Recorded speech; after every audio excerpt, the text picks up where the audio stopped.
I've now called to order this meeting of the Moore County Board of Education. This is a morning work session. The time is 8:30 a.m. and we have all members present, as well as Dr. Grimacy and Board Attorney Neil Ramey and Board Clerk Ms. Potter. At this time, I'll entertain a motion to approve the agenda as presented. So moved. I assume that's the agenda just for the work session. Yes, sir. Thank you. Second. All right, the motion has been moved and seconded. Any comments? All right, all those in favor? Aye. Opposed? All right, the motion carries 7-0. All right, we'll now move on to the first item of business, the update on the social studies curriculum planning. And with that, Madam Chair, I'm happy to introduce Dr. Locklear and friends. And friends.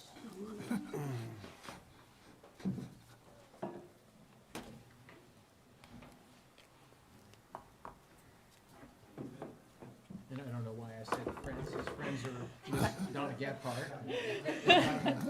Complimentary, got friends, that's a good thing. I was thinking about that idea, and friends. Director of Curriculum and Instruction, Ms. Gephardt, and Ms. Fay, Specialist for Advanced Studies and Social Studies. I thought I was on. Forgive me. Okay. Dr. Locklear. That's the name of my band, not Dr. Locklear and Friends. Well, good morning, everyone. Morning. We're here today, Ms. Gephardt and Ms. Fay, to give an update of the social studies curriculum planning and work that's been done by our teachers here over the summer, our curriculum instruction staff. So I'm going to turn it right over to them to give a brief update to you on the work that's ongoing. Ms. Gephardt? Good morning, Madam Chair, Dr. Grimacy, members of the board. We are very excited to present an update today for the work that we have begun the first 2 weeks in June. Again, I want to remind us that this work is consistently ongoing. In June, on June 17th, the State Board approved the K-5 unpacking, the K-12 strand maps, crosswalk, and glossary of terms. We began our work on June 7th using these draft documents, knowing that these draft documents were purely supplemental materials to support our teachers. Our teachers are the experts and did lots of changes. You'll see in a picture on into the program. Our teachers made notes on these documents. They added things. They took things off. We mentioned in June that, like, the Civil War in second grade, that our teachers were like, we're not going to touch that, the battles, etc. They're going to hit specific things that they're adding to the standards, that things that they're not, that were in the unpacking documents. Again, on Thursday last week, the 612 documents were approved at the State Board. I want to remind everyone from our presentation in May, the standards are what we receive from the Department of Public Instruction. It is the curriculum that our expert teachers come in and work with in the summer. They have done an amazing job this summer. The conversations that they had around the work they were doing. Pretty much when we work on curriculum, the first thing we look at is what is the standard and what is the task analysis that helps us teach that standard to our students. So they break it down for folks with the essential content. We want students to have content across the district so that every student has the same content. Teachers can always add based on their instructional stuff, but we want a baseline so that all of our students have some specifics. We also look at the resources, the conversation. The elementary teachers actually moved to West Pine Elementary Library so that they could have books and go to the bookshelves to pull off books that could be potential resources. We look at the types of assessments and the inquiry. So that whole curriculum piece is what we took a huge hit at this summer. And you heard me say, this is ongoing. We will definitely, in those 2 weeks, it is the tip of the iceberg. We consistently come back. We also work with the instructional piece. We work with the PLTs. We go in and we have conversations with the PLTs, and as they find new resources, we give them those resources. So we really are excited about the curriculum. Again, it will be ongoing, and we will move forward as we continue to work with these documents and the standards. PLTs? Professional learning teams. Thank you. Sorry, thank you. So we will look at some specifics from our summer work, and Ms. Fay is going to talk to you about the explicit work that our teachers did. Thanks. So we worked with about 30 teachers this summer on the social studies curriculum documents for the 2 weeks in June that you see there. And they had 3 primary tasks. The first was to update pacing guides and make adjustments based on either changes in the content of the standards that was covered in that course, or to make adjustments based on what they knew from their previous years teaching those courses and maybe shifting a few units around. Their second, which was probably the bulk of their work, were what we call task analysis documents, and those documents are an unpacking of the standards.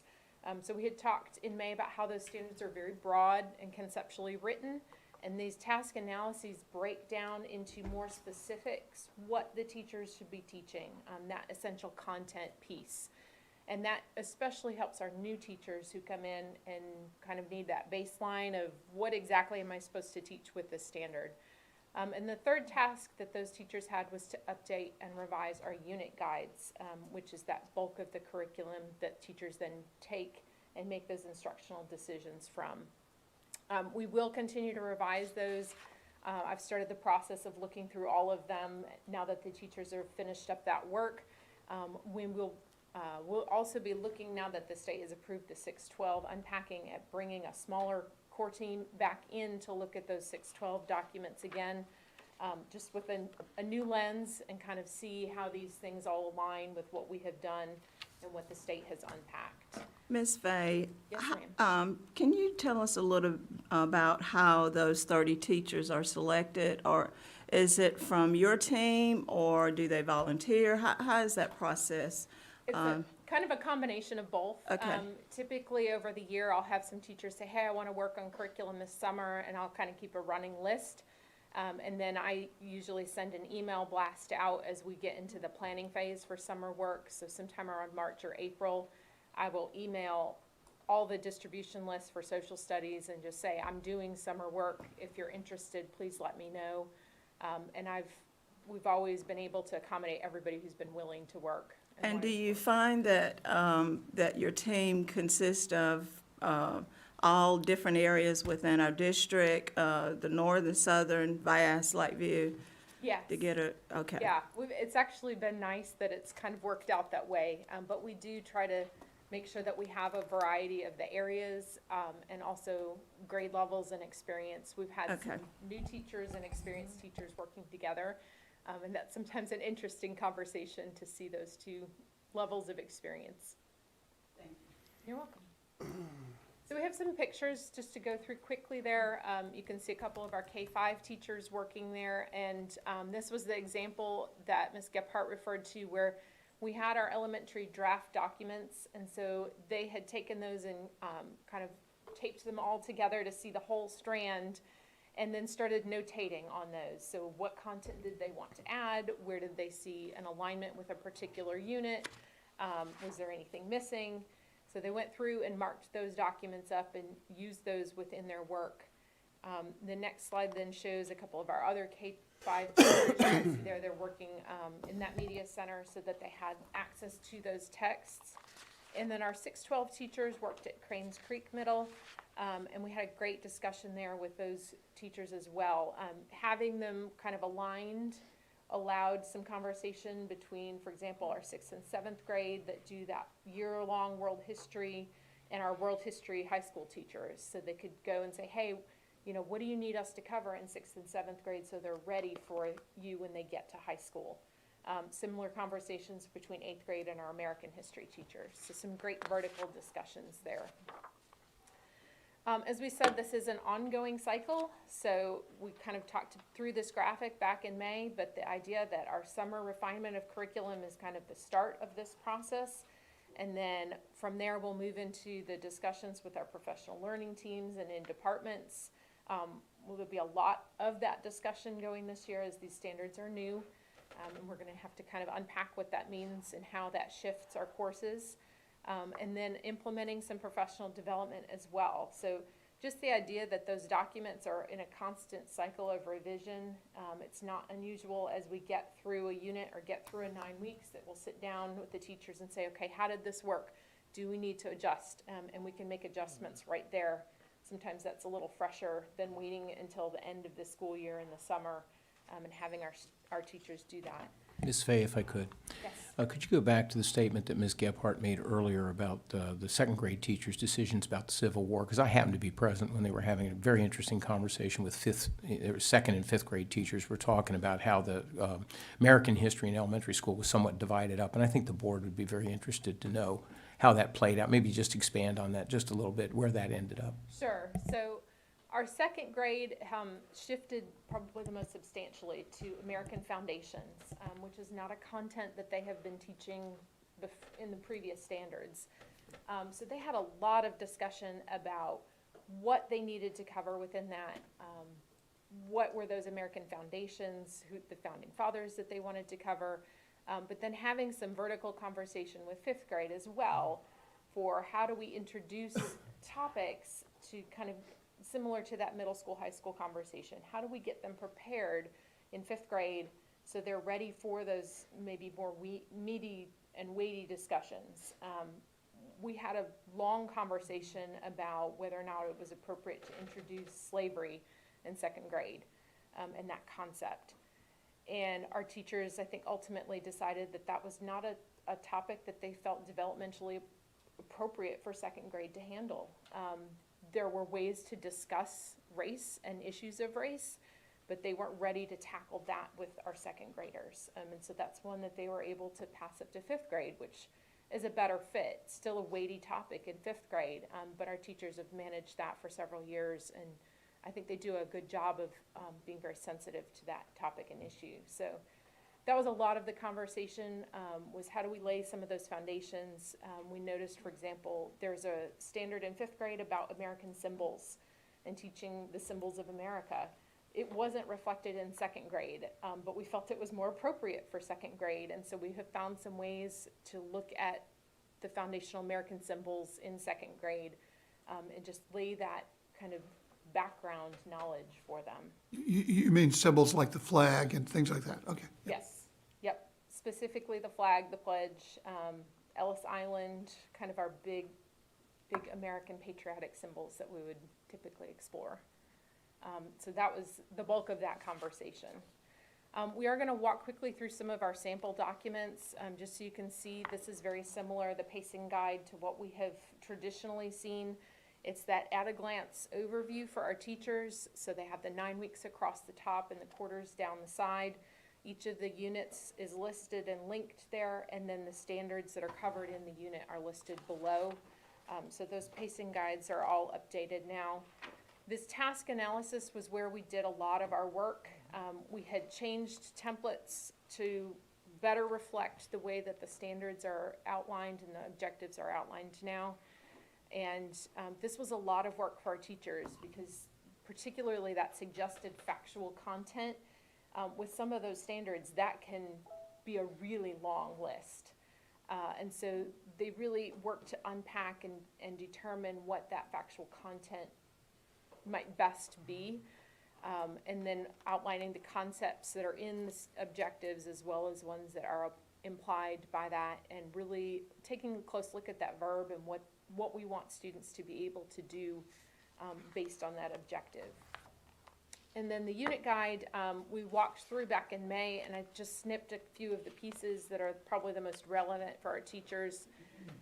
Those generalizations are the big ideas that we're building to, the learning targets that we're asking teachers to help our students grasp onto, that factual content, and that's our link kind of between our task analysis documents and our unit guides.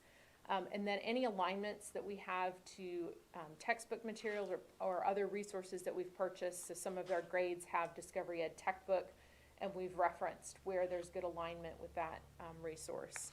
We also linked where we had access to inquiry activities. We're going to continue to build those inquiry activities as our inquiry strand is new. But there are some great resources out there already for our teachers to use that are ready-made, easily adaptable. And then links to recommended primary or secondary sources, we wanted to include those as well, since we really want our teachers to dig into those primary sources in particular. A lot of this, though, is providing that background for our teachers. It's that here's what to teach so that they can focus in on how do I deliver this instruction in the classroom. So if we can save them the time of spending hours looking for the resources, the materials, and we can link those for them, then they can spend more of that time focusing in on the how. How do I get this instruction to our teachers? So our next steps are just going to be to continue reviewing and refining those documents. As I said, I've started the process of going through all of them now, checking links, checking for things like spelling and grammar errors. Now, when we originally wrote this, obviously the state hadn't approved the 612. Now that we know those 612 unpacking documents are approved, we will bring a core teacher group back in just to look for alignment between what the state has released and make sure we still feel good about all of our documents at the 612 level. So as we look at the implementation, as Diane mentioned, we will start this month, at the end of the month, having that core group of teachers come in, look at the 612 materials, see if we need to add anything before we push forward the standards to our teachers. You know, our goal is still that we will have a front-facing website for curriculum and instruction by September, but our teachers will start using that in August so that they have access to their the documents they need in order to be successful in teaching social studies. We will also continue to work with teachers and for the professional learning teams to develop lessons, get their ideas for resources, share resources with them. We're also going to implement a teacher leader group for social studies. These will be teachers from across the district that will come in on a monthly basis and meet with Diane, either virtually or face-to-face. But this will be to have that consistent, ongoing communication of things that they need for social studies, professional development they may need. It will be a direct link. And the idea will be that in each of these grade levels, the teachers will then go back and present materials in their PLT that they receive from Diane in these teacher leader sessions. So the idea will be to have a K through 5th grade teacher leader group. And we will continue to gather feedback from many stakeholders. We've mentioned that we will have a portal where we're going to be able to get feedback, but I'm most excited about the student group because that's the group that we are here to make sure that we are providing rigorous, relevant, engaging lessons. So we want to hear from those students. We want to make sure the materials that we are delivering and the inquiry strands that we're delivering and the research processes that we're helping, that they are invested in. It is definitely making a difference. We will continue to revise the curriculum based on teacher input. We will extend and develop the opportunity for common formative assessments. This is an area that we will focus on so that we have some district-wide common formative assessments around those standards. And then we'll continue to research and purchase materials to support our teachers. We will also participate in regional and state professional development. The state board on Thursday did outline a professional development plan that has several webinars. We also have in our region, Dr. Simeon's group is working on materials and supply and PD resources for our districts. So we will definitely participate in those. We will provide professional development. Diane has been researching the inquiry strand and methods and processes to help our teachers with that strand. So we will have things like inquiry in social studies, how to use effectively primary and secondary resources, writing in social studies. We really want to hit that writing, and then vocabulary, social studies vocabulary. So as we look at these, we definitely will be providing a lot of support this year. But we are very conscientious that there may be a delay in the implementation of the social studies standards. We realize that even though the state board did not take action on Thursday, we know that there is legislation that may delay the implementation. If that happens, that just gives us more time to truly provide resources and supports to our teachers. It gives us the time to utilize and revise and really have quality resource documents that will support what we do. So that would mean that if there is a delay in implementation, we will go back to the 2021 standards that are currently taught and try to make sure that we are supporting teachers there while trying to transition to a new curriculum, get ready to transition to the new curriculum. So I'm going to have Dr. Locklear go over the upcoming steps. Dr. Locklear? Thanks, Donna, Diane. We had, as Ms. Gephardt noted, we're working on having a feedback portal and information page on our website that's available to the public. Originally had hoped to have that ready by today's meeting, but with staff being out in June and July, really weren't able to get that presentation ready. So we'll have that ready. We had staff that was out in July. We had a family emergency as well that's impacted being able to have that ready, but we'll have that ready by August, by the August 2nd meeting. That's what we're shooting towards. Those things take a little bit of time to put together. I'm just one thing. She said September, you're saying August. Are we talking about the same things? No, sir. We're talking about, can you explain what the two different things are? Yeah. Sure. What she referenced also, and to have ready by September, is our curriculum pacing guide resource site. That's always been an internal facing, meaning or internal customer site for our teachers and our staff. We're working on turning that to a forward-facing website so the entire public would have access, not just to pacing guides, which they have access to now, but to all the resources, links, etc. And those are hundreds of links that our staff's working through and revising and then putting that in a format that's user-friendly. And we're excited about it. I think it's going to be a real good tool for everyone. And we're working towards getting that ready in September. Did you say the pacing guides were ready now? Anybody can actually go into the pacing guides and see them, but you don't have access to the links. Only our internal folks have access to links. That's based on old curriculum. But we're working The towards, pacing guides are based on the old curriculum? the social studies would be based on the curriculum that was used this past school year. Okay, so the new pacing guides are not ready now? No, sir. Okay, that's what I'm trying to figure out exactly what your message is, right? Yes, sir. What I'm referring to with the August, having by the August board meeting, is like a feedback portal and web page where we'd link all our presentations up to date. We'd have links to the curriculum resources. We'd have links to the state's resources. And we'd also have a feedback portal where folks could put in things they're confused about, concerns, and we'd use that as we continue to develop our resources. But we'd also use it potentially to develop a frequently asked questions document that we'd put on that website. So there's some themes to the feedback that we're getting. We could have an FAQ document that we develop. But the meat of it is not going to be ready till September, correct? The meat of the curriculum resource site would not be ready to. Okay, that's what I'm trying to figure out. Okay, thank you. Yes, sir. And so that's a couple of the tools we'll use. Yes, sir. And just one question to follow up on Mr. Levy's question. So the product the feedback portal, that same feedback mechanism will be available once the unpacking documents and all are published in September. Yes, sir. And we'll have it up. We'll keep it up, Okay, and perfect. we'll keep monitoring periodically and see if there's another question we need to add or another resource we add. Yes, sir. Thank you.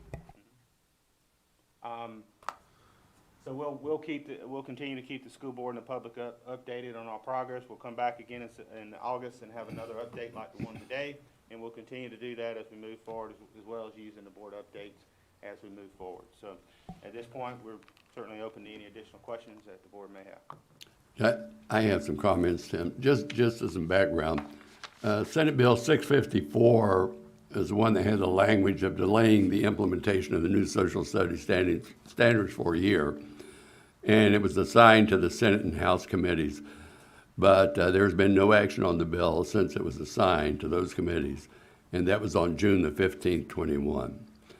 State Board of Education did approve the 612 unpacking documents, but during the meeting, to Eric Davis, who's the chair of the board, and Catherine Tewitt, the state superintendent, have been having discussions about revising the new standards within the next couple of months. And there's a strong possibility that she will be making presentations to the board on revising the present standards we have. And I don't think, it doesn't look like the legislature is going to make the decision to, there are too many other things in that bill that's not going to pass, I don't think.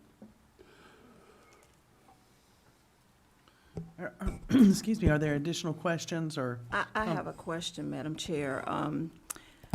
With you three being our specialists for curriculum, how would you respond to a question regarding critical race theory and whether or not that's being incorporated into our instruction for our students, especially for pre-K through fifth grade?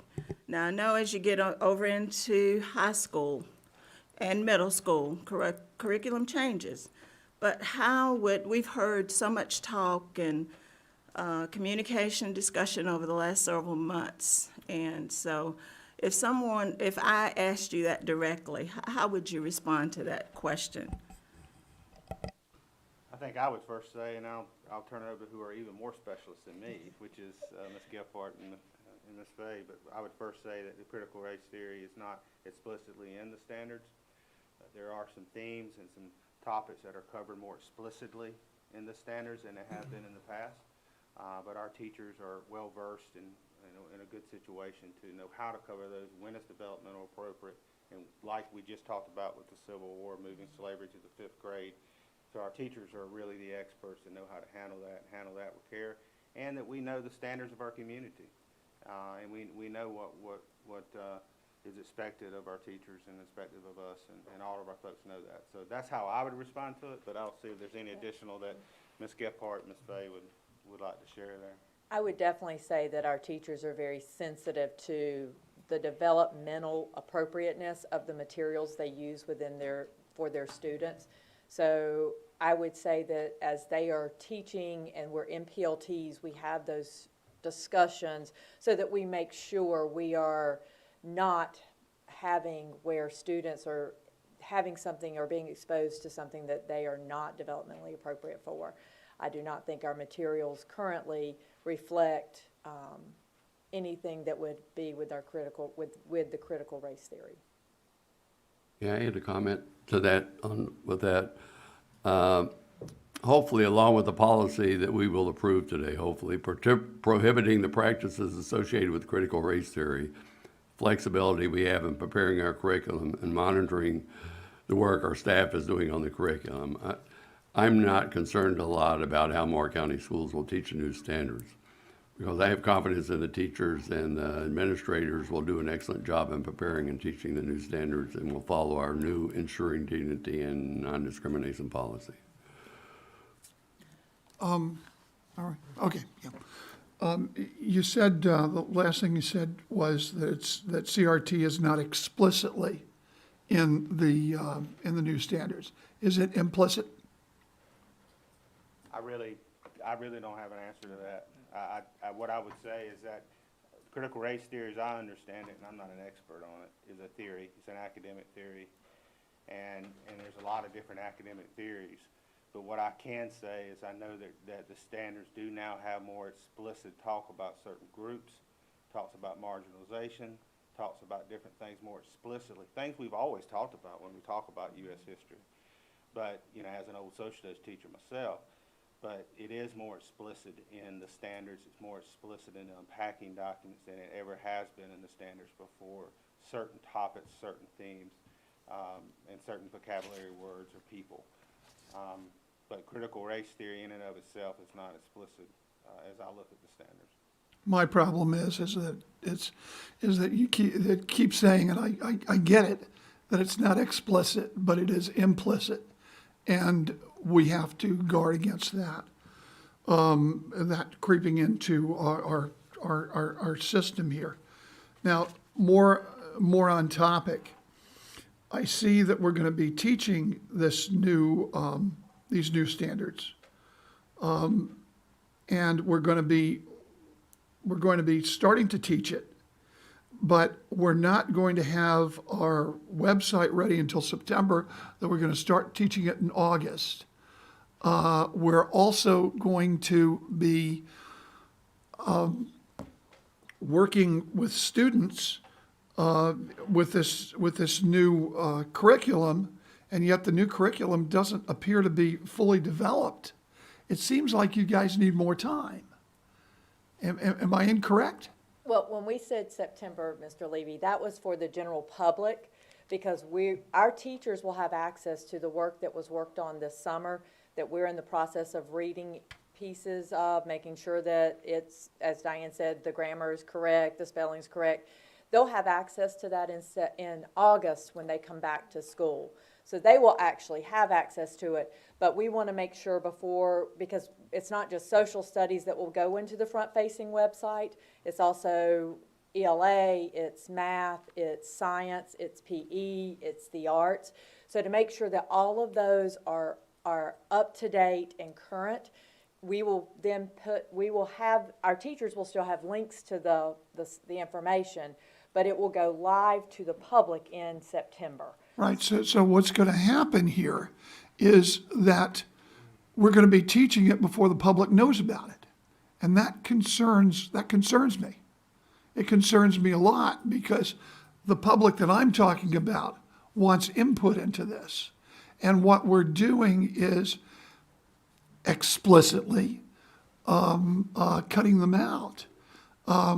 Number one, I don't see why they couldn't have access to it when the teachers have access to it. But I get the fact that that they're refinements and the like. It just seems to me that we're running and teaching this stuff. I personally believe, and I think during our business session, I'm going to try to, let me ask you, if we delayed this 6 months until second semester, would that be a problem for you guys? I think we've already answered the question. If the state board or the legislature delays it, we'll continue to work at development. I'm not talking about the legislature delaying it. I do not see personally how the state school board can tell us to do something and make us run and try to do it and constantly revise it while we're teaching it. And I think giving our students an inferior product, whereas we should be giving our students a refined and the best product possible. I'm not talking about you guys. You guys are doing from what I hear, you guys are doing the best job you can, and the state school board is pressuring you to do it quickly, and I just don't think that's any way to run an educational institution. I think that you get all your ducks in a row and then teach your children. You don't teach your children on the run because mistakes are made, things are done. We say, oh, I wish I did it better.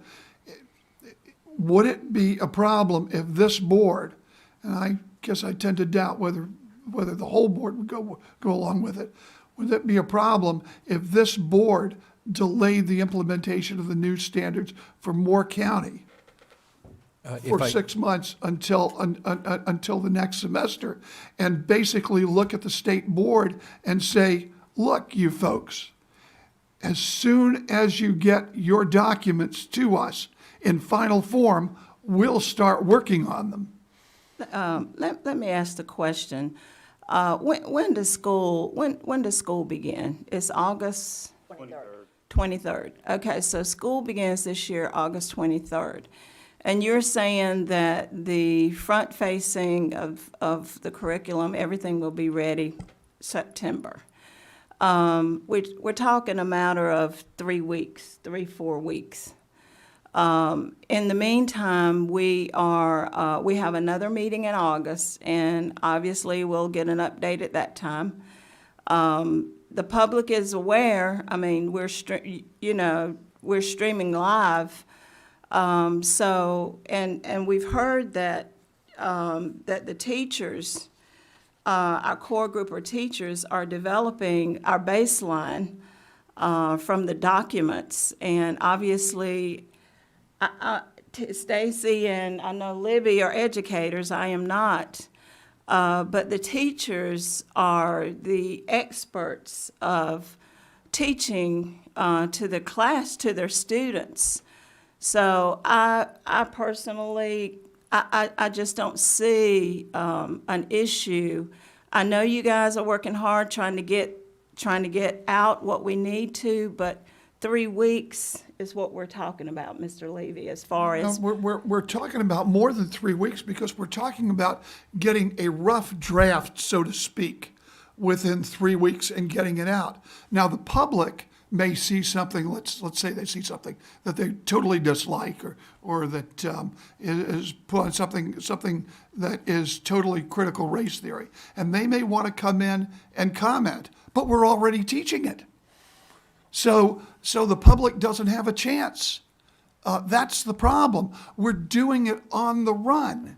You're saying to the kids, we're going to teach you this, but we're really changing it, and we're really not going to have it all done and polished and everything until probably sometime next year.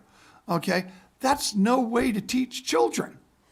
Okay? The way you do it is you get all your ducks in a row, you get your curriculum in a row, you give the teachers and the experts a chance to do. By the way, you're not, when are you doing your professional development? I mean, you're going to get this all done, let's say in August. When are you going to start your professional development seminars? August 20th, we have our More Learning Conference. So on August 20th, but we'll be working with PLTs prior to that. Okay, so on August 20th, when do we start school? 23rd.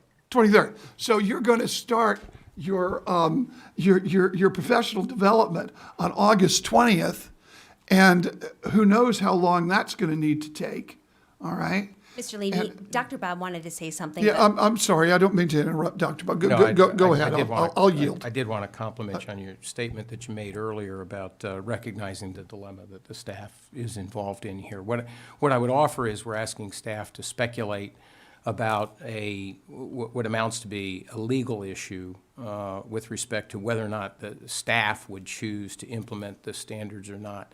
What I think the panel has made clear today is that if the General Assembly were to delay it, the staff is prepared to do that. If the State Board of Education were to delay it, the staff is prepared to do that. If this board voted, a majority of this board decided to test the waters and direct the staff not to implement the standards, the staff will do what the board votes to do. So the only thing that I'm asking, because far be it from me to solve the debate with a simple statement. I think what I'd like to offer is that this is not the right group to talk to. They've said that they're prepared to know what to do in the event of a delay. The conversation was about the legislature, but I think that that statement applies to whether it's the State Board of Education or even this board. So I want to kind of get them off the hook on answering that particular question. We're prepared to do whatever we're directed to do. Actually, the one question that I have that I was trying to get to, I think they can answer, and what I really wanted to know is, because there is a difference between elementary school, which goes on a year basis, and high schools, which go on a semester basis, okay? Would it be difficult to delay it until January into second semester if we did that, given the year basis of elementary schools? That's Okay, and what I'd like to do is start answering or providing information in response to your Right. question. Not answering the question, but providing sure. information. in response. I yield. Yeah, thank you, sir. Ma'am, okay. And so I think that what staff can say is that the response that they've given already is that they would default back to the previous standards. Right. So that we would continue to teach social studies under a delay, whatever the source, we would default back to the previous standards. Where it becomes complicated is at the secondary level, where the structure of courses for students has been realigned. And to that, I'll defer to whichever panelist wants to speak to the complexity of just arbitrarily, if the school district did so without the cover of legislation or state board action, that's where it would get complicated, and that's where I'll defer to the panelists. It would also complicate our graduation requirements for high school students. Because of the classes, there are certain courses under specific course codes aligned to specific standards that they are required to have. specifically the civic literacy versus civics and economics. There's a big shift between those two courses. That would be my concern, but I have not studied it in depth, so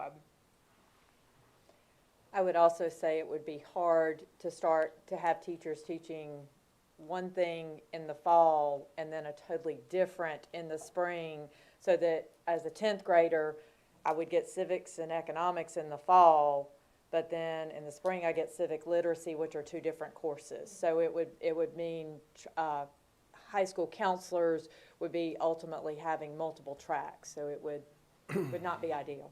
If I could, in fact, I just ask them to clarify one other thing, Mr. Levy, with your permission. Yes, yes. Okay. So would it be accurate to say, we're doing a little bit on the fly here, that if this board were to test the waters, as I say, on its own, without legislative or state board cover, staff's response would be that it would be beneficial if the board's resolution was somehow informed by what staff would say the best case scenario would be, where if our high school students would be jeopardized by the lack of access to courses aligned with graduation, that staff could offer the courses, but do so with curriculum that is as close as possible aligned with what we've had before. For world history, it's all condensed down into 1 year instead of 2. But personal finance is all brand new, drawn from other courses. So we couldn't say we defaulted back to the previous curriculum in a sense. We'd have to make some adjustments. So we would be very transparent about what's new about it from a curriculum standpoint. But we wouldn't be able to delay it even during the first few weeks of school, because you'd have teachers that would be sitting for 2 and 3 weeks not knowing what to say. But I think Mr. Levy is correct, Ms. Thompson, that you just can't arbitrarily tell high school teachers they can't teach, because they're really curriculum specific. They don't have any choice, and we'd put people in impossible situations. And also, what he was right about, I failed to say, was that if this is about putting out a draft curriculum and allowing time for people to stress the process of community discussion and debate, that could go on for months. So it's not 3 weeks and suddenly we flip a switch and now teachers can start teaching. The board would need to understand that would be longer term. So any resolution I would recommend would have to look at like the whole year. I don't see us like doing something at the beginning of the year and then doing something halfway through the year. It's not like moving from the old Southern Pine schools into the new Southern Pine School. I think it's more complicated than that. So if there was a resolution where the local board decided to test the waters on this matter, then it would need to be longer term. And it would need to make sure that the staff was formally authorized to do what it needed to do to make the high school courses work, so our students wouldn't necessarily be put at risk. And I think the superintendent has just outlined what I would like to do at our business meeting after this is completed, because I just don't see teaching kids on the fly. That's just not the way an institution should work. And one other question, I don't want to step on someone else's question. Mr. Hensley, were you going to talk about Fordham? No. Okay. We keep getting this thing that Fordham University has given an F to the new social studies standards. Other than knowing that Fordham is a big college and probably not as big or as good as Carolina, where I graduated, and certainly and probably not even as good as Duke. But it's important. Have you heard about that? What is your reaction to it? You're aware of it based on the comments at the state board meeting. I think it's the Fordham Institute. It's not Fordham University. Sir, it's the Fordham Institute. That was formed many years ago, but I really don't you know, it's a organization that looks at education policy, et cetera, and it's rated at, I think, developing or. And I'd offer again, Dr. Locklear, I think you're above your pay grade on that one.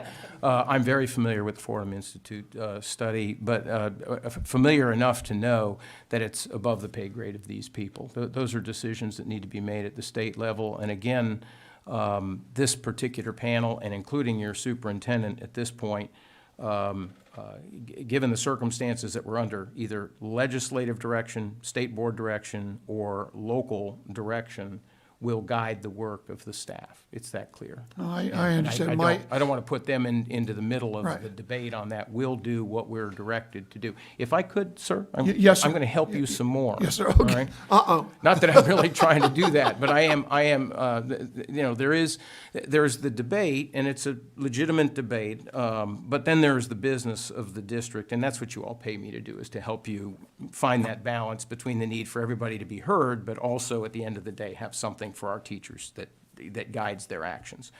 If there was going to be a resolution, then if later on you want to introduce that, I would offer that today the board doesn't need to hash out the resolution itself.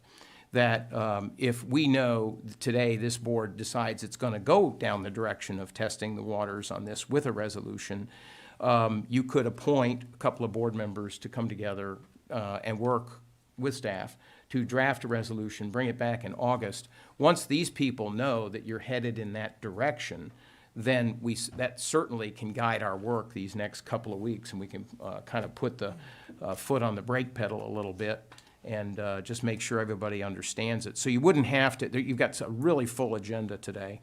You wouldn't have to work out all the details of that. But if it is the board's intent to engage in what I call testing the waters and you know, what exactly would the state do in a situation like this if we just outright went on record as saying we weren't going to implement the standards, then I think that between now and your August meetings, we could come up with a resolution, put our foot on or take our foot off the gas pedal, let's say, and work with perhaps a couple board members to come up with a resolution that might garner a consensus. That's if the board chose to do that. And just a Thank you. reminder, you know, the last, and therefore be it resolved on our last resolution was to retain the right to delay for a year. That's right. That's Request that one right, of so the we know things, that one of the we- things I'm following up on, yes.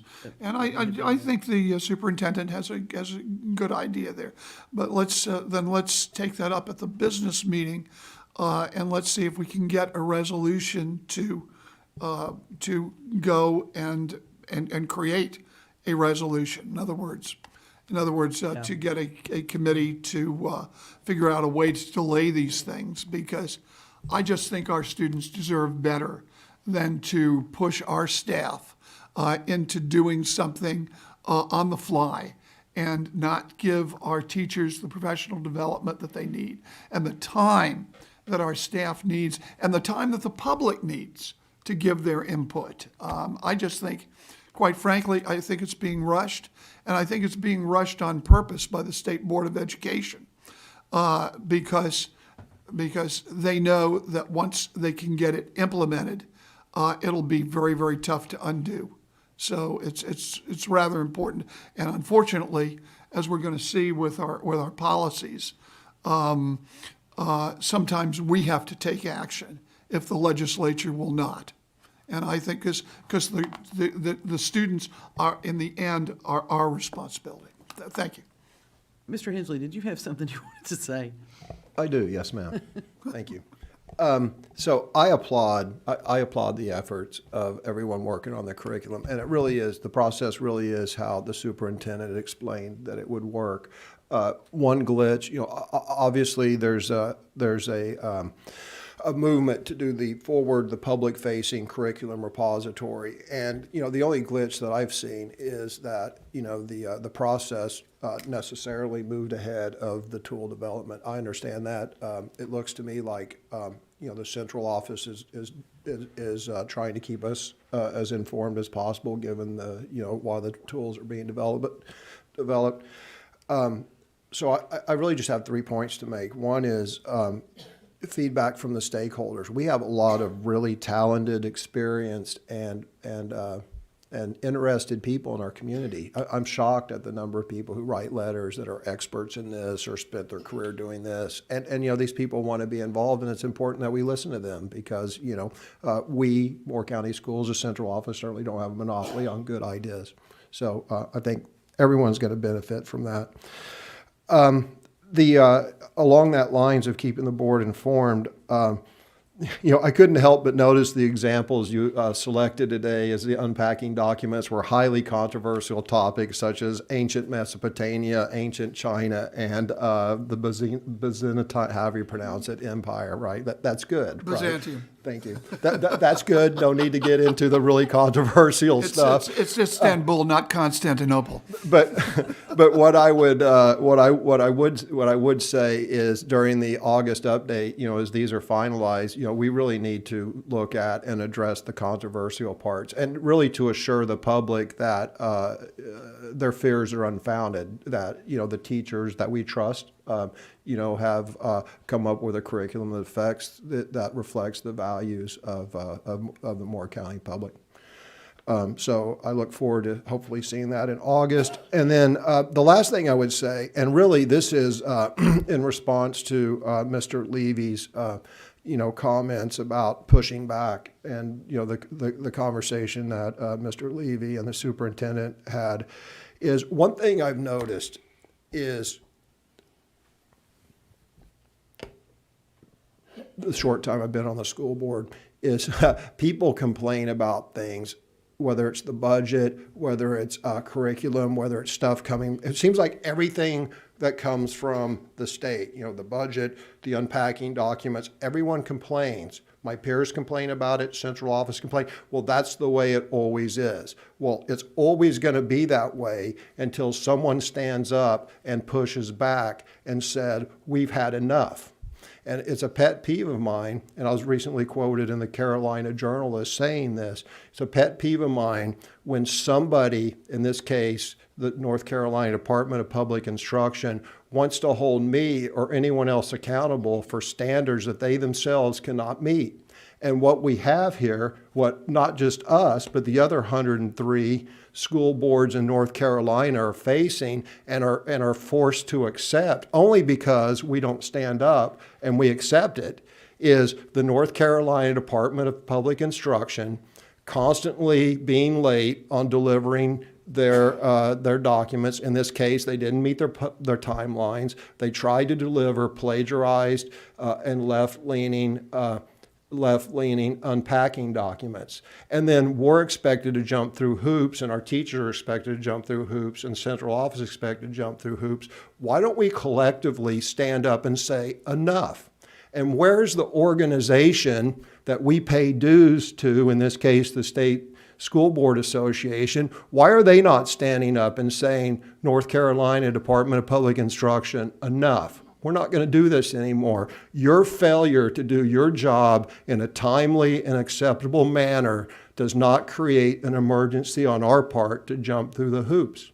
So I would, you know, I guess my point of saying that is the reason they keep doing this is because we and the other 103 school boards accept that and don't push back and say no.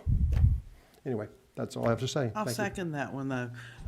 Yes, it doesn't come from these people. Correct. Absolutely They're not the not. ones that can make the change, but it can come from us. Right. And I think our resolution earlier was a step forward, and there may be more steps that we need to take. I will go ahead and add, like you say, we're routinely saying, well, we didn't get it in time to do such and such, but every time there is a course change, whether it's English, whether it's math, science, whatever, it is done just as quickly. And it falls to our teachers, our curriculum planners, our curriculum instruction folks to make the change happen on a very, very fast turnaround, year after year after year. And from that standpoint, that shouldn't happen to us over and over. The same way our General Assembly throws mandates at us on a regular basis, and things that we must enforce and develop within our schools. And they make these mandates happen almost retroactively. And it's not our staff and employees that can make the difference, but it is the school board that can. And I think that Mr. Dennison's policy addition today is just another example of us being proactive and beginning to take those steps. I'd like to add one thing on that, Libby. A lot of times the legislature passes a bill that gives to the Department of Public Instruction to enforce that has the same, the same. So they're not all DPI's fault. A lot of them are a result of statutes. Right. So maybe it's time to take a stand. Ms. Caldwell or Mr. Holmes, do you have any comments or questions for our curriculum folks? Thank you for all Obviously, you have been very, very diligently at work. Having sat in on many curriculum meetings, I can tell you they're not all fun and games. There's a lot of boring times in there as well. Being on the English side, Shakespeare doesn't change much over the centuries. So we put a lot of time into it. I did want to make note that we've been joined by Dr. Olivia Oxendine, who is I believe it's the Sandhills Region representative to the State Board of Education. So Mr. Hensley's impassioned plea to the State Board to get their act together did not. That's her. It did not fall on deaf ears. She's in favor, put it to you that way. So, cooperation between local boards and our state board obviously is absolutely essential. But to see that folks in Raleigh might be hearing what is being said is absolutely essential as well. So thank you for joining us today. My pleasure. All right, are there other questions or comments at this point? Anything back to social studies curriculum? All right, then we might be ready to move on. Thank you, Madam Chair. Thank you.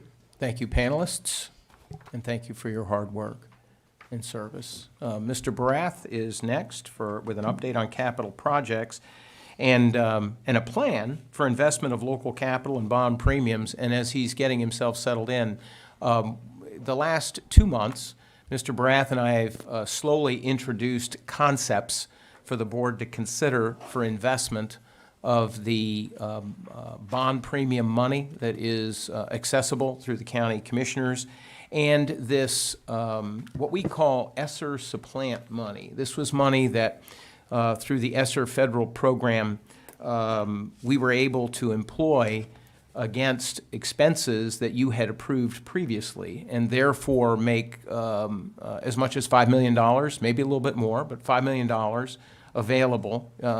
And so we've introduced a couple of concepts. Today we're going to introduce this as a recommendation. It is not something we're asking you to act on today. We're just going to let you know what, as of today, we're planning to bring to you in August so that you can opine on that and let us know if we're heading in the wrong direction and if you've got a different direction. But we just really felt that with this presentation today, we wanted to kind of take that next step and nudge you a little bit and see where you want to go. There's some pros and cons to different approaches, but John, I'm going to turn it over to you and let you roll it out.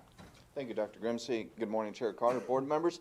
A lot of this presentation is a format you're familiar with. I've kind of followed that same to help our memories of the previous presentation. So a lot of the slides are familiar, and I'll note to you what has changed on them. So starting with the capital projects revenue slide that we had discussed in the previous board meetings, a lot of that has not changed since the previous ones. However, the item in blue at the bottom, the sale of surplus properties. This is something we'll be talking about later this morning, but I have updated that value to reflect what our highest offers have been regarding the sale of Aberdeen Primary and the offer made on Southern Pines Primary by the trust. I will note there is a discrepancy. I prepared this presentation ahead of a recent update to the Southern Pines property offer, so that $931,910 is short $66,190. So there'd be another $66,000 added to that number, which also on the bottom, the total revenue, the $6.34 million would increase by that same amount.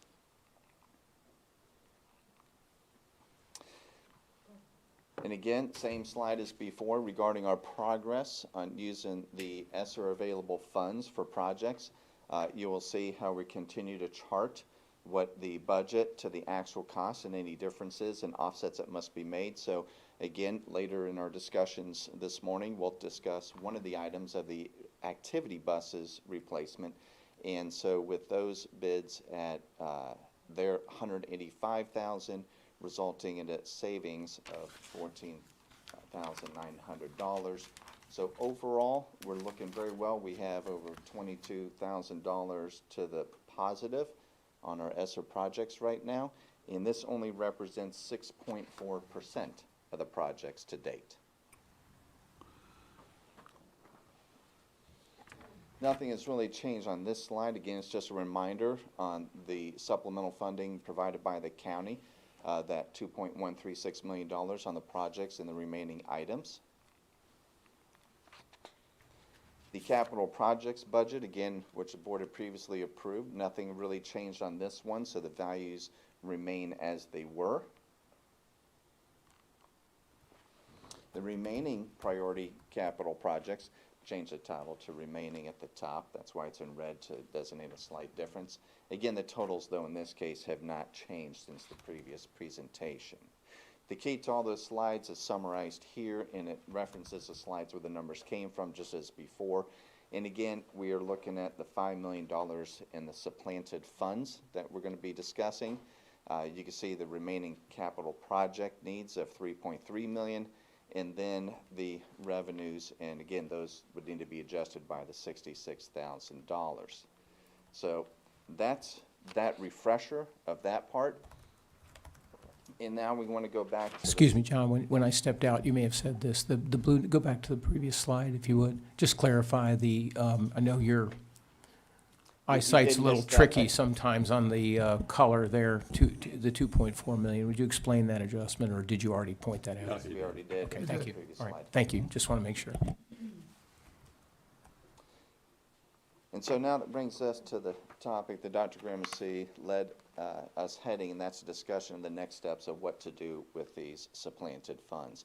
You'll recall that last month we talked about how the county chair has made it known that the bond premium funds are available to the board for use on capital projects. It's roughly $8.5 million.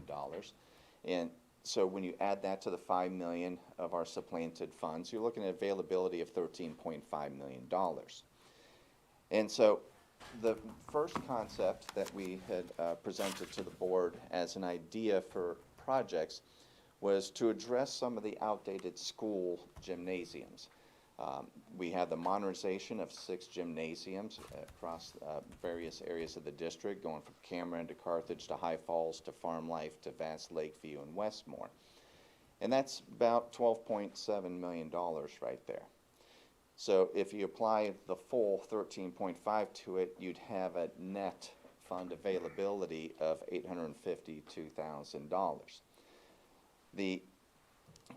These projects also represent that what kind of last remaining improvements that need to be done at schools to provide spaces for students and staff that are fully controlled, and that's air conditioning and some improvements to toilet facilities.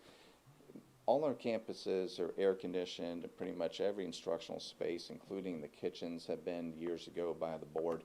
So these gyms remain the outliers at this time for that. And so with the availability to it and able to perform this, one of the things to think about, and we're going to talk about this in the third option, is a modernization of the gym at Carthage. That feeds into another discussion dialogue point we'll have there. But if that was to be removed, that has been budgeted at about $2.5 million, reducing the cost overall to 10.1.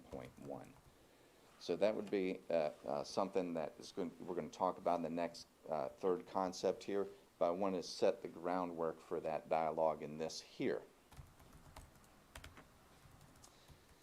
The next concept that we discussed previously with the board was looking at how to use the funds to supplant the large capital projects that our school needs plan had outlined as a unique need in 2024.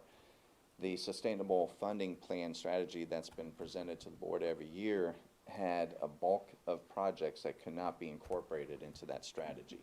And those were identified as a large need for 2024 as a placeholder. So if we were to look at those projects there, you're looking at about $19.8 million. Well, obviously that's going to exceed the 13.5, so the scope would have to be reduced for these projects. We'd have to determine either reducing the work that would be done and cutting the scope back or eliminating it completely. So if you take a look at the projects, Carthage Elementary has over $6 million of needs. Now, this would be in line with maintaining that school as a full, viable learning environment, sustainable, improved, to continue to be used for decades to come. Okay, that's a full investment into those buildings there. Can you elaborate a little bit about what the $6 million would be used for? In other words, you say modernization, I mean, are you moving walls or are you putting in new televisions? What are you doing? That's exactly correct. Okay. So I'm glad because that's what we talked about as the needs of the school previously with the board when we talked about the future of Carthage Elementary. So you're looking at HVAC improvement needs in the buildings, you're looking at replacements of windows, you're looking about right-sizing classrooms, you're talking about making those buildings sustainable for continued education for decades to come. So that's a part of it. That's not the entirety of it. Those are just some of the pressing, urgent needs. There's much more that would still need to be done in that campus that we had outlined to the board in the previous presentation, I think it was last month, on our discussions about the future of Carthage Elementary. Okay, thank you. Good question. Cameron, the roof replacement, that's something that's going to happen. Roofs do leak and fail. We definitely don't want them But to. is it leaking and failing, or is this a life cycle replacement? And this would be a life cycle replacement Thank you. ahead of failure. And so this is something that we could consider as another funding source outside of this to take a look at any potential savings on all the projects that we've been talking about in future allocations. Northmore High School, the mechanical system replacement, we just completed a large project out there, and as a board to recall from the master plan for that campus and looking at phasing it into its final state, there's one more phase remaining. There is a potential to package this with that final phase. The Pinecrest High School, again, it's the same thing. We have aging systems that need to be replaced, but that school also could have that work partnered up with a first phase project for Pinecrest High School. Mr. Barath, again, to just underscore, these HVAC replacements are, when we talk about modernization, we're talking about efficiency, we're talking about maintenance, we're talking about the kinds of things you normally think of when you modernize, and they are not failing yet, but they are, that affords us some time to look at this as more of an option relative to the other plan, which was to replace the gyms. And so what we're doing, and just to clarify for the board, we're kind of going through why we didn't settle on concept 2. That's Continue. correct. Yeah. That's correct. And if you think about the high schools, some of those mechanical units, air handler units, date back to when it was first constructed. So we've been fortunate to be able to replace some parts, but as you know, it gets harder and harder to find parts, and eventually you look at a system-wide replacement. How much time do we have? In other words, I don't want to wait till the roof caves in, and all of a sudden we've got injured students or whatever we've got. I mean, is it something that needs to be done, maybe not now, like next year, or is it something that can be done 10 years from now? Because that really is a major question as to whether we would use the money for this or would use the money for gyms, which are a good thing. We would love to air condition gyms and be comfortable, but when it comes to a roof caving in versus an air conditioner in a gym, I vote that we repair the roof. Just so. And keep in mind, I did not elaborate enough on the gym projects. It's more than just air conditioning. It is the roofing at the gyms to replace because, again, they are at that point of exceeding life cycle, have not leaked or caved in, but again, you don't wait until it does to do something. And so it's all encompassing, and our needs are great across the district, and I think the board's very aware of that. And with the deferred decisions that have been made historically, you have had so many projects pile up at the same time. Fortunately, through the county supplement and through the availability of ESSER funds to perform work on certain projects that addressed the COVID-19 pandemic, we're able to take a large chunk of that away. Does it take it all away? Not necessarily, but it gets us in a better position than we were. Roofs are important, as you noted. You don't want anything to cave in, and also makes it difficult for instruction when you have leaking roofs in a roof Right. space.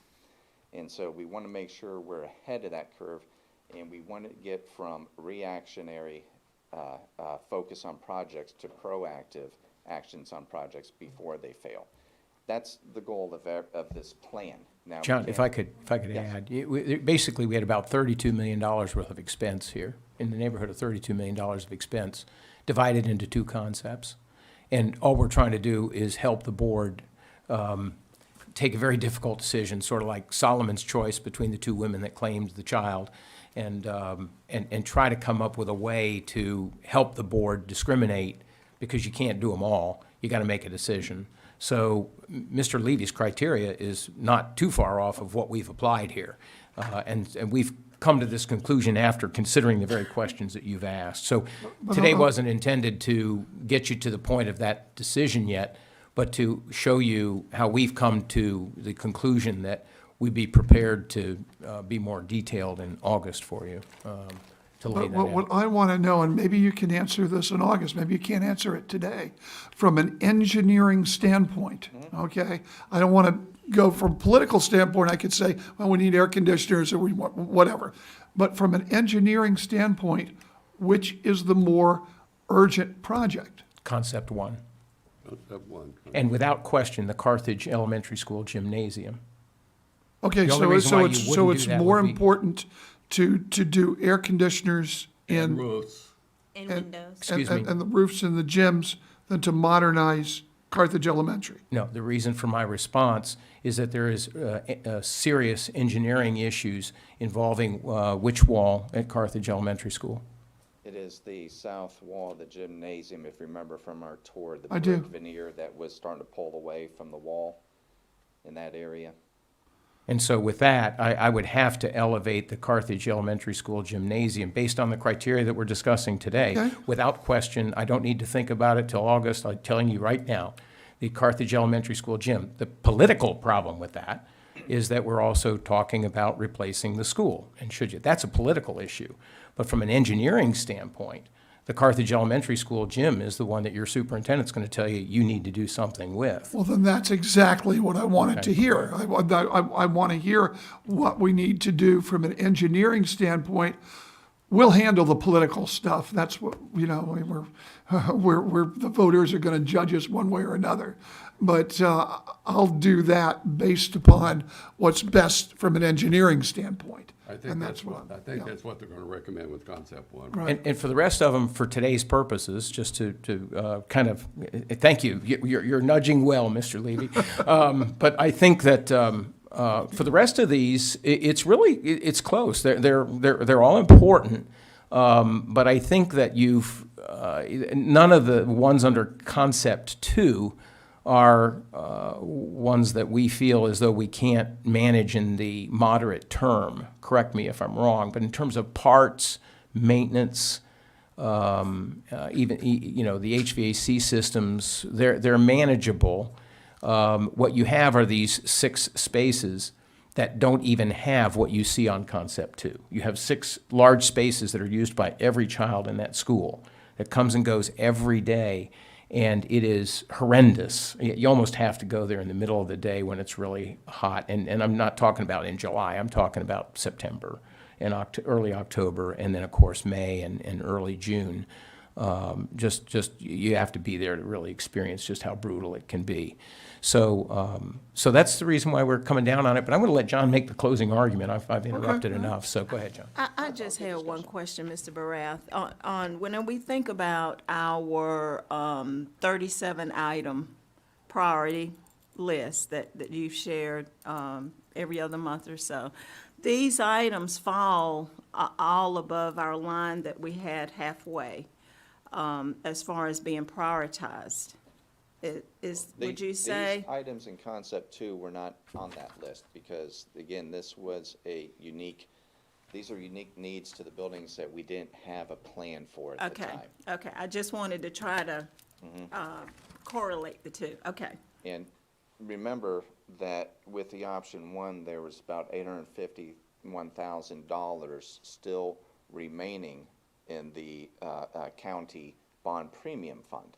So should we need the funds to address an issue, couple it with maybe other project savings, we could address the roof at Cameron. We could address a problem with maybe a singular unit system at whether it's Northmore or Pinecrest. There is the opportunity that should something come up, because these projects, again, were identified to have funding available in 2024, which means you still have a year or two that it takes to do that type of work in an occupied school. So while, yes, it's an identified need right now, however, we do have some time. I'm not wanting to defer something like that, but I want you to know that there is some funding still available that could be used to address critical needs that arise earlier with any of these projects. So hopefully that addresses some of your comments. Yes, thank you, and I appreciate it. And then concept three, which we've discussed at length previously, was we could apply the $5 million and the and the $8.5 million premium towards the replacement of Carthage Elementary School. Now, again, at the earliest, as I presented in the schedule to the board last month, this is not something that happens quickly at the snap of a finger. There's a lot of preliminary work that would have to go in. So you're not even looking at being in a position to open a new school for at least 5 years out. So that would be an investment that would go a long period instead of addressing an immediate other needs now. So as Dr. Grimsey said, with that,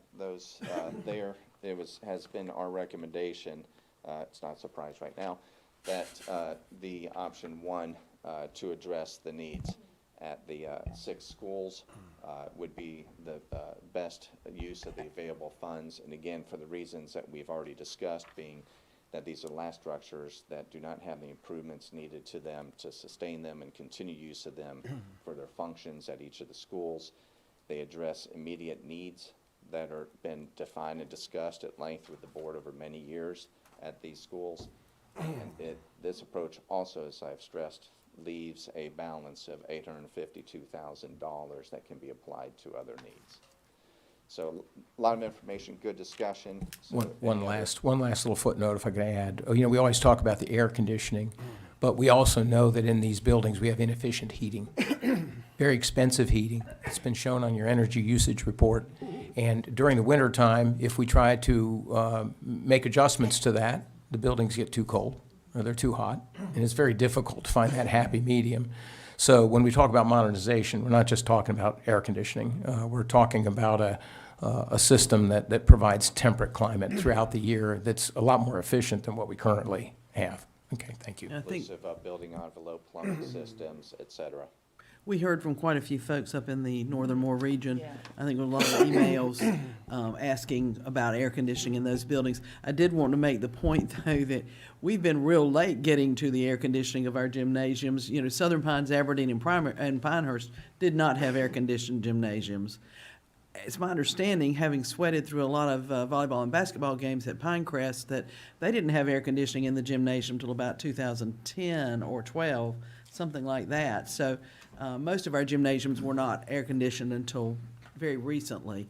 But obviously the folks in the Westmore, High Falls area, Cameron, would most appreciate this for their children in those gyms. Are there questions, Mr. Hensley? Yes, ma'am. A couple of questions.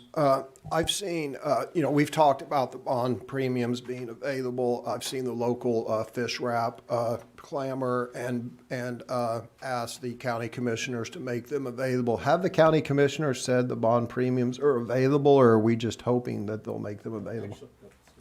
I can answer it. Yeah, go ahead. Frank Quiz has stated unequivocally that the bond premiums are there for our use. Okay. All we have to do is request them. Okay, well, and with a plan. Correct. Right, okay. So 2 other quick things. One is, it would be nice to see, and this isn't just for the school board, this is just all the municipalities around here. It would be nice to see more coordination and efficient expenditure of funds between the overlapping government agencies. And I will give an example. It is a shame that the county commissioners unilaterally built this gym up the road, because for less than, I'm sorry, this way, whichever way, they built this gym, they built this nearby gym in some omnidirectional, but it is a shame where they spent X amount of money to build this gym, when for probably half the money that they spent to build that gym, they could have coordinated with the Moore County School Board, and we could have renovated 6 gyms throughout the entire county and made them available to some extent to county recreational programs. So now, as a county, what we have is we have, a bright, shiny new gym, and then we have 6 dilapidated gyms. And it just would have served the public purpose better for coordination and at least exploring a better way to spend the money. And then finally, the third thing is how do you pronounce it? Pinckney. How many concurrent students attend Pinckney? Go with the number 50.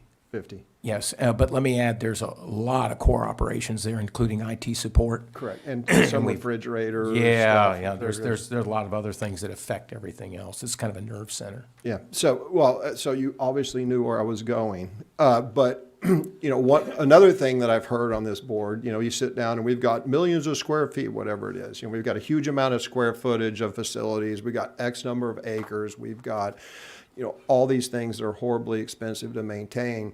And I look up here and I see $6 million for the facility whose name I cannot pronounce. But I challenge everyone to come to Oklahoma and pronounce, the names I can pronounce because I'm from Oklahoma. But anyway, we as a board need to take a hard look at this and go, wow, $6 million and then future maintain costs, maybe we can move, maybe we look at start consolidating facilities and stuff. And maybe the board's done that in the past. I suspect, Ms. Barath and the superintendent are certainly very thorough, but I see $6 million for that facility and I'm like, man, I don't know. We really ought to reassess that facility. Anyway, that's all I had, Madam Chair. Other comments, questions? I might refer everybody back to the sustainability plan. It's the 20-year sustainability plan, which is routinely updated.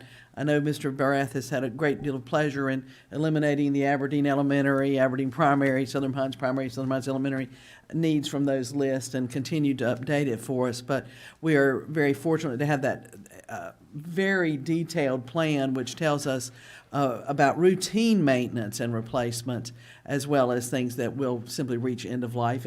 And facilities like Pinckney that have, they're still serving a purpose, but you must decide, is this throwing more money onto an old facility, much like the Carthage Elementary campus. But if you'll keep that 20-year sustainability plan in mind, that can keep other needs that are coming up in front of you so that you can see what we might need. I do have just one further thing. It's my pet peeve, which I pointed out for Carthage Elementary School. This duct work, which is 5 feet in the air, or maybe 6 feet in the air, which is made of flexible duct work, which carries hot water for our heating system. And I see that it's also been repaired with duct tape.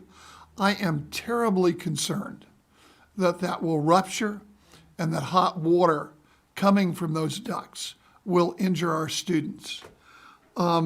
Somehow, somewhere in this project, and this money, I hope that we can, if we're going to keep Carthage Elementary, and I think the answer is we're probably going to keep it for the next little bit, since I can't see where the money is coming from to totally replace it. And the amount of money that we have with $13.5 million is probably only going to get us a few drawings and is going to get us a plan, which is not going to get us a school, as that's going to be 4 or 5 years in the future.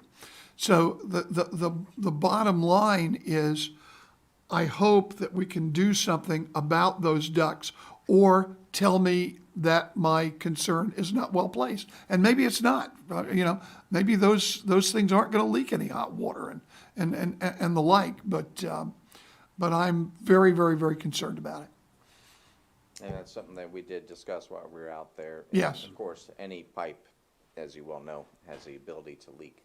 Right, So, and this being is, that- this is to describe it for the board, is about 5 feet It's over probably the quite head. more like 6 feet Maybe because we 6 walked feet under it. over the heads of the kids, okay, so they can jump up on it and slam it and slap it.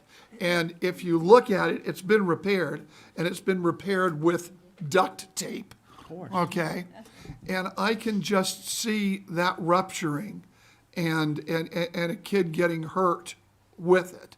And I just don't want to see that at our school. And unfortunately, I know that to take care of it is going to be tremendously, tremendously expensive.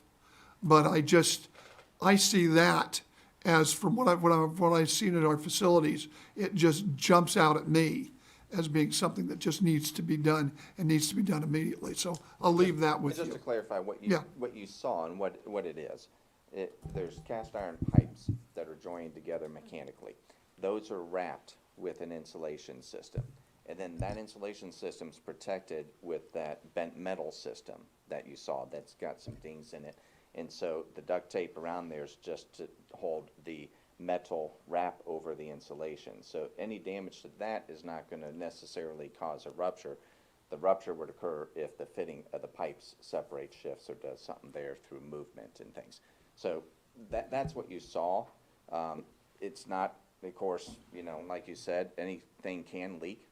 And if a fitting did fail and leak, it will go saturate the insulation and then drip down, because gravity will work that way. And in your presentation last month, is there any plan or ability to address that exposure in the plan that we've laid out should replacement of Carthage Elementary be delayed? Is there a plan for replacement of that, or is that just something we have to live with until we replace the school?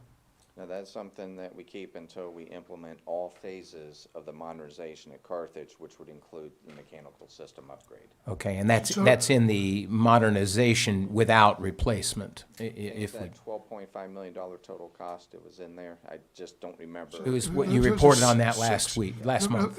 Is that the $6 million? You said you have an entry which says modernization of Carthage Elementary, $6 million. Is the replacement of that ductwork and the like part of that $6 million? No, that's not in that phase. That's not in that phase. Actually, the modernization of the whole campus exceeds $6 million. That was 12 point. 12 point something. That includes the gym and everything. That would be the investment if we just, depending on how long we have this current circumstances, the more of that we're going to need to do the longer that we stay on the campus. But we don't want to have the mindset that permeated the board and the staff with Aberdeen Primary School. So the longer the horizon is for the replacement of Carthage Elementary, the more seriously we have to take some of these other projects on that campus. And that was the subject of Mr. Barath's detailed presentation last month.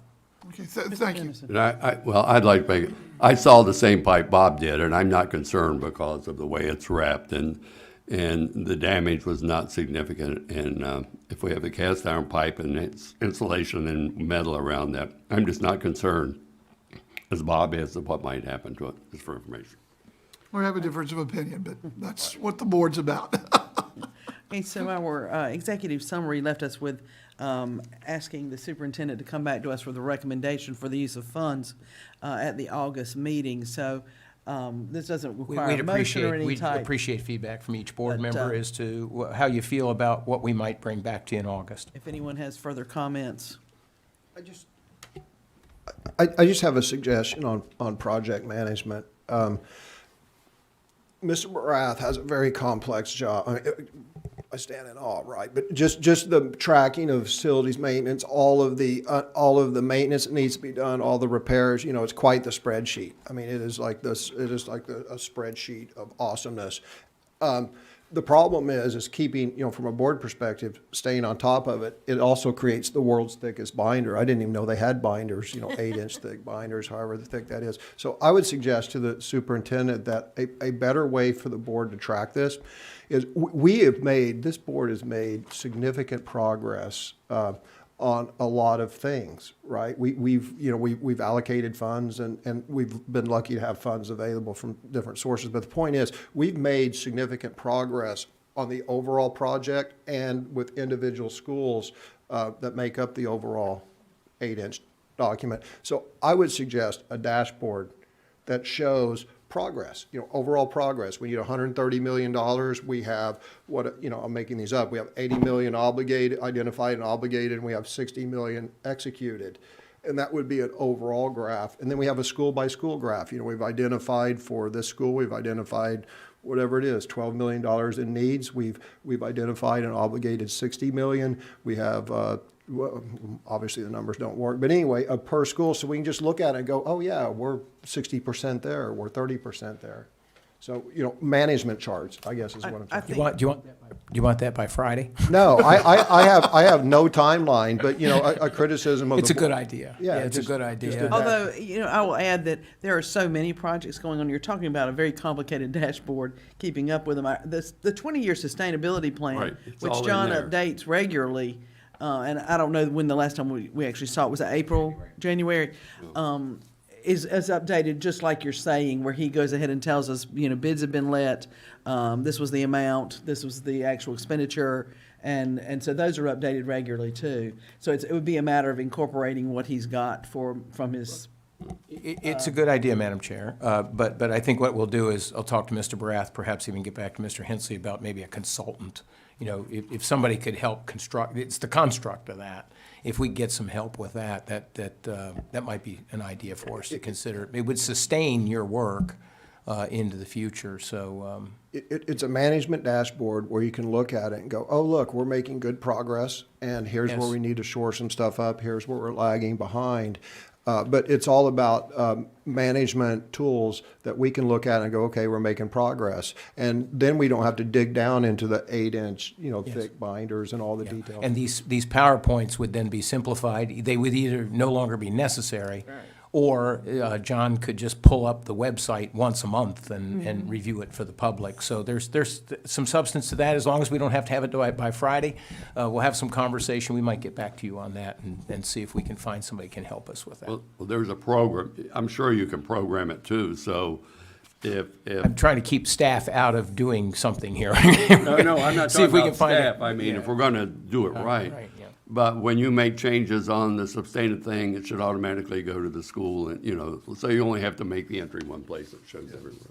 Okay, other comments or recommendations for the superintendent for next month? I have, Specifically on the plan that we've laid out, Ms. Caldwell. Thank you. I have one, but I was going to say we can call it Barath's Graphs of Awesomeness. Just thought of that in my head. I'm here all day too, so if you need more of those. No, I mean, I can tell you right off the bat, I think concept one is what I would favor. I've been in Vast Lakeview with my child for many years, playing basketball on a hot winter day. So I am all about fixing those gyms and putting AC in them. And because I know the roof and also windows, I'm assuming windows would have to be replaced as well. And a lot of those windows are very old, and even because some of them are cracked and broken, we can't replace them because we can't get the size anymore for them. So I think that would be a bonus. So thank you. I agree with Stacy. I think that we have an opportunity with our remaining dollars plus our dollars from the bond premium to take care of all of those gyms at one time. If we move forward with something else, I don't know that we'll ever have an opportunity to circle back and try to add air conditioning and all of the modernizations at the same time. So that would be my preference as well. Mr. Holmes? Recommendation sounds good to me. Just I asked him- any input on the proposal is, okay, thank you, sir. All right, anything else? Then I think we've given direction to the Thank you, ma'am. superintendent to That's proceed all. with Thank you, concept board one. members. We just wanted that direction, and we'll plan accordingly for August. Thank you. Thank you, Mr. Barath. I think at this time we'll take a 10-minute break. We'll come back in at, what is this, 10:15? Yeah.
We'll call back to order this meeting of the Moore County Board of Education. We'll now proceed on to item 2C, face covering requirements. Dr. Grimsey.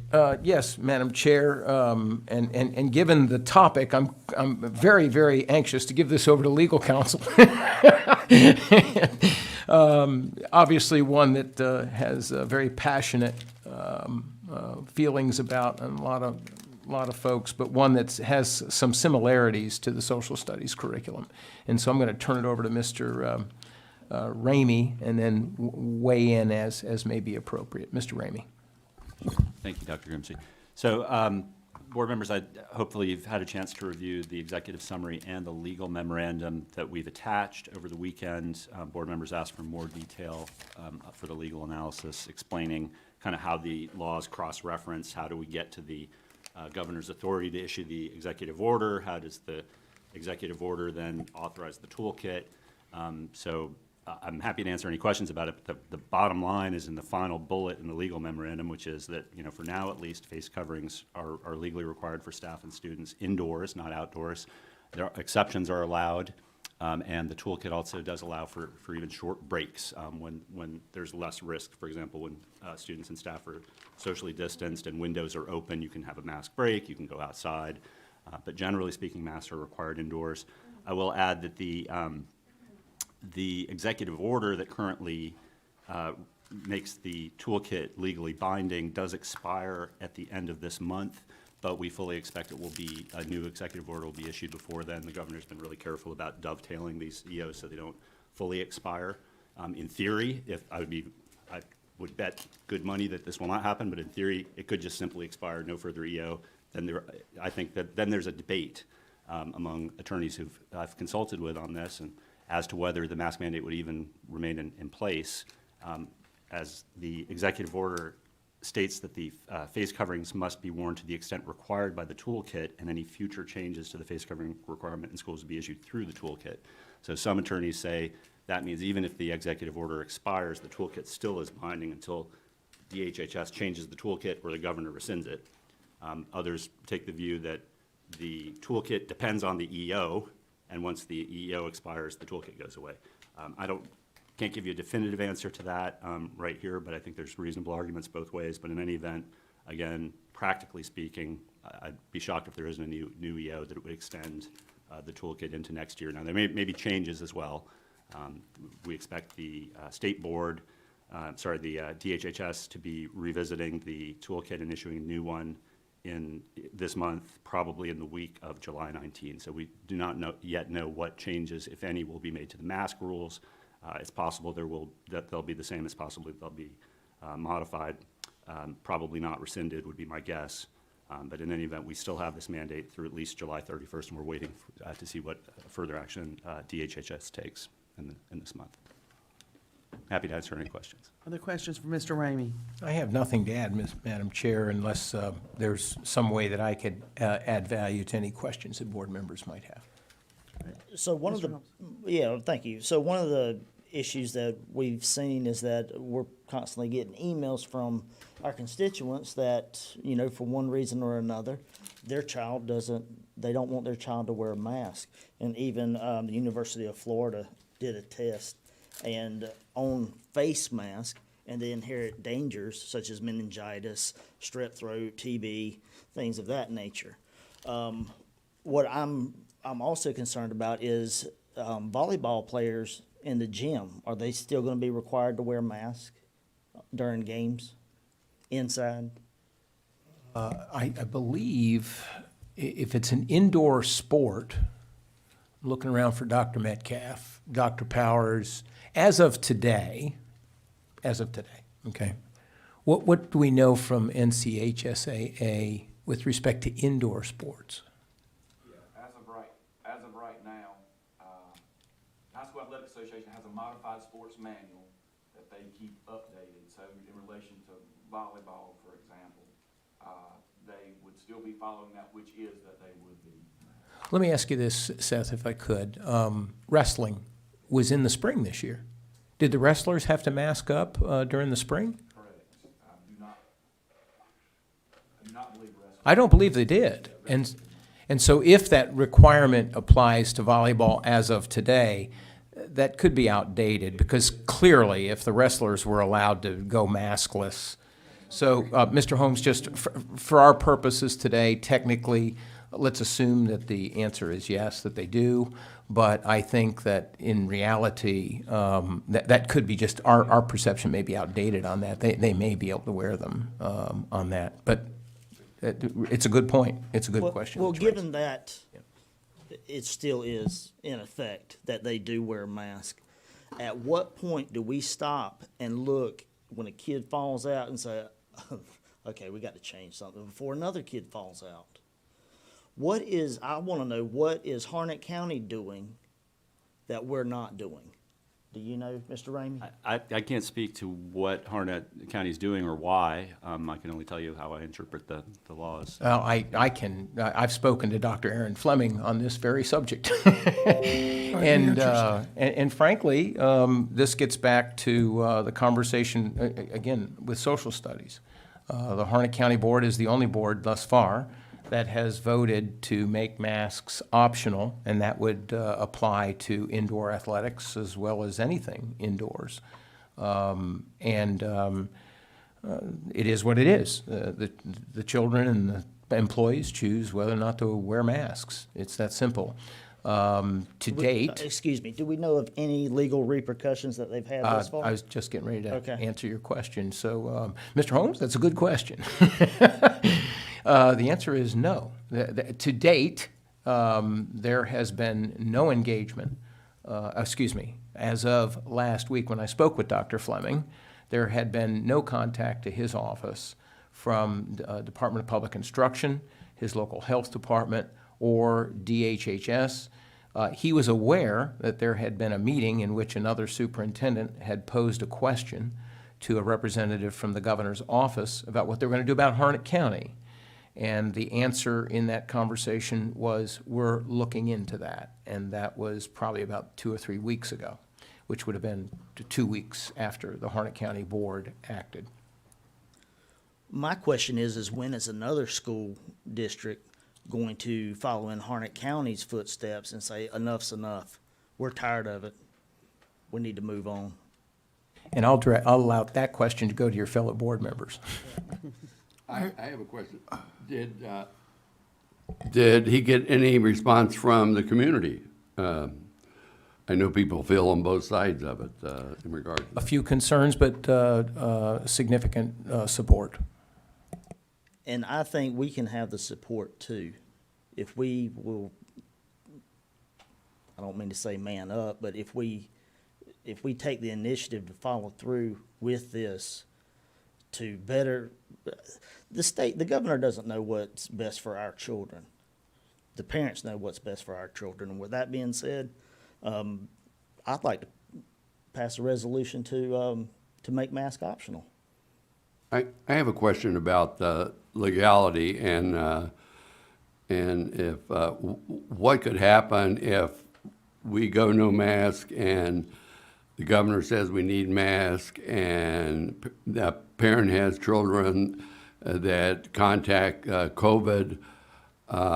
What legal responsibilities do we have? I know if we follow what's supposed to be done, we're exonerated from anything legal. But if we don't follow the guidelines, what are the legal implications, Neil? Right, that's a good point, Mr. Dennison. There is currently statutory immunity. There's a COVID immunity statute that provides immunity for individuals, property owners, and it would include local government units, including Moore County Schools, for claims that are based on people being infected with COVID. So if you own a restaurant, someone gets sick in your restaurant and says, I got it because, the staff weren't careful enough, you have immunity. But the immunity does not apply if the owner of the property engaged in gross negligence. And so the concern would be if that is intentional violation of a legal mandate, gross negligence. There's no case law on that, but that would be the issue. So you might lose that immunity by intentionally violating a mandate.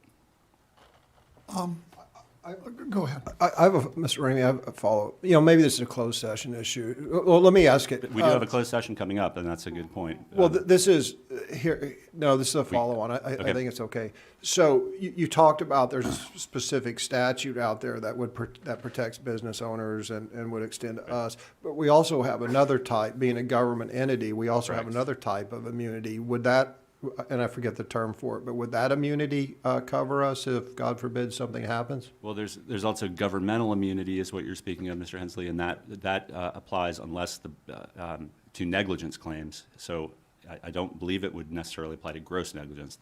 You get protection for negligence under governmental immunity. And also you only have that immunity to the extent it hasn't been waived through acquisition of liability insurance. That becomes a more complex question. You have the coverage from the North Carolina School Board's trust, which is not insurance, but there's also excess insurance that you get through the trust. So you could potentially have claims if they hit a certain dollar value. If they got up to over $150,000 claim, you might get into insurance money and a waiver of immunity. Of course, you have insurance money then to cover, through the extent of the insurance, I think it's $1 million. But you do have the litigation risk. You can't just get a case dismissed if you've waived immunity. That's a bit of a complex question. But the waiver of immunity is only up to the amount of the insurance. Am I correct? It's correct. It's to the extent that you're indemnified by insurance, that's the extent to which you Right, waive right. immunity. So, Correct. so there's no liability. I'm sorry to interrupt. Well, I think we've clouded the issue because we haven't waived our immunity because we haven't purchased insurance. So Well, you do have excess insurance through the North Carolina School Board. Now, I don't know all the details of coverage and couldn't give you a coverage opinion anyway. So that's the other issue is that, you don't know whether there's a waiver of immunity and what the extent to what extent immunity is waived until you actually have a claim and it's evaluated by the insurance company and the trust and they determine if there's coverage and if blah, blah, blah, blah, blah. So you can't really, there's no way to project for all future claims, whether you would be immune or not. It really depends on the factual allegations and legal allegations, and then they have to be evaluated by the insurance company and by the trust, the people that provide you coverage. I have a couple, if I could go ahead and continue. So, actually, two things. Actually, three things. So first of all, I had an event last year at the NAV that had, 800 people attend or something, and I purchased insurance, and I thought that liability insurance would be shockingly high because of COVID, and it was $125 or something, right? And I asked the commercial insurance company, I thought this would be tens of thousands of dollars because of COVID. This was in the height of COVID.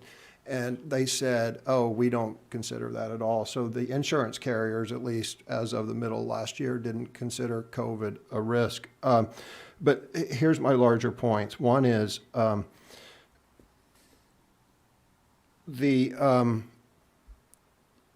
we're all sitting here unmasked, and we're enjoying that. The governor sits up in his office, and he's unmasked in his staff meetings. The North Carolina Department of Public Instruction, I assume the state school board was unmasked, correct? Right? And we all saw what a barrier to, when we were masked, and it was just us 7 plus, our attendees, we saw what a barrier to communication wearing masks was. And yet we still inflict it on our students and our teachers. And we're in the business of education. I have stayed out of the mask fray. I have strong feelings about it. I have stayed out of it 100% as it relates to Moore County schools, other than supporting the superintendent and his policies. But I think that it would be absolutely a shame if we send our students back to school in the fall, again, making the students and teachers adhere to a standard that we don't have to adhere to. So I have stayed out of it. It sounds like there's an upcoming, another executive order renewal. But if the governor renews this executive order requiring masks for students in the fall semester, then I think we all need to wade in hip deep, because it is unfair to ask the students, the faculty, the staff to do stuff that we don't do, that the central office doesn't do, that the North Carolina Department of Public Instruction doesn't do, that the state school board doesn't do, and that the governor doesn't do. So it may be, this is a good time to start the conversation, but I think it's maybe a bit premature to take action until we see what the governor does. Now, we could pass a resolution in support of Harnett County. And, you know, one thing I've seen about the governor is he is keeping regulations and he's keeping things locked down until he feels the political pressure. And then for no medical reasons, he lets up on I can't think of the term. He relaxes standards, not based upon medical progress, but based upon political pressure. So maybe if we did pass a resolution saying we intend on doing this, and we join our fellow, you know, if we as a board believe that, then we join Harnett County in being part of that change. I mean, our new social studies standards are teaching our second graders to be activists. So why as a board are we not being activists and pushing for positive change to better improve the education of our children? Just to mirror what Mr. Hensley said, we have got to take the initiative to go ahead and start making progress to get rid of the mask. It's not fair that these children are subject to having I don't like masks. Everybody knows that. But to have a child have his or her mouth covered, and they're just constantly, just sucking on it, and then they'll take their mask off, put it down. I mean, kids can get sick real easy over that, not to mention that these kids could possibly fall out, have a medical emergency, and then, we'll look back on this day and say, man, I wish we had passed a resolution. So to reiterate, I would like to make a motion to pass a resolution making mask optional. And I would normally second that resolution. I think this needs to be taken up at our business Right, we're in a work meeting. session, so we shouldn't take any action. Right. Okay. But I guess those are two things that I would like to see added to the agenda for our business meeting. I think the first one, I'm trying to remember what that was. The social studies. The delay. social studies delay. But I would like to go over this thing with Mr. Ramey. We do have closed session coming up, and it might be appropriate to, address some legal questions there. Okay, because what I really want to go through, I think probably should, tell me, Mr. Ramey, if anything gets uncomfortable and we should do it in closed session. But first of all, I want to say thank you very much. Over the weekend, Mr. Ramey gave us some memorandum, which was very, very detailed. And I think that the public should, now, by the way, I disagree with some of what Mr. Ramey said, but I think the public should take a look at that. I believe that's open and on our website, am I correct? It is attached to the executive summary down at the bottom under legal memorandum, I believe. Right, so Yeah, it legal is memorandum. open to the available, public, correct. which gives a succinct idea as to why Mr. Ramey is recommending what he is recommending. And he did that over the weekend, and it was, I just want to say I appreciate it. But Mr. Levy, let me just interrupt. Mr. Ramey's going to say he's not recommending anything. Thank you, I was just going to say Okay. that. Just simply I'm just telling clarifying. you what the law is. I'm not, Oh, it's up to you to run okay, this whole- I can feel it coming. I take that, but Thank you. because I thought when I read what was on our website, that last paragraph was on it. Am I incorrect? All the way down? It's just my analysis of the law. Oh, okay. But, we can Yeah, go beyond but- that, and but I can any give rate- you, any I can rate. give you recommendations and risk analysis and things like that. but Right, that well, might be I'm a not, closed session topic. I'm trying to ask here, number one, 220, SB 220, expires by its terms, am I correct? Correct. Okay, It so has, yeah. now SB 220 is the law which allowed us to go back face-to-face in school, but also said that we had to obey the toolkit. And the toolkit says we must mask indoors. But now that has expired. Am I correct so far? That's right, but before that session law was No, no, adopted, there were I- executive orders that said that the toolkit would be the rules for public schools. I understand. Okay. So now that we know that we're not dealing with 220, now we have to deal with the governor's emergency powers, correct? Correct. Okay, the executive powers. And the executive powers say that under additional powers, it says that the governor, with the concurrence of the Council of State, can regulate the ingress and egress and regulate how things are conducted in public buildings, correct? That's correct, but the Okay, governor no. is, Just give me Okay. give me a second, because I know where you're going. Okay. Okay. Now, we don't yet have the concurrence of the Council of State on this. Am I correct? On some measures, there has been, I believe, but it wouldn't apply to the school mask mandates, I don't believe. Right.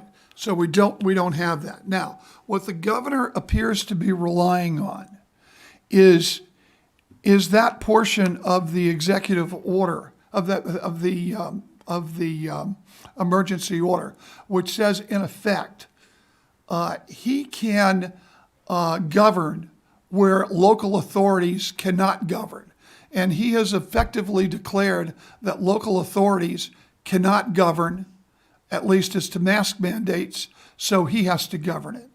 And that's the basis of his issuing of the executive order on mask mandates, absent the concurrence of the Council of State. Am I correct on that? I'm sorry, could you repeat the last point? Okay, and his need to govern where local authorities can no longer govern. Not require the concurrence of the Council of State. Right, does not Yes, require the concurrence of the Council of State, but that is the basis on which we are dealing with these mask mandates, correct? Yeah, I believe that's right. Mhm. Okay, so essentially what the governor is saying is, we don't have the ability, this board does not have the ability to properly govern, so therefore, he must step in and govern, and must give us a mask mandate. And that's the basis of the mask mandate, am I correct? That's not exactly right. Let me see. if May I can find bring up one point here, that we're talking about mask mandates? The legislature said we have to follow what's in the toolkit. The legislature, not the governor. That has expired. That has expired, though. So, It has expired? yes, because that applied only to the Okay, last school year. okay. So currently, the way I would sort of visualize it is you have the Emergency Management Act, which is an act of the General Assembly that was signed by the previous governor long ago, delegates authority to the governor to issue executive orders in the state of emergency. Pursuant to that authority, the governor has promulgated a series of executive orders, most recently Executive Order 220, that authorized DHHS to set rules for public schools in the toolkit. So the toolkit's the rules. I mean, we've all been following the toolkit for a long time now, right? You all are very familiar with the toolkit. The toolkit requires masks. To Mr. Levy's point, the authority under the Emergency Management Act that the governor's relied on does not require the concurrence of the Council of State. It does require the governor to make findings that local control is insufficient to adequately address the emergency on a statewide basis. It's not a finding. He doesn't have to determine Moore County schools can't handle this issue. It's just that the governor's determined the scope of the emergency, the coronavirus, is such that I need to use the power given to me by the General Assembly. We're to the local promulgate government, rules. right? You are a unit of local We are government. a right? All- local, all- and right. we are unable, in the governor's That's not- declaration. No. What I'm trying to say is there has to be a finding that local control, not in general, is insufficient to adequately address an emergency. So the governor can exercise his emergency powers if he determines a hodgepodge of local solutions is not going to do it. We need a statewide rule to suppress spread of the coronavirus. Now, we can disagree whether the governor should have exercised that authority, but that's the finding that he had to make and has made in the executive orders. And not only that, but the Executive Powers Act basically says that this emergency lasts until the governor says it's no longer an emergency. So theoretically, the governor can do this ad infinitum, correct? Yeah, I'm not sure if the General Assembly may be able to supersede that. I believe they can. I'm not 100% sure, but otherwise, that's correct. The government. Well, what but, the you know, what the it's pursuant to statute law. It's what the pursuant to law. statute says is that there are two ways Right. to create an emergency. Correct. Number one, the legislature can determine it. Number two, the Correct. governor can determine it. And what the statute says is that that whoever determines it, whether it's the governor or the legislature, they get to determine when it ends. That maybe that's what I'm not 100% sure of. I It am. It could be okay. Then Okay, so bottom line here is, why do we need to change this? Number one, we have to look at the governor in the eye and say, you can't declare an emergency ad infinitum. And number two, it is insulting to say that local people cannot have local control over our local school districts. And it is, I'm reminded that during World War II, there was an attempt at declaring martial law in Hawaii after Pearl Harbor. And they were bringing civilians before military tribunals.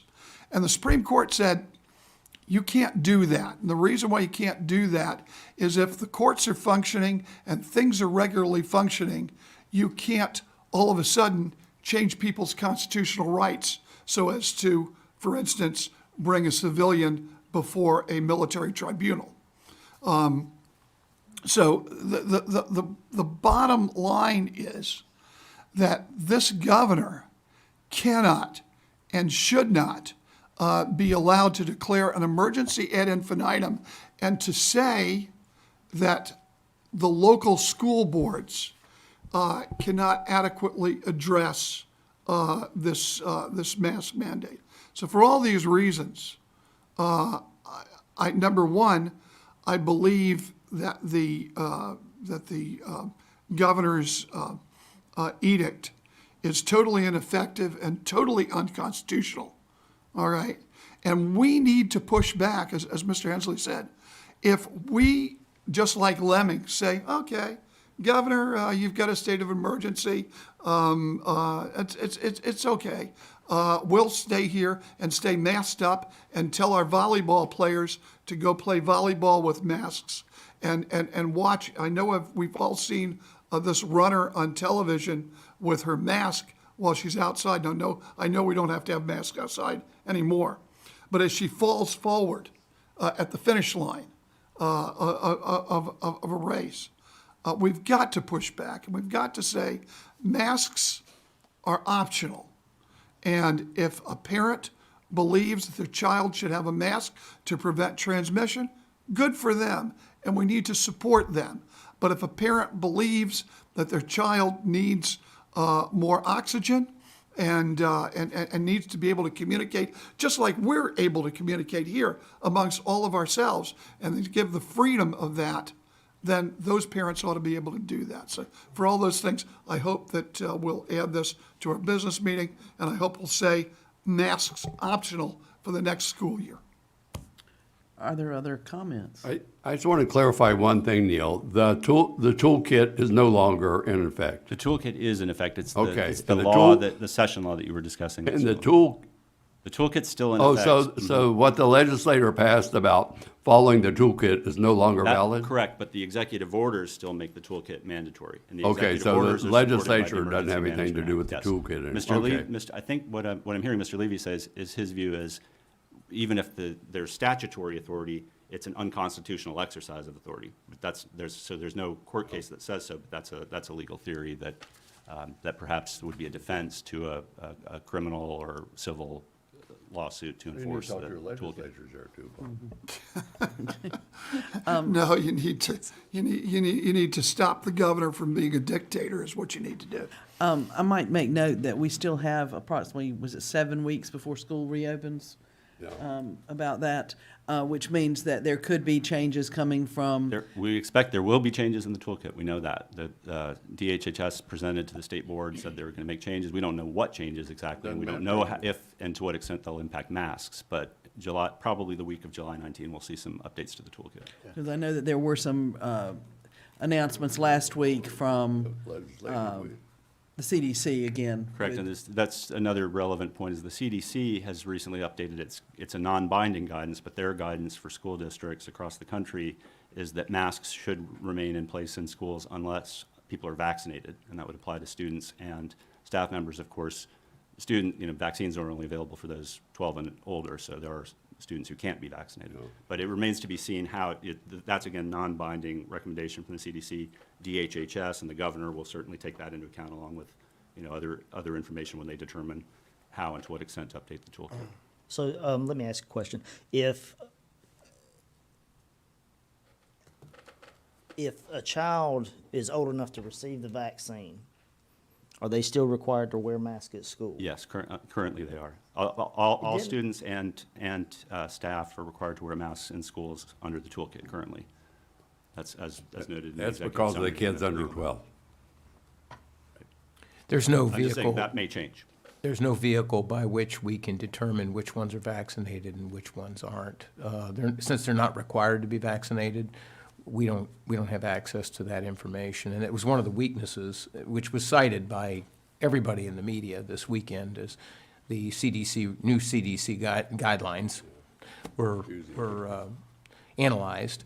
One of the very quick criticisms of that, which I happen to agree with, was that they put this out there and were silent on the issue of how people like me would know which ones were vaccinated and which ones weren't without violating their privacy rights.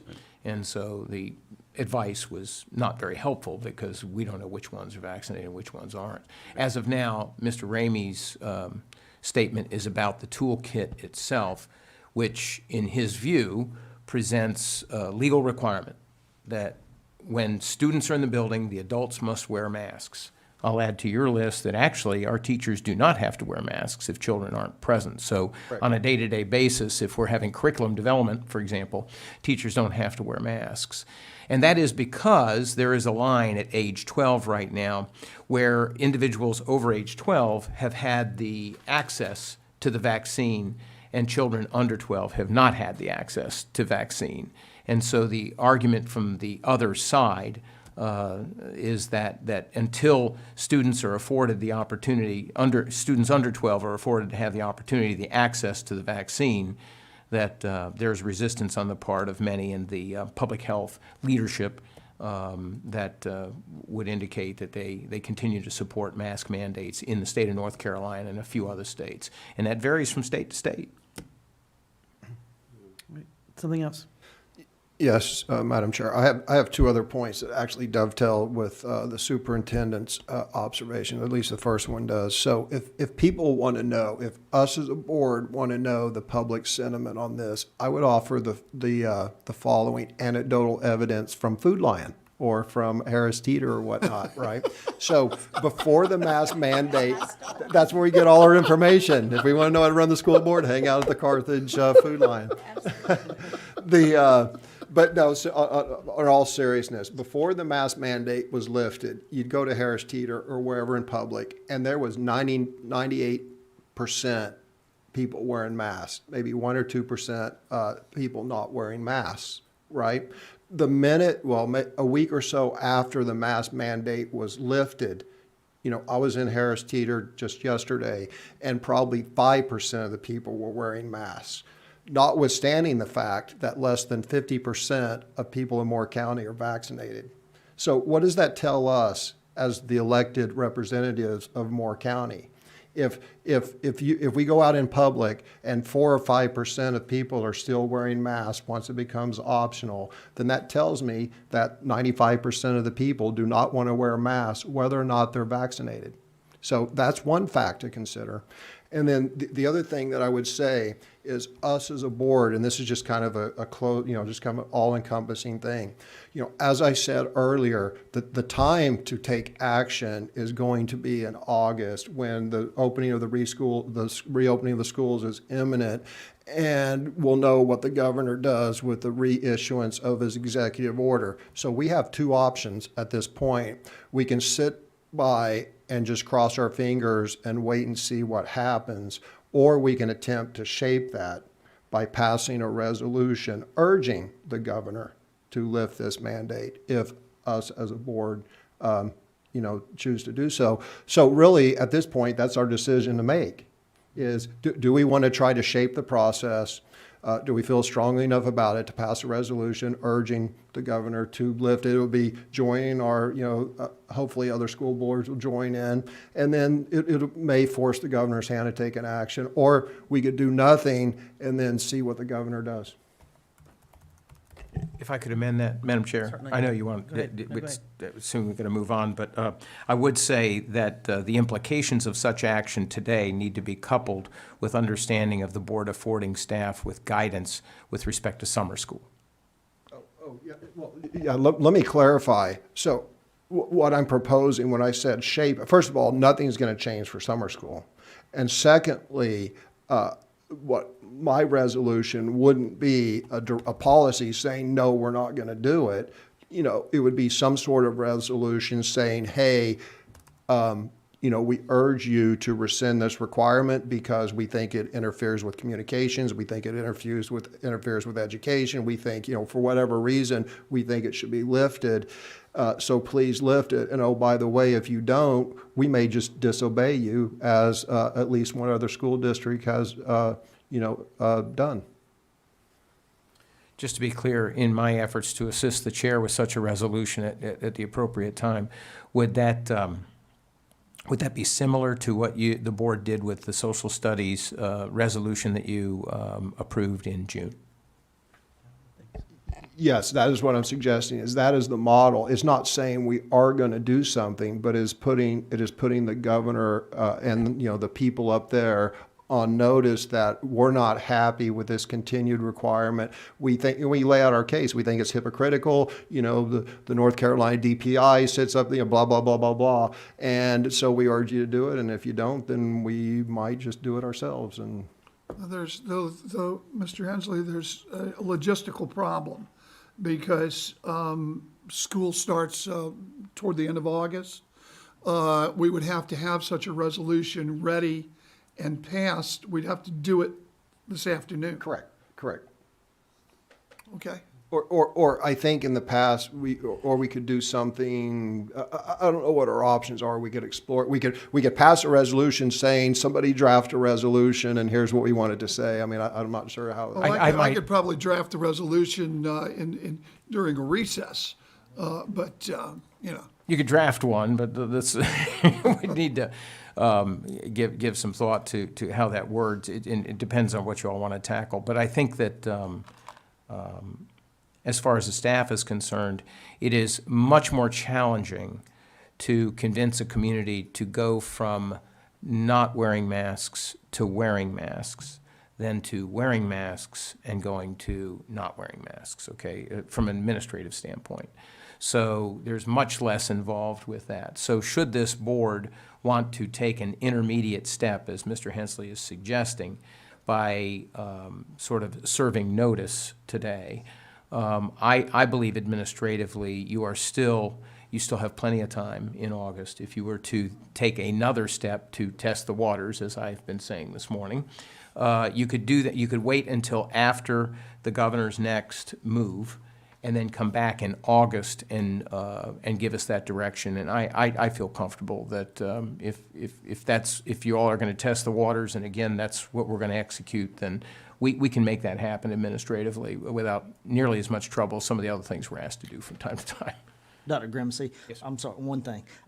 I would like to take a proactive approach to, we know the governor probably will renew this, but I think it's a good idea to go ahead and be proactive, at least just a little bit, because if for whatever reason that the that the school year is about to start, and we haven't already taken the steps to work towards removing the mask.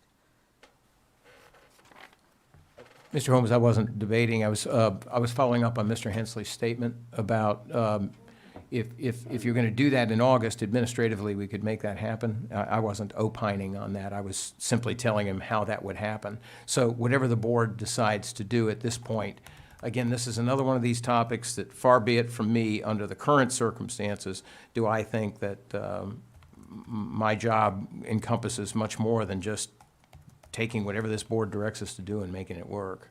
Yeah. So I think what he's also saying, this is a political statement by the board, not by the superintendent. And so if we opt to do this kind of thing, it would be a board action rather than a recommendation from the superintendent. I might note, most year-round schools and other systems are beginning this week. I know that my granddaughters begin at Tramway Elementary on Wednesday, and they have been informed that masks will be required. So I'm assuming that the majority of other school systems across the state are still following the toolkit as it has been presented. We might also encourage some of the folks that have been writing to us about masks to turn their letter writing toward the folks in Raleigh, whether it is DPI or the governor, and encouraging them to make those changes. It doesn't just have to come from the school board to demand some action, and they can turn their efforts on others who actually have some control at the top and can begin it there. I might just respond to Mr. Holmes and the study from the University of Florida that determined that children's masks had germs on them. I think that study was only of 6 masks, is my understanding. I think they studied 6 masks and a T-shirt and maybe a hoodie. It was a very limited study, and yes, if they had not found those germs on those masks, I would have been greatly disturbed, because children carry germs. There is no doubt about it.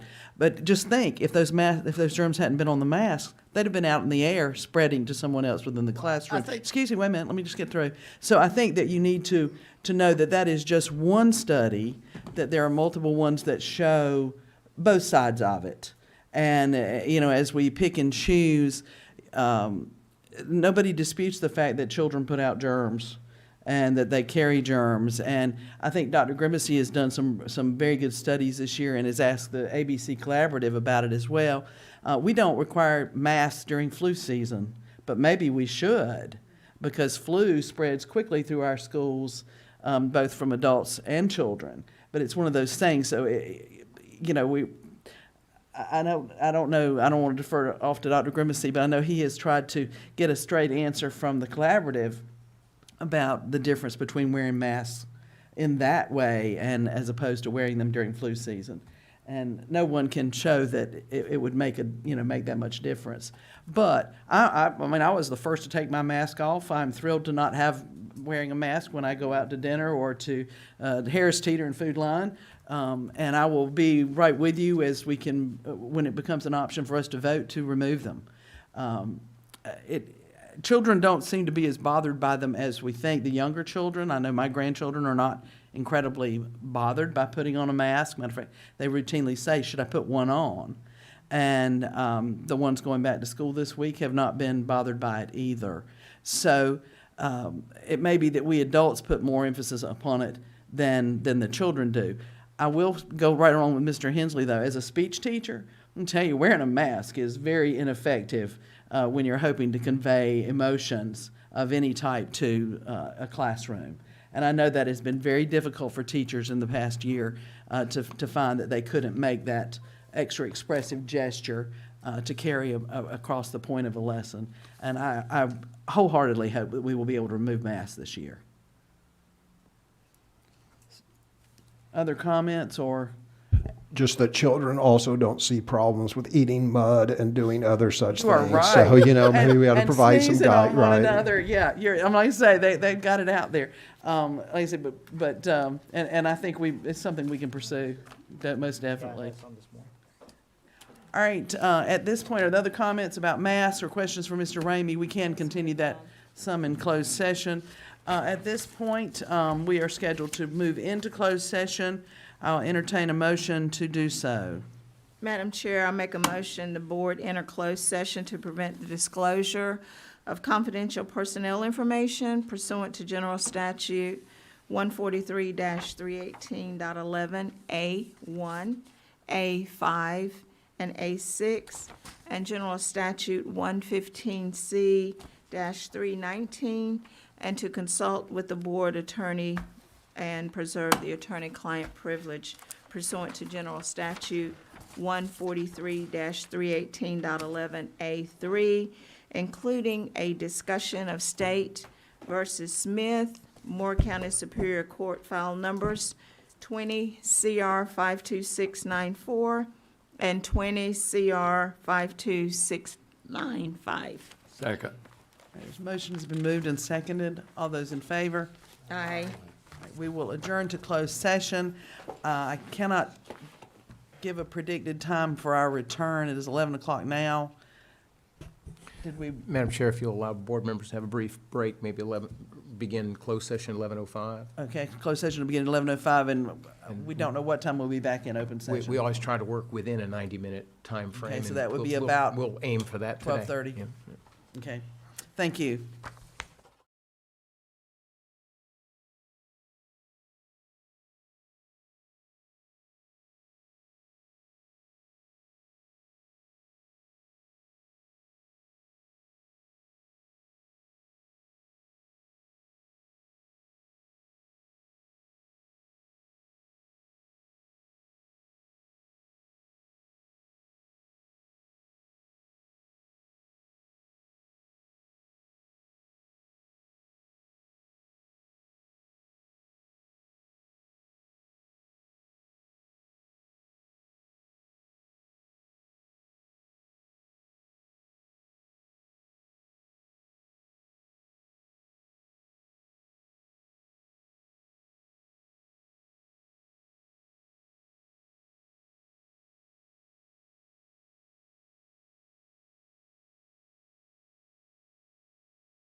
All right, I'll call back to order this session of the Moore County Board of Education.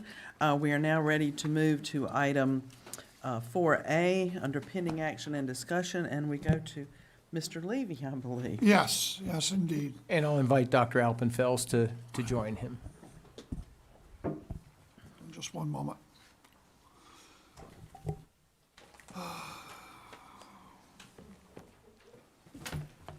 Okay. To the board, the policy committee met, which I chair, and want to thank Mr. Dennison and Chair Carter, who are members of the policy committee. And we're recommending the policies which are in your summary. And these are extensive policies, but really most of them are changes in form and changes for legal purposes. But there are two that I do want to bring to your attention. The first, in particular, is found on page 30 of your folder, and that is basically a resolution which was authored. Well, I'll tell you a story. You remember I had an anti-CRT resolution, and that was voted down. And I challenged Mr. Dennison. I said, if you don't like this, perhaps you'll just give us another resolution, and maybe you'll mirror the what is currently in the state legislature. And Mr. Dennison took me up on that, and he who I call him now Senator Manchin, because he basically took the what is called House Bill 324 and did what I had talked to him about earlier, and created a policy based on House Bill 324, which does not say critical race theory specifically, but it does say what we do not want to teach in Moore County schools. And just one second.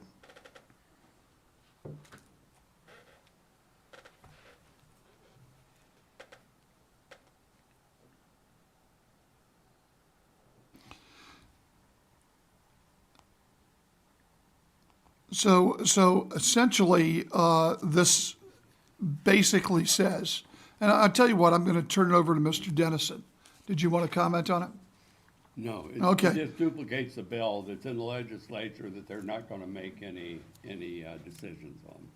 Okay, the legislature is not likely to pass it, but we will. And let me turn to page 30 here, because I will make one comment, Bob. It prohibits all the assumptions that people have of what's included in critical race theory, and prohibits us from teaching those things into our students. In other words, what they say, it does all the stuff that it says, this prohibits us from doing what people are saying the critical race theory does. well,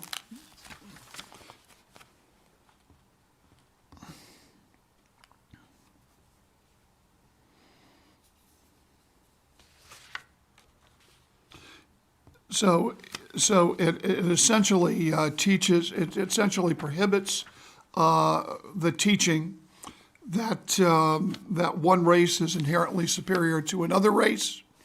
It prohibits the whole idea that the United States is not a meritocracy.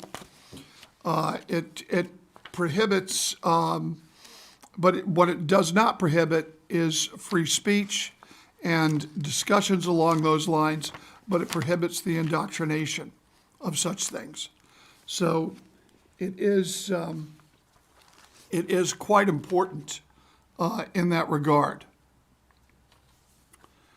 Now,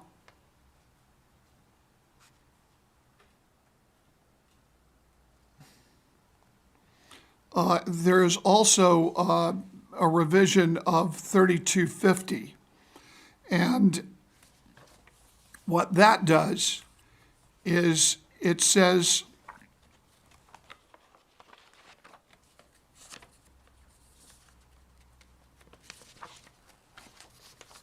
it says that basically teachers cannot advocate and indoctrinate students as to their own political beliefs. So, and they can't do that during school hours. It says that it precludes an individual from participating in political activities. It does not include them from participating in political activities, but does prohibit them from doing those things on campus or during school hours.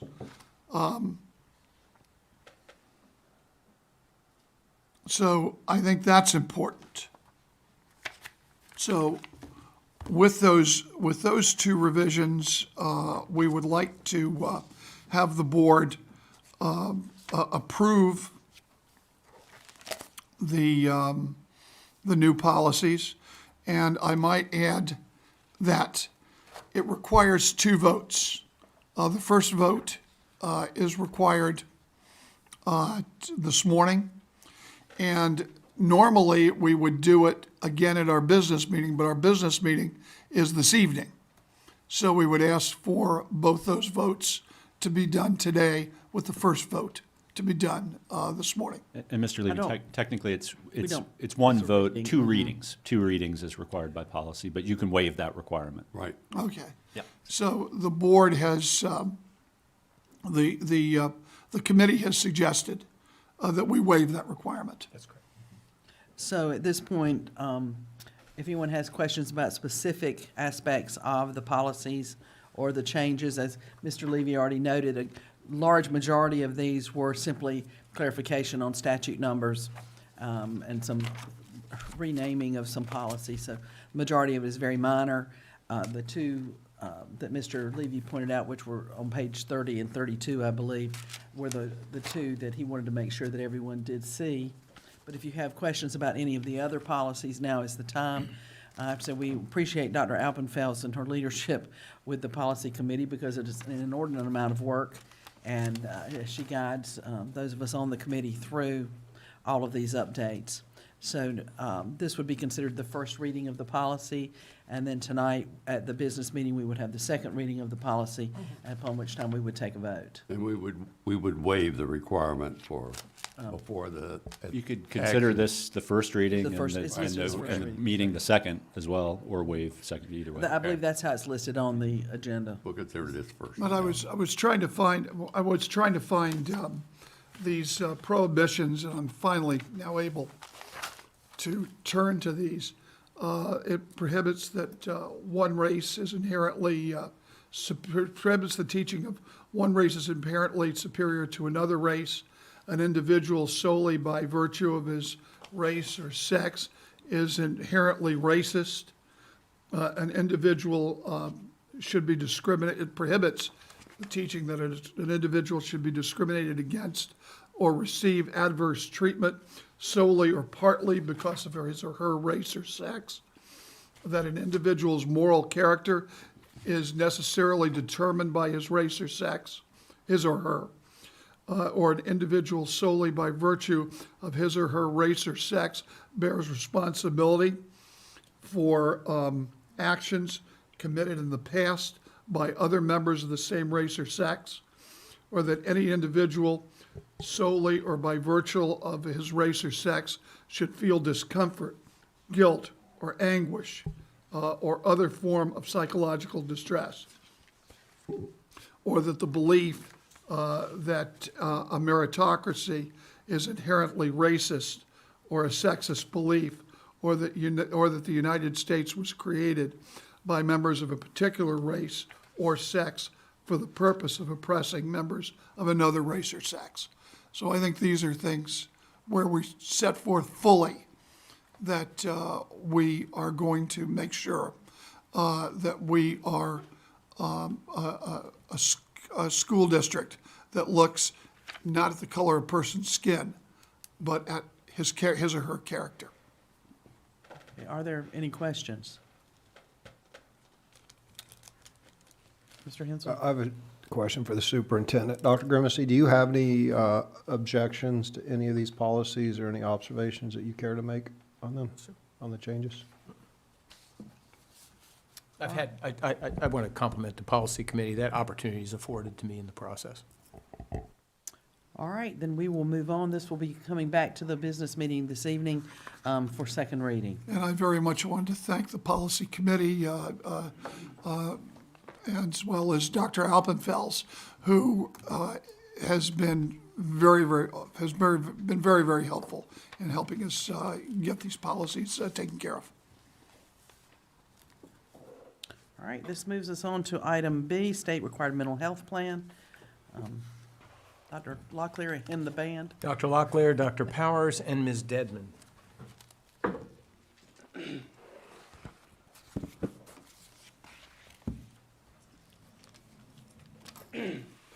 And I would add that the fact that we're bringing this before the board today is partly a result of the policy committee's work. So in the process of doing that, I and staff members weren't aware that we needed to get board approval of this, but legal counsel has opined that it would be, if not absolutely mandated by the state, it certainly would be helpful. So, Dr. Locklear. Yes, sir, Dr. Grimacy. Good afternoon, board members. As Dr. Grimacy noted, we are bringing the mental health policy and mental health school improvement plan to you for your endorsement today, based on advisement of our attorneys in North Carolina School Board Association. This is required for each school system by law to have a school mental health improvement plan and by state board policy. And I'm going to let Dr. Powers and Ms. Dedman give a few more details and information about our plan. And then, of course, we're available for any questions that you may have. Ms. Dedman. As you know from the June board update, the new school mental health law and state board policy require each public school unit to implement a school mental health improvement plan, which includes a continuum of services. These services include universal supports, which include a mental health training program for all staff working with students, supplemental supports known as early intervention for mental health difficulties, intensive supports, which are usually provided through referral to community partners, and a suicide risk referral protocol. The state law and board policy are built upon and in alignment with a long history of including social skills and mental health as part of the core mission of a public school unit. As already been said, board approval was not explicitly required in the law, but advisement has been that we ask for your approval. So if you could, Laura, follow the link and pull up the plan. I know you have had some time to look at it. And I wanted to kind of go over the format of the template that we were provided to, for us to complete. So the template came from both the State Board of Education and the Department of Public Instruction. The compelling why and vision for SEL and school mental health improvement is based on our vision for Moore County schools as well as our strategic priorities. If you look at the table, on the far left column, it says content, and that was the specific items that was provided to us when filling in our parts of the plan. So that was our prompts, basically. The action item column was pre-populated with some specific guidance and examples. So those are in black, and so to be clear about what we added was I put our action items in blue italics. And then the next column is the person responsible and the timeline. And then the helpful resources column came from the state and just gave us ideas of some resources from which we could draw when determining our strengths and needs and our action items.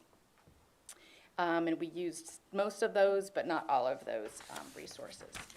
So since you've had time to look at it, I'm open for any questions that you might have. Are there questions? I think we need to go through this. There's a lot of information here, and I have all kinds of questions, and I think we need to go through it item by item. All right, start. Ms. May, would you increase that font just a little bit, please? Thank you. Yeah, Ms. Denman, if you could just walk us through and Sure. answer questions as we go through. Okay, so our first, the first action item is about kind of a needs assessment, Moore County Schools' strengths and needs. The facilitated assessment of MTSS is a document that we are working on completing. We're still in the process of compiling our results. The facilitated assessment of MTSS is a self-assessment that schools complete each year, and we upload the results to the state. And just to note, that's again, the multiple tiered systems of support. We need to be careful about our acronyms. Yes, thank and- you, thank you. And make sure everybody's clear on what all they mean, but that's part of the tiered systems of support that the state of North Carolina asks that we implement in our schools to support all students being successful. So that's what the right, thank you, MTSS yes. and that FAMS It's the is about. facilitated assessment. Right. It has an acronym in the acronym. That's right. It's about assessing how that's going. Yes, exactly, thank you. Although we did not administer the Youth Risk Behavior Survey this year, in the past, we have, and so these results I entered here. We are pretty similar to the country in most areas, but we were a little elevated in smoking and vaping in the 19 and 20 surveys, and so that helped us, prompted us to start some additional supports for those prevention efforts. Just one question. In the right-hand column, you have the YRBS survey, okay? Is that a survey that you are relying on for future mental health? Sorry, did you want to? Well, I was just gonna say, we did give those surveys in the past, as we've noted, and that data was available for us to help assess where we were. But whether or not we give those in the future will be a board decision for the future.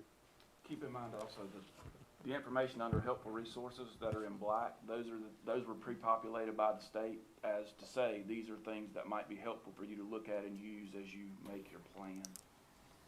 So the state is saying, you have the risk behavior survey data that might be helpful, you can incorporate that as a part of your plan. Or the annual, school healthy services report, Healthy Active Children's report, the Say Something anonymous reporting app, those kind of things are examples. The YRBS is the survey that the old board in November put a halt on, if you guys remember that. That's why they didn't do it this year. So. No, that part I know. Okay.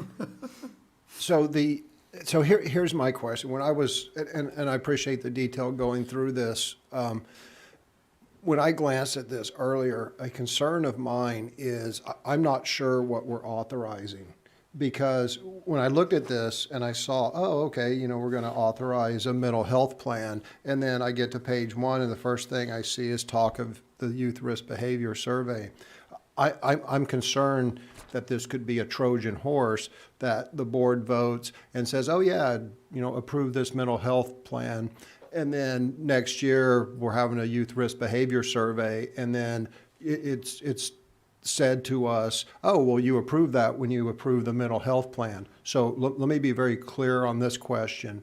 If we authorize this plan, are we also authorizing the administration of the youth risk behavior survey? No, sir. You're not. Okay, so that will not be, this will not be used as a basis to justify that. We would come back, any surveys that we would seek to administer next year, we would bring those back individually to the board and seek you'd be able to review them and seek your approval. What we're asking for approval for is under the action items. The action items are what we put into this document. And right now, we're talking about our strengths and needs, or needs assessment, so it's the action items. So we have data from the past, when we have administered the YRBS, which, as Ms. Dedman pointed out, for example, showed us that we had a real problem with tobacco use in our district among our middle and high school students. So based on knowing that, we put some strategies into place to help, students who may be struggling with some of those issues, to help them, to educate them on the dangers of tobacco, to put a program in place where when they're caught with tobacco products, they're not automatically suspended out of school.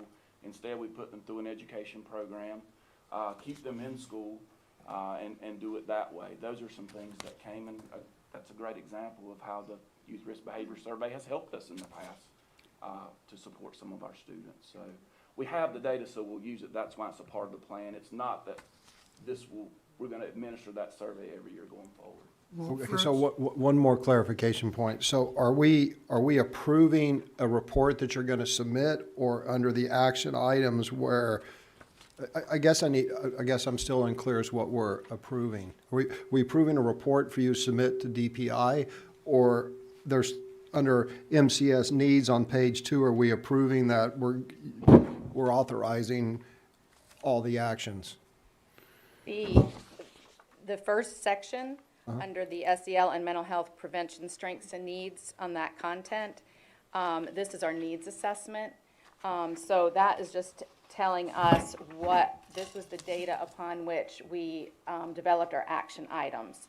Starting with the next section describing the existing efforts, those are items that we are currently doing. And there's a number of those things. Ms. Dedman, if I Yes. could try to help. Is there any reference to the Youth Risk Behavior Survey after the section SEL and MH prevention strengths and needs? There is certainly not, sorry. Yeah, well, and this goes beyond, I'm just unclear what we're. The answer to that is that it indicates that you did a local youth risk behavioral survey in 2019 and 2020. That's on page 2. But my question, I guess, I'm not even speaking now specifically about the youth risk behavior survey. I'm unclear what we're approving. It is the plans. What's in blue is what you're endorsing and approving. And authorizing us to send to DPI? And a lot of that are things that we're already doing and have Correct. been doing to support mental health. Right. In fact, most of it is, and things that we're just trying to continuously improve and go a little deeper with. And we've got some required training we have to give based on the state law and the state board policy that has to be completed. That's in this blue portion as well. So Right. that's part of what you're endorsing, our plan to give that training as well. Yeah, so therein lies the rub is, as you mentioned, Dr. Locklear, a lot of this we're already doing, and some of it we just approved last meeting. As I went through it yesterday, I'm like, oh yeah, we approved that, and we bought that software, and we approved this. But some of the stuff in here is still controversial. For example, based upon my recollection, it talked about using Panorama for faculty development. And, I don't think that's a settled issue yet. So I think that there's a lot of information in here. I think there's some information in here that we haven't yet settled. I mean, we can go through it, we can consider it, we can talk about it. But my initial thought on this document is if we as a board are going to vote on this as a roadmap, as our mental health plan going forward, there's still some undecided things here. So my initial reaction when I was looking at it yesterday was that we can go through it, we can talk about it, but I think we're a little premature to approve this until some of these other items, such as Panorama, we get sorted out. And Panorama is not the only thing that's in here. So I guess what I'm saying is, unlike previous board meetings where we've had, a work session, then we've had a week to kind of think about it, and then we vote on it, I think this is one of those instances that we can talk about it, but I know I'm not going to be prepared to vote on it a couple hours later. So anyway, that's. Just for clarification, Panorama is mentioned under current initiatives, like things that we have done in the past. Right. Not part of the new Excuse things. me, I don't mean to interrupt you, but Panorama is talked about as using Panorama webinars for inclusion and equity. And that is part of your action items in here. If you want me to go to exactly where it is, I'll be happy Yes, to tell do me the it. page number. Yeah. It's in there, and that is an example of something I'm not prepared to vote for today. Page 4 is the reference. Yeah, there's a reference on page 4. It says describe existing, okay, existing SEL, MH prevention initiatives, and that it is true to state that this year, training was provided to all teachers in the 5 SEL competencies through the Panorama webinars. But as you can see in your recommendation on the next item on the agenda, where I am recommending Panorama as our survey platform, but you'll also notice that we've amended that recommendation to remove the training platform, the webinars that were involved this past year. So with respect to that one, I think we can update that in the greater context of where Panorama stands now compared to last month. Well, my concerns were that we were told last time when we had this huge discussion on Panorama, and we were told, don't worry, it is just a survey platform. And I said, no, it is not a survey platform. It is a platform with webinars, and it is a platform which does social and emotional learning called transformative social and emotional learning, to transform people into, for lack of a better term, anti-racist social justice warriors. And we heard that, yeah, and you all directed us to take a month to go back and revisit that, and that'll be the subject of the next topic that we're going to raise, and I'm prepared to address that in But the I next don't topic, want so. that included in our mental health plan. In other words, and I guess I'm a little concerned that we were so told that it was just a survey platform. And then I come to read that we're using it for webinars. No, we did this past year, existing plan. This is the total plan where, if you look at the left, describe existing prevention initiatives. And it's past tense. And the reference is the Panorama webinars that was made that it was through those that we had social emotional learning competencies that were introduced to teachers as part of our SEL plan. That is not what we would do in the coming year through the Panorama webinars. Am I correct? Correct. I'm required to report Just what got to we look at the have left-hand done. column there.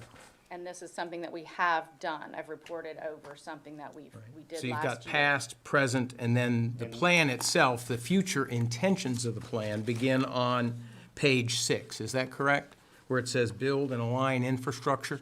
Yes, And so from that point on, we're looking forward. yes, Up until that point, this is the assessment, yes. the past and the present. Strengths, weaknesses. Now, we can remove that if the board is uncomfortable, but the bottom line is that doesn't speak to the future one way or the other. The board is not committed to that until there is ultimately a vote on Panorama, which has not been taken yet. The staff has yet to report on our complete assessment of what we determined in response to the board's feedback last month on Panorama. But up to this point, this behavioral health plan doesn't commit the board to anything, youth risk behavior survey or Panorama, beyond just the narrative that uses past administrations of those programs to where we have been in the past and where we are currently. Just make sure that we're clear on that. That's correct. So if you'd like me to start with page 6 and talk about going forward in the future. And when we talk about a plan for the future, that actually begins on page 6. Okay, and one other thing is, when reading through this, I've probably found maybe 6, 8, maybe 10 different platforms that are being used. How much is all this costing us to use all these different software platforms for all of this? And they don't seem to talk to each other. They don't seem to be consolidated in any way, shape, or form. Can you tell me what what page the different platforms are? Well, I can tell you, from my notes here, Well, it talks about all the stuff that we approved last month, all the expenditures. And I don't remember the iReady, the Caring Hearts for Kids, the Panorama, which of course got delayed to this. So it includes all those systems. And then it includes these 3 contract mental health workers and this and that. And I think that Mr. Levy's question is a valid question. And that is, how much is this mental health plan costing us? Is it costing us $5 million a year? Is it No costing way, us- no way. No, and I'm trying to answer Mr. Levy's question, if I could. Yeah. I think it is valid to get clarity on the statement that was just made and the assertion that we're spending $5 million. We're nowhere near that. We're not even anywhere beyond just a small amount. iReady So- was $1 million. I threw out $5 million, I said $2 Existing, million. existing. Positive behavior interventions and supports, statewide, positive behavior interventions and supports, statewide program. Yes, for free. Multi-tiered system, Of support, system of support, statewide program. free. All right, we can go back through how those relate. What is the cost of those 2 programs? They have no cost. No cost, all right. Training provided under Panorama, we will identify that cost in the next presentation. It was approximately how much? Last year for that, those 5 trainings, $10,000? maybe $10,000, okay, $10,000, cha-ching. MCS Behavioral Health Intervention Team is a staffing Provided by provision Sandhill that we Center. have, that we have. I'm sorry, it's provided by? It is provided through funding from the Sandhills Regional Mental Health Consortium in a partnership that was brokered by the county manager, and from which we get revenue to support supplemental health therapists and behavior specialists, which we've reported on previously. Is that correct? Correct. And it's grant funding that's only for that. It's not available for anything. That's correct. They So will not give it to us. if we don't have those positions, the money goes away. well, Okay? except- Can I could finish answering the question, because the thing was, is we have a question, and you're refusing to answer. I am answering the question at this point. I don't remember what the And I want to make sure I can finish what I'm saying, because the assertion is that you all have read this, and that you already know that there's all these $5 million of all these platforms, and what I'm showing is there aren't that many platforms, and we certainly are not, it is reckless to say $5 million. Okay, I am going to say that I'm walking, no, you've asked the question, and I'm going to, Madam Chair, do I have permission to answer the question? Madam Chair, I think the superintendent's Hold on. out of line. He's out of order. He's out of order. I do not believe so, Madam Chair. I'm not let shouting me, at let me, anyone. let me re, think he's- let me No, let me re-ask just the take question control of in the a very, floor. very Hold on calm one minute, manner. Mr. Levy. Okay. Okay, let's just let everybody settle down a little bit. The question I believe that you raised was what was the cost for the many different platforms that were used? Right, and he asked me some of Mr. the- Hensley asserted 5 million, was it $5 million? No, that was And a number out of the air. That had nothing, that's So nothing to Dr. do. Grimacy is attempting to walk through it. So what was your specific question? Okay, I want to know, number one, what is the cost of all this? But more than that, I mean, I see things like zone of regulation, core essentials, Sanford Harmony, the Positivity Project, goal of the week. I'm just going through Safe Schools platform. Okay, I see what you're saying. All of these seem to me to be different platforms. They don't seem to talk to each other. And I'm wondering, number one, how much is all this costing us? And number two, shouldn't there be an overall, maybe just one platform dealing with all of this? So Ms. Deb, So yeah, what can you're you lay out what those What you're platforms were? referring to are the different the curricula that the schools have been using. So, for example, Sanford Harmony is free. Zones of regulation is something that a school has been using in the past, and they use their local funding, that their discretionary funding for that. We did talk about purchasing a district-wide, and it's a curriculum, a social emotional learning curriculum is what those examples are. We decided that since they were already so embedded in the schools and already so successful, teachers and staff were so used to using them, that we wouldn't want to say, you're no longer allowed to use this particular thing. So, for example, Cameron Elementary uses Core Essentials. They've been using it for years. It's low cost. They purchase it every year as just a regular part of their discretionary funding. That's one example. Is it built into their guidance curriculum? Yes, yes, and it works the guidance curriculum, but the nice thing about it is it also has announcements in the morning, and all the teachers know about it, so that you have a mini lesson of the week, and then everybody's on the same page, and we're talking about these different character traits, et cetera. But which ones work the best? They all address the CASEL competencies, which is what's required. So they all address interpersonal relationships and No, that's not what I'm asking.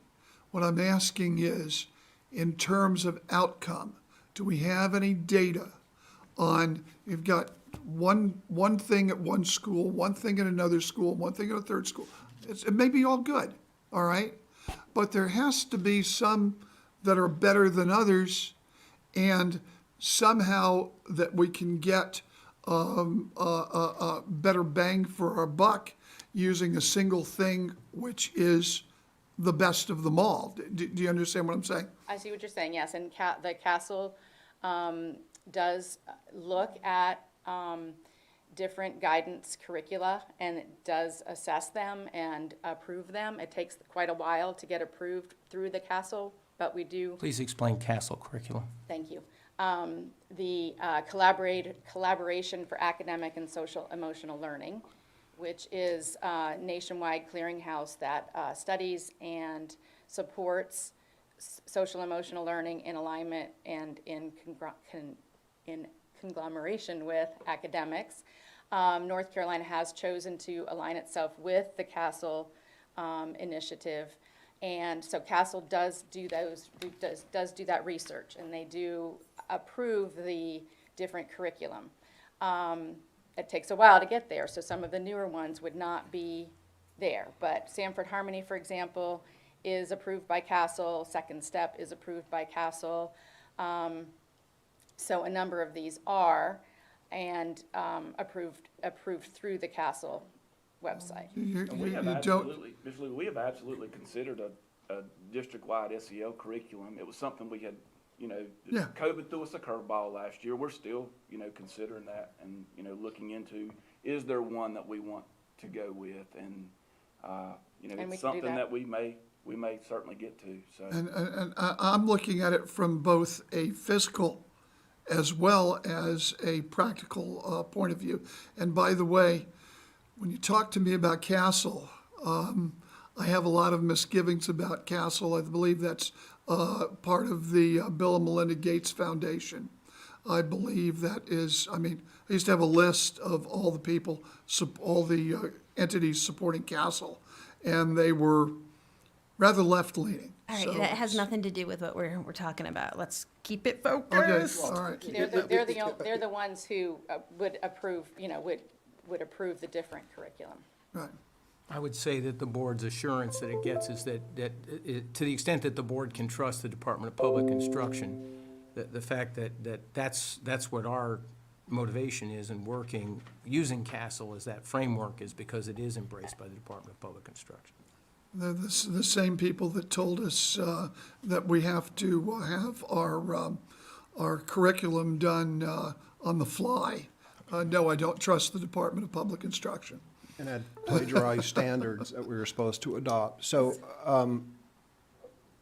I would like to know, and I don't need to know this today, but I'd like to know the cost of implementing our mental health plan, because this is not free. And I hear that we're using restart flexibility to hire MTSS facilitators. We've created special positions up here to oversee that. And then I see that justified partially as our mental health plan. I know that we have school psychologists. I know we have contract psychologists. I believe we have military provided psychologists. So I would like to know, as any responsible board would like to know before I sign off on a plan, what the cost is. And I see no price tag associated with this. And again, is it $5 million? Is it $1 million? Is it $100,000? Or is it free? We, the board, need to know that answer before we sign off on approval. I would be happy to tell you how much it costs. Yeah, and I need to know it now. Well, And I I'd just can like to- tell you what I'd it just like to costs. point out as well that, this is the first time that the state has required a mental health plan. So as was pointed out earlier, you know, these are things that, many of these things have been happening. We provided, you know, supports to our students because we want, it's not just about academics. There are lots of areas in which they need support. But, you know, those things were in place before we had the plan. I wouldn't say that you could just tie all that, you can't just tie that number and say, well, that's all because of our mental health plan. I would just caution. Understand, and a lot of this stuff is long running. My point is we're in the business of education, not playing. We're in the business of education. And, you know, some people would argue that, you know, mental health, you know, total body, social and emotional health is part of learning. I understand that, right? But I want to know, I hope my fellow board members want to know, and I think that the public needs to know, out of $134 million, or whatever it is, $130 million operational budget, Moore County Schools spends, whatever it is, $5 million, $10 million. Again, we have psychologists, we have social workers, we have all this stuff that goes in there. And I would like to know, and then we, the board, can say, oh, okay, that's worth it. Or we can say, you know, that's duplicative of the Moore County social whatever that provides mental health services. Maybe we partner with them. Maybe we just say, we're not in the psychological mental health business, and we say we're not willing to spend that because we could take that $5 million and we could hire additional teachers. Again, without knowing what the price is, I don't know. So I guess my question is, I would like to know, and don't need to know it today, the total cost of Moore County Schools mental health program, regardless how it's paid for, because we also know that money is fungible. That, you know, yes, there are a few grants, but outside of a few grants, we move money around to different things. Ms. Dedman, did you want to respond to the cost? I would like to say that the suicide, the SOS, the suicide assessment protocol that we've been doing costs about $3,000 a year from the district office. We pay for that. Well, you don't care where that comes from, but that's about how much that costs. I would say that it's appropriate request that we provide a breakdown of what the cost of the programs articulated in the plan is. And Okay, we can break that out. I will, first of all, Madam Chair, with your permission, I do want to apologize to Mr. Hensley. I was out of order. I should not have raised my voice. The $5 million kind of torqued me a little bit. I did use that as an example. You'll note I did go down. I said 5 million, 2 million. I would have got down to You went down, I 100,000. went up. So, but I want to apologize to the board and apologize to Mr. Hensley for having done that. Now, having said that, all of the items in this plan are already covered in the budget. So the costs have already been approved by the board. These aren't new costs. Now, you may still disagree that they should be there, but that'll be part of our line item analysis of the budget as we begin to prepare for next year. The plan, the submission of the plan to DPI is a bureaucratic requirement, and it would be helpful to staff that barring, if the only concern is the cost, then a number of these programs are school-based programs that have been lumped into the plan that a counselor or principal have felt, for whatever measurable reasons, have worked for them in the past. So right now, we want to get the appropriate endorsements. The state requires that we have a plan. We need the appropriate endorsement to move forward with the plan, knowing that it doesn't create any additional cost. In fact, where it says estimated cost, it says NA, simply because there's no additional cost. Now, should we cut some of these things or realignment, as Dr. Powers indicated, that's on the table going forward. But I would ask the board, as you consider action tonight, we will make the promise of delivering by email. We'll get that out, and that can be made public too. But we'll certainly follow up in short order with the board, because there really isn't that much here. I think you'll be moved by how little expense there is. There are some personnel positions, but we'll show in most cases where that aligns with supplemental funding that we receive.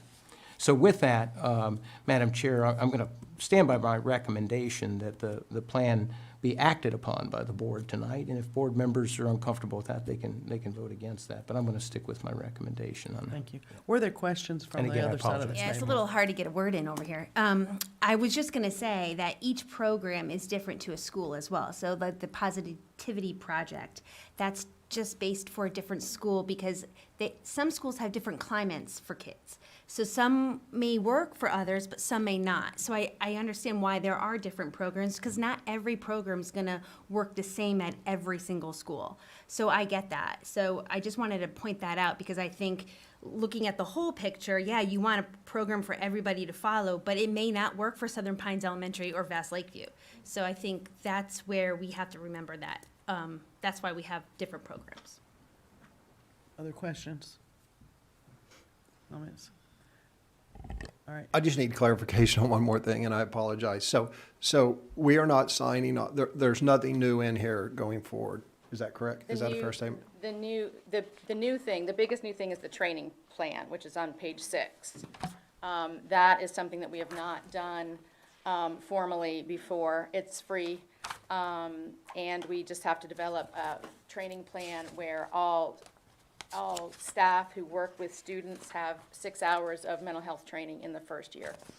And that's a statutory requirement. Yes. Yeah, that's a statute, yeah, that's part of the reason for this plan. This That's plan which, is that's which tied to page? Page 6. And so, under the build and align infrastructure, the first thing is to adopt the mental health training program.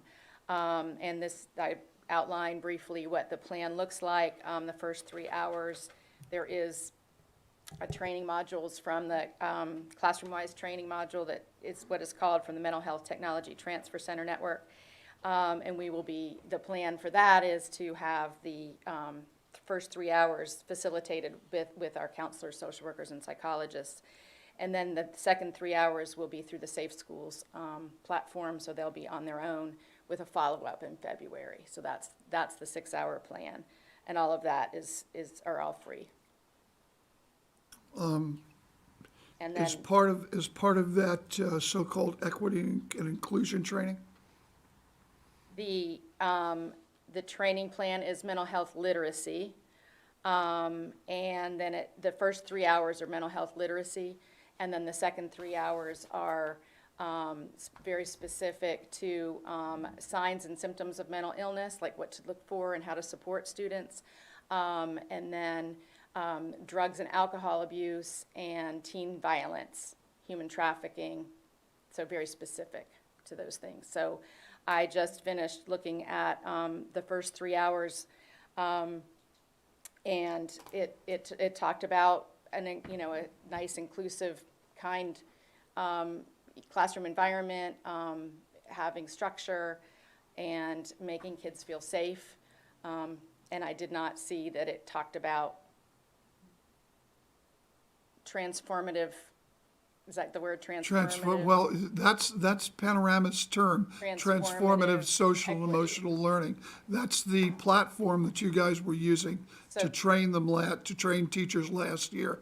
And it gets me a little bit, and I'm sorry if I get kind of upset, is that we're using these platforms, we're using Panorama, and I understand there's maybe a pledge not to use the Panorama webinars anymore for this stuff. That's coming up, yeah. Right, but, and I appreciate that, I want to add that. But my concern is that we're using these things and not really knowing what they're about, because transformative social emotional learning is a big part of what Panorama does. And for instance, one of the questions in the Panorama survey is, how easy is it to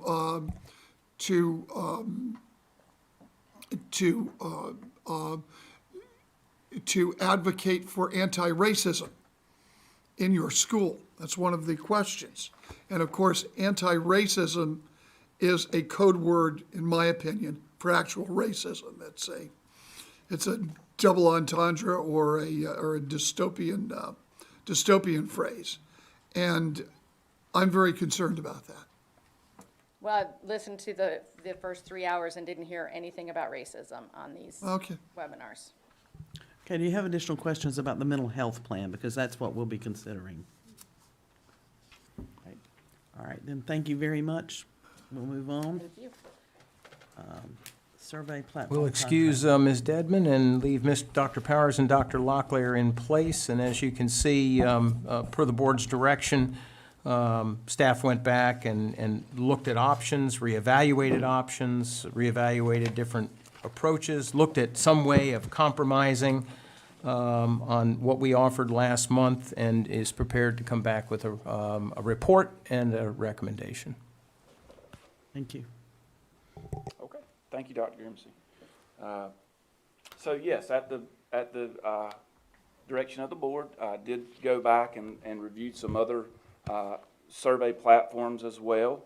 I was, when I did go, let me start by just saying, when you Google this and you go online and look for these, there are a ton of survey platforms out there, but what you find is that many of those platforms, the vast, vast majority, are focused on business surveys, relatively few that focus on education. So what I found as I researched, I found 3 that I thought would be good that did focus in some shape or fashion on education for review. Survey Planet did not come close to offering the same level of service that we've had in the past as it relates to education type questions, and just did not seem that it would be anywhere near comparable to what we would need as a survey platform for our district. However, SOGO surveys and Qualtrics did have many comparable qualities to what we have experienced and used with Panorama. And so those are going to be the 2 that I'll primarily focus on and share with you what we're able to learn about those. So first, I'd just like to quickly review what we have had in the past with Panorama that have been positive, and some of the things that we were looking for as we looked at these. I would also like to point out as well, this was not just me reviewing these platforms. Ms. Dedman also joined me, as well as members from our PAR team. So Kate Fall also joined me in reviewing these, as well as Tanya Del Conte from PAR. And we did actually schedule and have demonstrations or demo webinars with both SOGO Survey and with Qualtrics. So some of the things that we were looking for: unlimited surveys and unlimited responses, unlimited administrative users, pre-populated surveys that have research-based templates for ease of survey creation, the ability to create our own custom surveys, individual school as well as district surveys, data dashboards, data disaggregation by demographics, historical longitudinal data, options for diversity, equity, inclusion content, high level of project management support, playbook strategies to support improvement when support is needed, benchmarking and national norms, and comprehensive SEO content. So those were some of the things, as a reminder, that we were able to access through the surveys from Panorama. So I'd like to first take a look at SOGO surveys and what they have to offer. Some of the comparables where they were similar and things that we liked. They do offer unlimited surveys and unlimited responses. They do have the pre-populated survey templates. They have the ability to create custom surveys, the ability to import historical data from Panorama, so that was important. You know, we were concerned before, would we be able to have access to the 3 years of data that we have? We could with SOGO. Individual school and district surveys. They do have data dashboards, data disaggregation by demographics. Those dashboards would include longitudinal data, and there were options here for diversity and inclusion content as well. Some of the things that we thought were cons related to SOGO that we would not have with them if we went with them.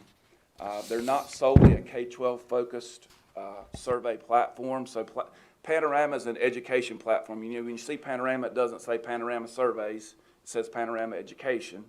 And I can tell you that SOGO's, the education piece is a small part of what they have. They're mainly focused on businesses. Their annual subscription includes only 5 administrative users, so there would be a cost associated with adding administrative users so that all of our principals had the ability to do surveys at their schools. They have a lower level of project management support, so it would be more difficult in terms of creating surveys and the administration portion of that, both at the district and school levels. They do not have any type of strategies to support improvement when your surveys show that improvement is needed. There's no benchmarking or national norms. There is no SEL survey template, so with SOGO surveys, we would be basically creating our own SEL surveys and flying a little bit blind there. And then the final con would be just unfamiliarity by the staff and with the school staff, and that would require training of staff. So when you look at the cost of SOGO surveys, the annual survey subscription licensing is $12,866. It was approximately about $1 a student.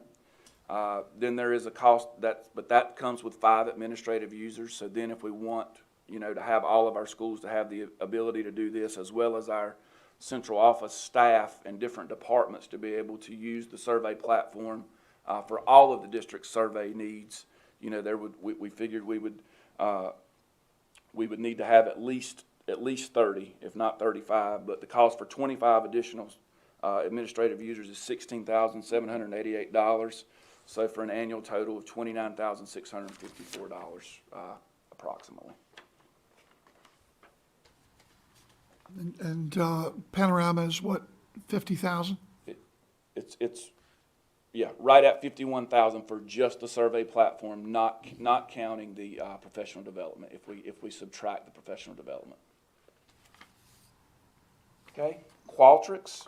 I will say that Qualtrics, of the two, based on what we viewed in the demonstrations, is the more comparable to what we have. I think it's probably the best fit. If we were going to look in another direction, I think Qualtrics probably would be the better choice. Just to share again some of the things that were similar that we liked: unlimited surveys, unlimited responses, unlimited administrative users, so we don't have to worry about paying the additional cost there. They do have the pre-populated surveys and templates, the ability to create custom surveys, ability to import historical data from Panorama, which is very important again, that we keep that data if we change. Individual school and district surveys are available, data dashboards, data disaggregation by demographics, longitudinal data. They do have a diversity, equity, inclusion module, and they do have more SEL content. SOGO did not really have SEL content. They do have SEL content. So the cons associated with Qualtrics, again, they're not solely K-12 focused. They're primarily business and higher education focused. There's again a lower level of project management support. You learn the basics and then you're kind of on your own with that. No strategies to support improvement, no benchmarking national norms. Although they do have SEL content, as I stated, it's not comprehensive. It's not nearly as comprehensive as what Panorama offers for SEL. And again, there's the unfamiliarity that would require training of staff at an additional cost. So the pricing related to Qualtrics, the annual subscription licensing is $49,300. For the additional engagement, diversity, equity, inclusion add-on, that would be an additional $12,600. Year one implementation training at the time, I didn't have that number at the time this was created, but I can share with you that would be $3,300. So your annual total there, if you add in that $3,300 for the training, would be $64,900 for Qualtrics.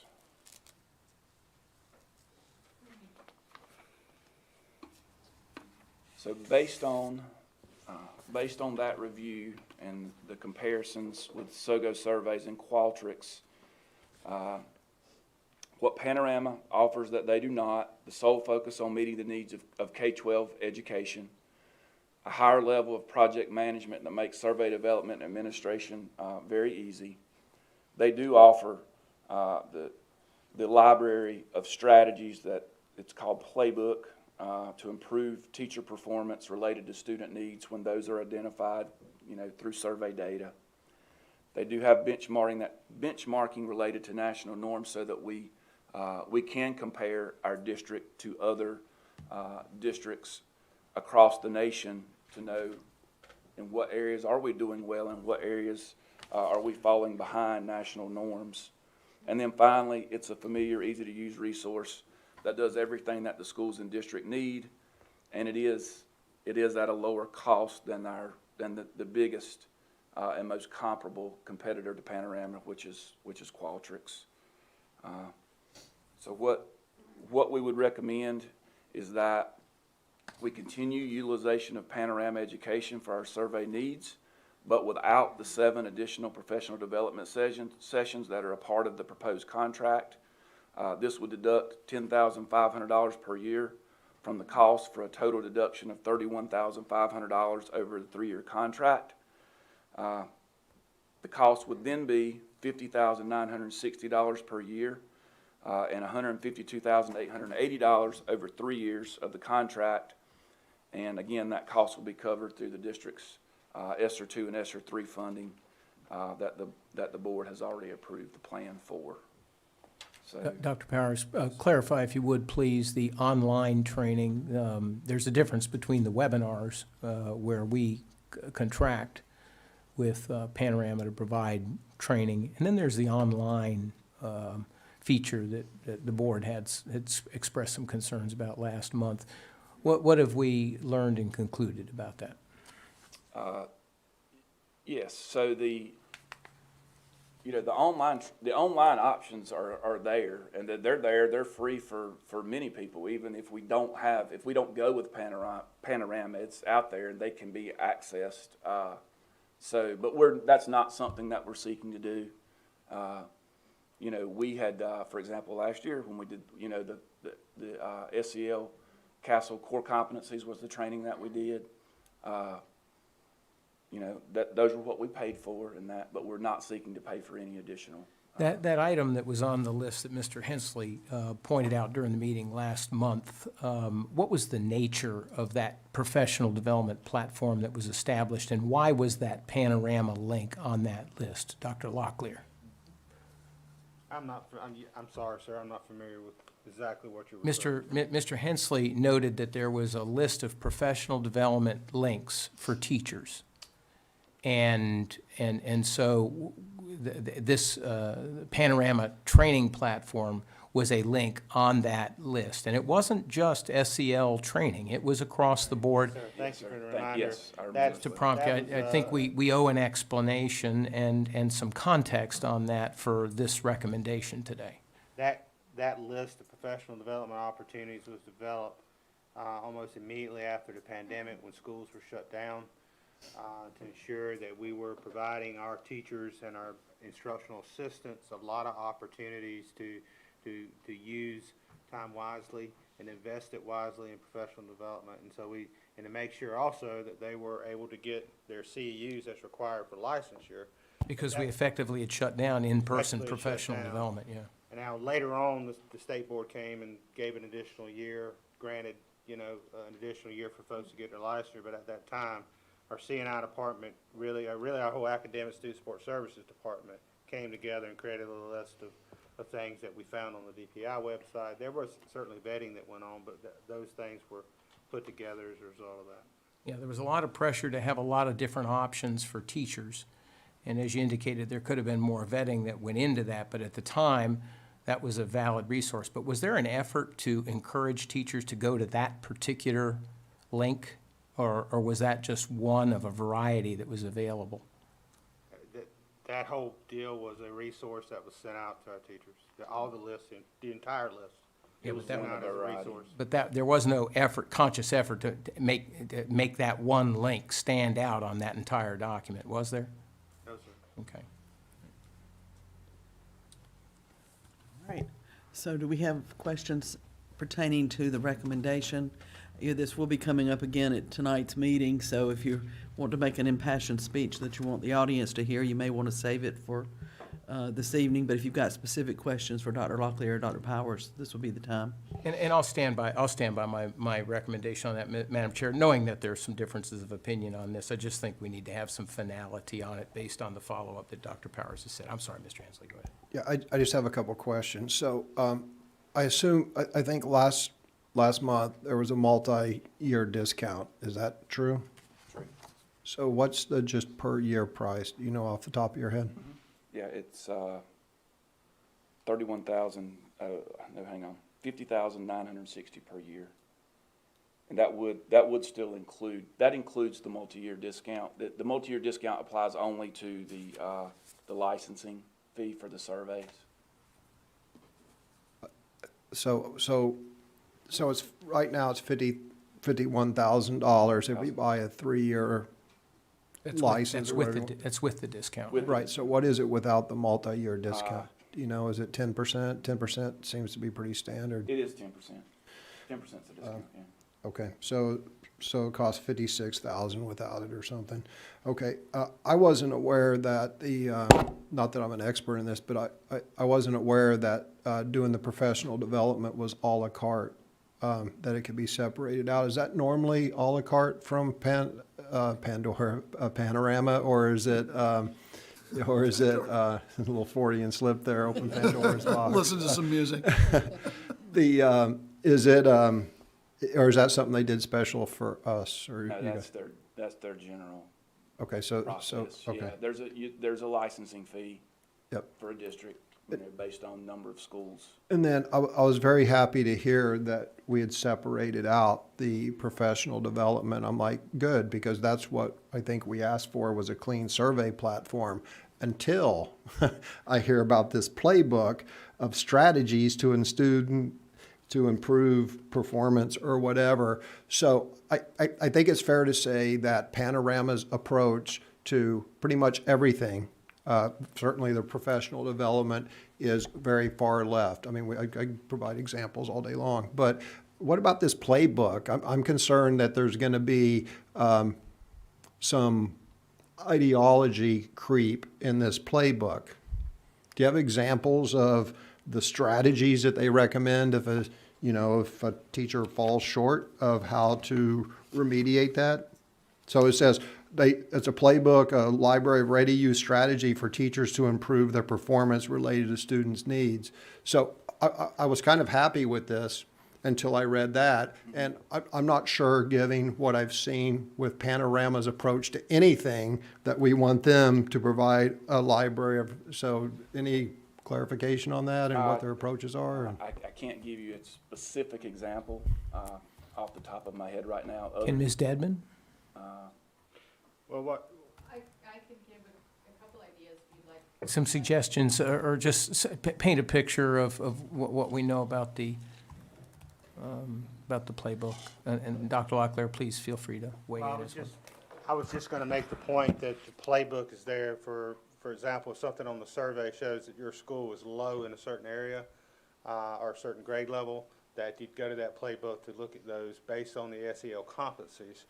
I want to make sure I'm not the expert here, but that's certainly, kind of a big picture deal, and I'm sure y'all can go a little deeper on that. And that is exactly right. So when you have your you get your SEL data back, and perhaps let's say it's growth mindset, and you notice that, okay, for whatever reason, that the 10th grade at Pinecrest, we see they're much lower than other grades, or much lower than what we might see nationally, then there are strategies as a part of this playbook that can be shared with teachers, that these are some of the things that you might try that can help improve your students' growth mindset. I wish I had. And define growth mindset again, please. Just the fact that, students, students come to school and want to learn. They want to grow, when they don't, and when they, they want to learn. They're not satisfied. They want to continue to grow. So that's, Or they may not feel that way. Or they So may they have not. low. Yes, we want them to feel What's the that difference way. between low and high That's growth right, mindset? right. Yeah. Yes, sir. And what we find is that, interestingly enough, that you chose the growth mindset, our students identified as academically gifted often are a little bit lower on their idea of growth mindset than some of our other students. So some examples of lesson plans might be to look at more long-term planning and in teaching students to set a long-term goal and then work on specific, like what are the steps to take to reach that goal. So that would be one lesson plan, for example. Once upon a time, we called that motivation. Yeah, exactly. So I think these are strategies for improving student motivation and doing so in a way that's constructive. My question is, each one of these platforms has an equity portion of it. One of, at least, am I correct, two of them, it's optional, all right? One of the things that I object to in these types of platforms is that they are trying to steer you toward a very, very liberal equity type of posture in your schools. And what we are trying to steer toward is an idea that all of us are treated the same, which is equality, different from equity. Panorama seems to have the biggest, the most developed equity platform that there is. And it seems to me that it would be a great thing to have one of these other platforms and not take the equity, the equity option. Because then we can really do surveys and not worry about this whole idea, which has crept into our school systems, that being of a particular race is the most important thing in your life. That we must look at everything through the lens of race, which, by the way, is a quote from Panorama. That we are looking at things through the new lens of race, and I quoted that last month. Okay, so why can we not get one of these platforms and not include the equity portion, and then give you just a great survey platform and do what you want with it?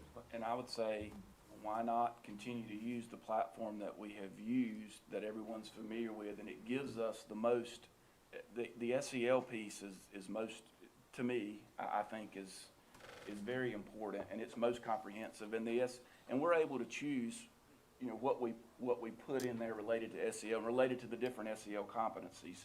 But any survey that we give from a district level is going to be approved by the board, and you're going to have the opportunity to review it. You're going to have the opportunity to decide if this is what you want, what we want, or we don't want. So there's no danger of us providing a survey that the board has not approved. And we get the other benefits We do. of this Yes, sir. particular program. Also, I think, Mr. Levy, is with your research, you've seen that on some of couple of the equity questions that have stood out to me in the past are asking students to report whether or not they think their school administers discipline fairly, or if their teacher administers discipline fairly. And nobody asks the race on that. But you can break down the data by race, and you can look for patterns of how kids perceive fairness in your school. I think it's still a powerful question.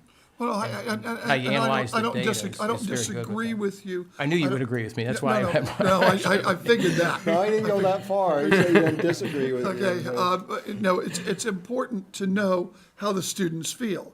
And that's one of the reasons why I guess I am not as opposed as I might otherwise be to doing surveys regularly. Wait till we talk about opting in and opting out. I'll have a much stronger opinion on that. But Panorama is, it's like you're inviting, what'd you say, the trunk of the elephant, or the rest of him is gonna, if you have the trunk of the elephant coming into your camel's tent, nose the rest under of the it, tent. is it the Camel, camel? camel Okay, it's a nose. camel, I didn't know it was an elephant or a camel. But if the nose of the camel comes in, the rest of his body is likely to follow. But Okay. don't we have an option to keep the body out? I mean, isn't there an option with the platform to make available to end users what we want them to have I'm asking a question. That's the point of board's approval of the surveys that we actually use. Okay. So board will always see the questions before they're asked. But it's not just the surveys, it's the system, because it's the webinars. That's what I'm that go- asking. The webinars that go That's with it. what I'm And even asking. they've said, well, we're not going to use the the professional development. Yeah, that's But the what I'm asking. webinars, but the webinars are free. And Yeah. surely, when you get below their norms of equity, Yeah. okay, of not seeing things through the lens of race, okay, they're going to say, suggest that you take our webinar. And our webinars are free, and here we go. Yeah, I You don't know- think there's, and I don't, I'm not aware of any communication Panorama has with any of our schools outside of. Well, mean, I just, deal with the representative and what they try to do to work with us, and the folks that were, when we're creating a survey, or they're helping us do that. But as far as, like you said, I mean, it is, but that's a choice. People make choices. and I think the choice, and one of the things that I keep wanting to bring up, is that I look at their trainer and the people who train for Panorama. And this particular woman who trained Wake County, and by the way, Panorama, I love this part about Panorama. When you look at their logo, they show all the school systems that are that are aligned with them. And two of them that are the first ones that jump out at you are the New York City school system and the San Francisco Unified School System. All right, they brag about that. And their trainer brags about going to Cuba. Yeah, I knew you were And going to Cuba. always, well, they're having, by the and Wake way, County. they're having riots in Cuba right now over the regime. So she brags about going to Cuba and helping the communist regime in Cuba. This is not the kind of company that Moore County ought to be doing business with. And We don't care about Cuba or Wake County either. well, I care about the people who train for Panorama who are also tied to Cuba and who are also tied not just to Wake County, but to the San Francisco Unified School System. And I tell you, after 40 years of practicing law in Los Angeles, you don't want to be involved with either the Los Angeles Unified School District or the San Francisco Unified School District, unless you want to rename all of your schools for somebody that you've never heard of. But I digress. My problem is that this type of company is not what we want to do business with. There are other types of companies that we can use. You've shown them both, and all we have to do is save $12,500 by deciding not to take their equity add-on. And sure enough, now you have a survey platform. And by the way, you did your own YRBS surveys for 2 years. And if there are some equity questions that you want to ask, such as how do you feel about discipline being done equally, not equitably, but equally, then you can add on those things. So I can reverse it. We can choose to add on our own questions, but let's not do business with Panorama. We don't need to enrich the communists. Panorama's definition of equity is freedom from bias and favoritism. It says nothing about gender, just for information. Are there further questions? Because we'll be coming back to this tonight. We've really got to try and move on. Bob, it will come up again tonight, and you can I'm make sure your it will. point again this evening. Any other questions for Dr. Locklear, Ms. Dedman, or? Just one quick Powers? closing comment.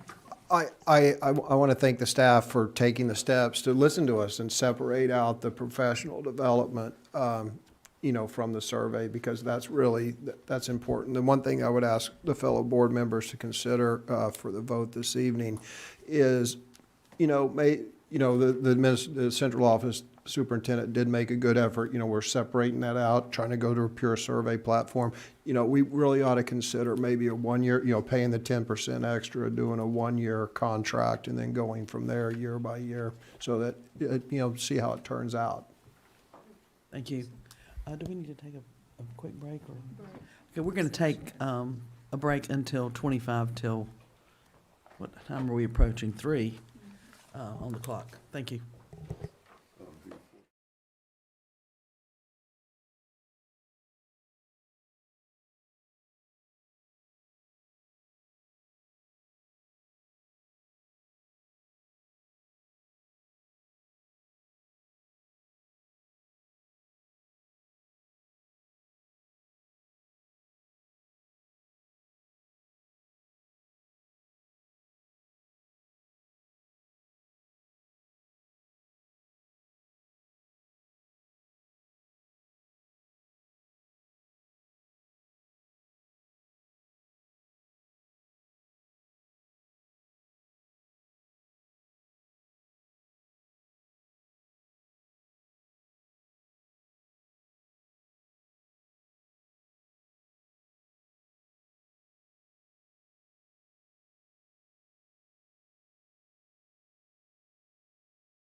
I'll call the meeting back to order. Ms. Potter, will you note that Mr. Holmes has been called from the meeting due to a business concern? Yes, ma'am. All right, we'll now move on to item 4D, Extreme Networks. Yes, Madam Chair, Dr. Metcalf and Mr. Eklund. Thank you, gentlemen. Thank you, sir. Good afternoon, Madam Chair, members of the board. We certainly want to maintain a secure network infrastructure. To do that, we must maintain warranty, maintenance, licensing, and support for all the components of the network.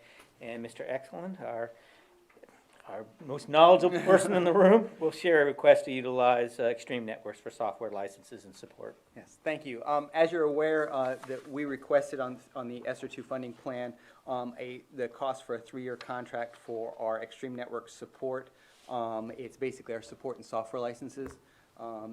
This represents a significant savings over what we would do with a normal yearly contract. By going to a 3-year renewal, that we would save a total of $48,682.50 for a total cost of $94,965 for the 3-year software renewal. And this covers the extra engineering support and also the licenses for the back-end software that does the network management and security that we run here. And I'll add, one of the things that I found attractive with this, using our ESSER funds for this purpose, we can go ahead and get the 3-year contract, save that $48,000 in local technology dollars, and those will be dollars that will accrue and be available to us at the end of the 3-year period of time, or can be used for some other important one-time expense between now and the next 3 years. Is that an accurate way of putting it, Mr. Eklund? Yes, that's correct. So it's almost like our capital supplant money.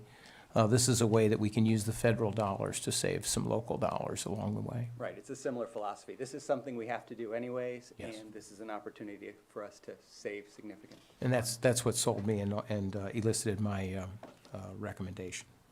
Madam Chair? Are there questions? Maybe you can explain to me, what is this? What, so, I mean, is this something we can do ourselves by getting licenses? No, Or is this, this is actually the purchase of the licenses.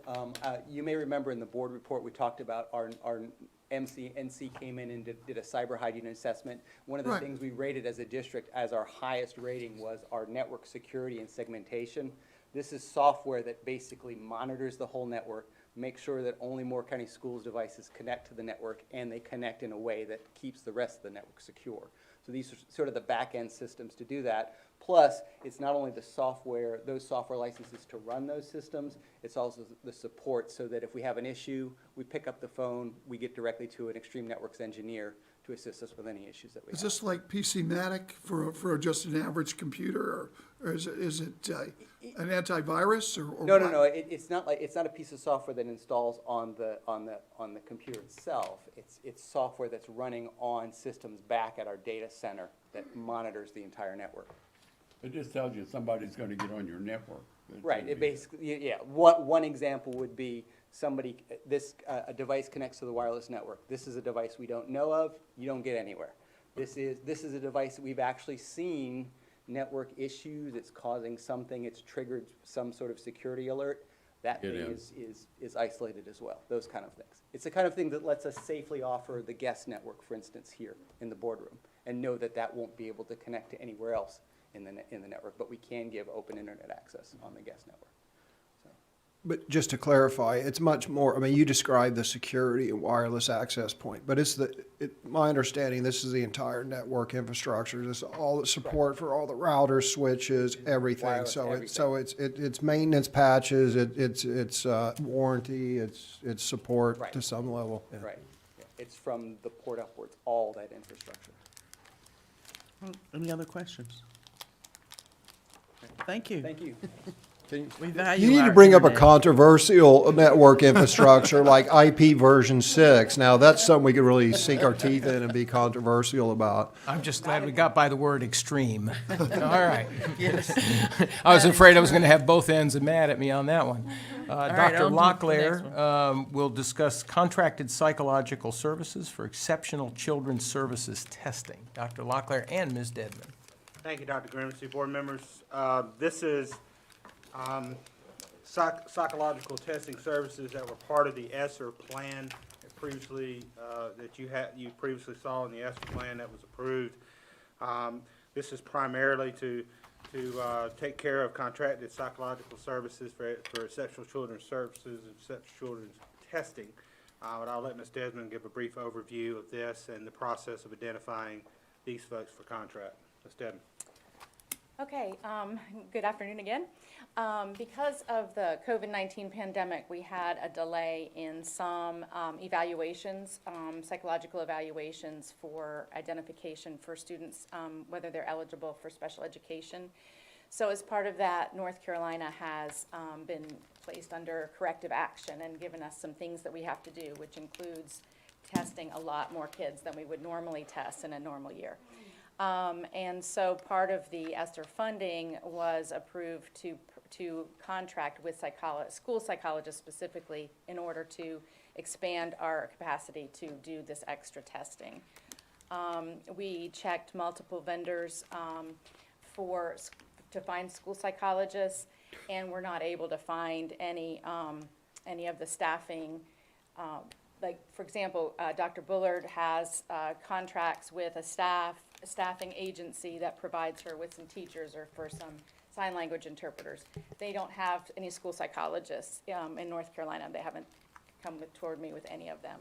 And we do have two psychologists who have been prior employees of Moore County Schools. They've worked well with our schools and our district. They're reliable. They know our district, they know our schools, and we know they'll do a really good job. And so we would like to hire them half-time each as contract psychologists so that they could help with these backlog of testing. And that's for the 21-22 school year only. And this is an issue that's not indigenous to Moore County. When you said that we fell behind, you meant the entire state of The whole North state, Carolina. yes. So the federal government stepped in and said, North Carolina, you will do this. And then North Carolina stepped in and told the rest of us, we will do So this. it's a state corrective action, That's correct. yes. And these are not to exceed amounts on the contract. Yeah, and these are children who have been identified as possibly having disabilities and who we are required by law to determine their eligibility. Correct. And we are behind on doing that, and we've Yes. got to get caught up, and that is why we have set aside these ESSER funds and why for 1 year we need these services. Yes, that's right, Okay. that's right. Any further questions? But we're only contracting for 90 days, is that what I read, or am I wrong? Oh, it's 90 days throughout the entire school year, so they'll be working 2.5 days a week for the 36 weeks of the school year. Okay. All right, questions? All right, thank you very much. All right, we're moving on to the consolidated federal programs. Spent Dr. Locklear and Ms. Dixon. Board members are getting to see all these faces that they see in the school board monthly update, the names there on that left-hand column, getting to That's right, and we're get accustomed fortunate to everybody. to have Ms. Dixon with us, who oversees our federal programs and career technical education programs, which we'll hear a very similar item for you next for career technical education. But essentially, this is to get you as a board to endorse that we will follow the federally prescribed and state prescribed assurances that we have to follow the laws and the policies when we're administering our federal funds, our grant funds from the federal government. So that's essentially what this item is get you to endorse that, but I'll let Ms. Dixon give a little more information about it. All right, thank you. Hey there, Hi. Madam Chair, Dr. Hey, Linda. Grimacy, members of the board. It's my first time back face-to-face with you guys, so it's nice to see everyone. This is just our annual endorsement of the federal assurances and debarments as they relate to our consolidated application, which covers Title I, Title II, Title III, and Title IV, and will eventually cover McKinney-Vento when that part of the process comes open. But this is just our annual acknowledgement of those assurances and that we will adhere to those accordingly as we apply and complete our application process. Ms. Dixon, is it accurate to say that and the board trying to figure out what it is exactly they're voting on here, and just to put this in layman's terms, the board is assuring the federal and state governments that they will hold their staff accountable to do what we say we're going to do under these various federal funding programs. Is that correct? Yes, sir. That we So, will so the adhere board to is those. saying they're going to hold us accountable. Yes, sir. And it's not like they're expected to go out and do these things Yes, sir. or approve even the plan. They're just told they're going to enforce this. Yes, sir. Okay. And it is, we do have to submit our date, our board meeting date, in our application and report out that you have endorsed that we will adhere to those assurances and the debarments. And I know there's a ton of attachments, as you know. Anytime there's federal funding, there's typically a paper or two attached. So hence all the various attachments there. All right, questions for Ms. Dixon? Then we're good. Thank you very much. Did we beat our 27-minute average one on the we got last it. two We're, items? we're balancing up. We're Mr. balancing it out. Hensley, whatever it was that you did. She's been hearing how we've been giving I was about hard to take times to credit. everybody else. She says, well, what about me? Just feeling like that? I'm good. Did I do something wrong? We've got Dr. Metcalf and Ms. Dixon, and similar to, a little bit similar to what we do for total programs, a little bit different take with CTE, a little bit more direct involvement with the state in some respects. Dr. Metcalf and Ms. Dixon. Sure. It is a little bit different with the Career Tech Education Program, but same concept. This is the first year that the learning planning system and the application has gone under in the consolidated application process the same way as our other federal applications are, and so now CTE is under that umbrella as well. And so those of you that have been here in previous years, our signature page and endorsement of insurances has changed slightly. And you see we've added, been asked, or they have asked that we add additional endorsement on there. So you'll notice Mr. Cox has to sign off now, in addition to representation from the board as well. And yet again, it's just that we will adhere to, that we acknowledge, and that we will adhere to the assurances set forth as they relate to the state and federal guidelines that surround our CTE funding. Okay, again, are there questions here? Our CTE programs are exceptional, so the funding must be being used correctly. Thank you, I appreciate that. Well, the attachments were there. Board members, do you have any questions about any of the attachments or anything? Okay. All right, thank you. Thank you. All right, moving on. Oh, Mr. Barath is back.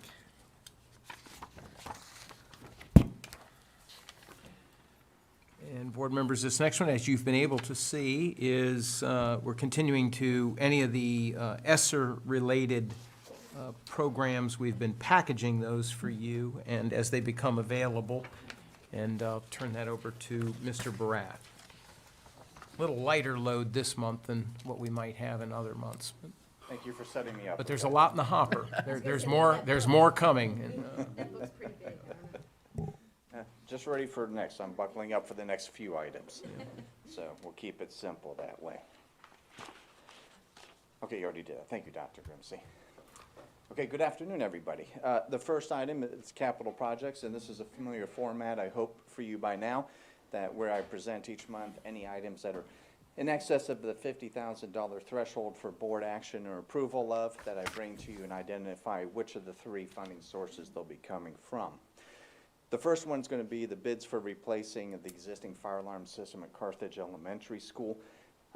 We reached out to vendors for a new system at the school, received quotes from two of them. They're identified here. Central Security Systems was the apparent low and responsive bidder at $84,000.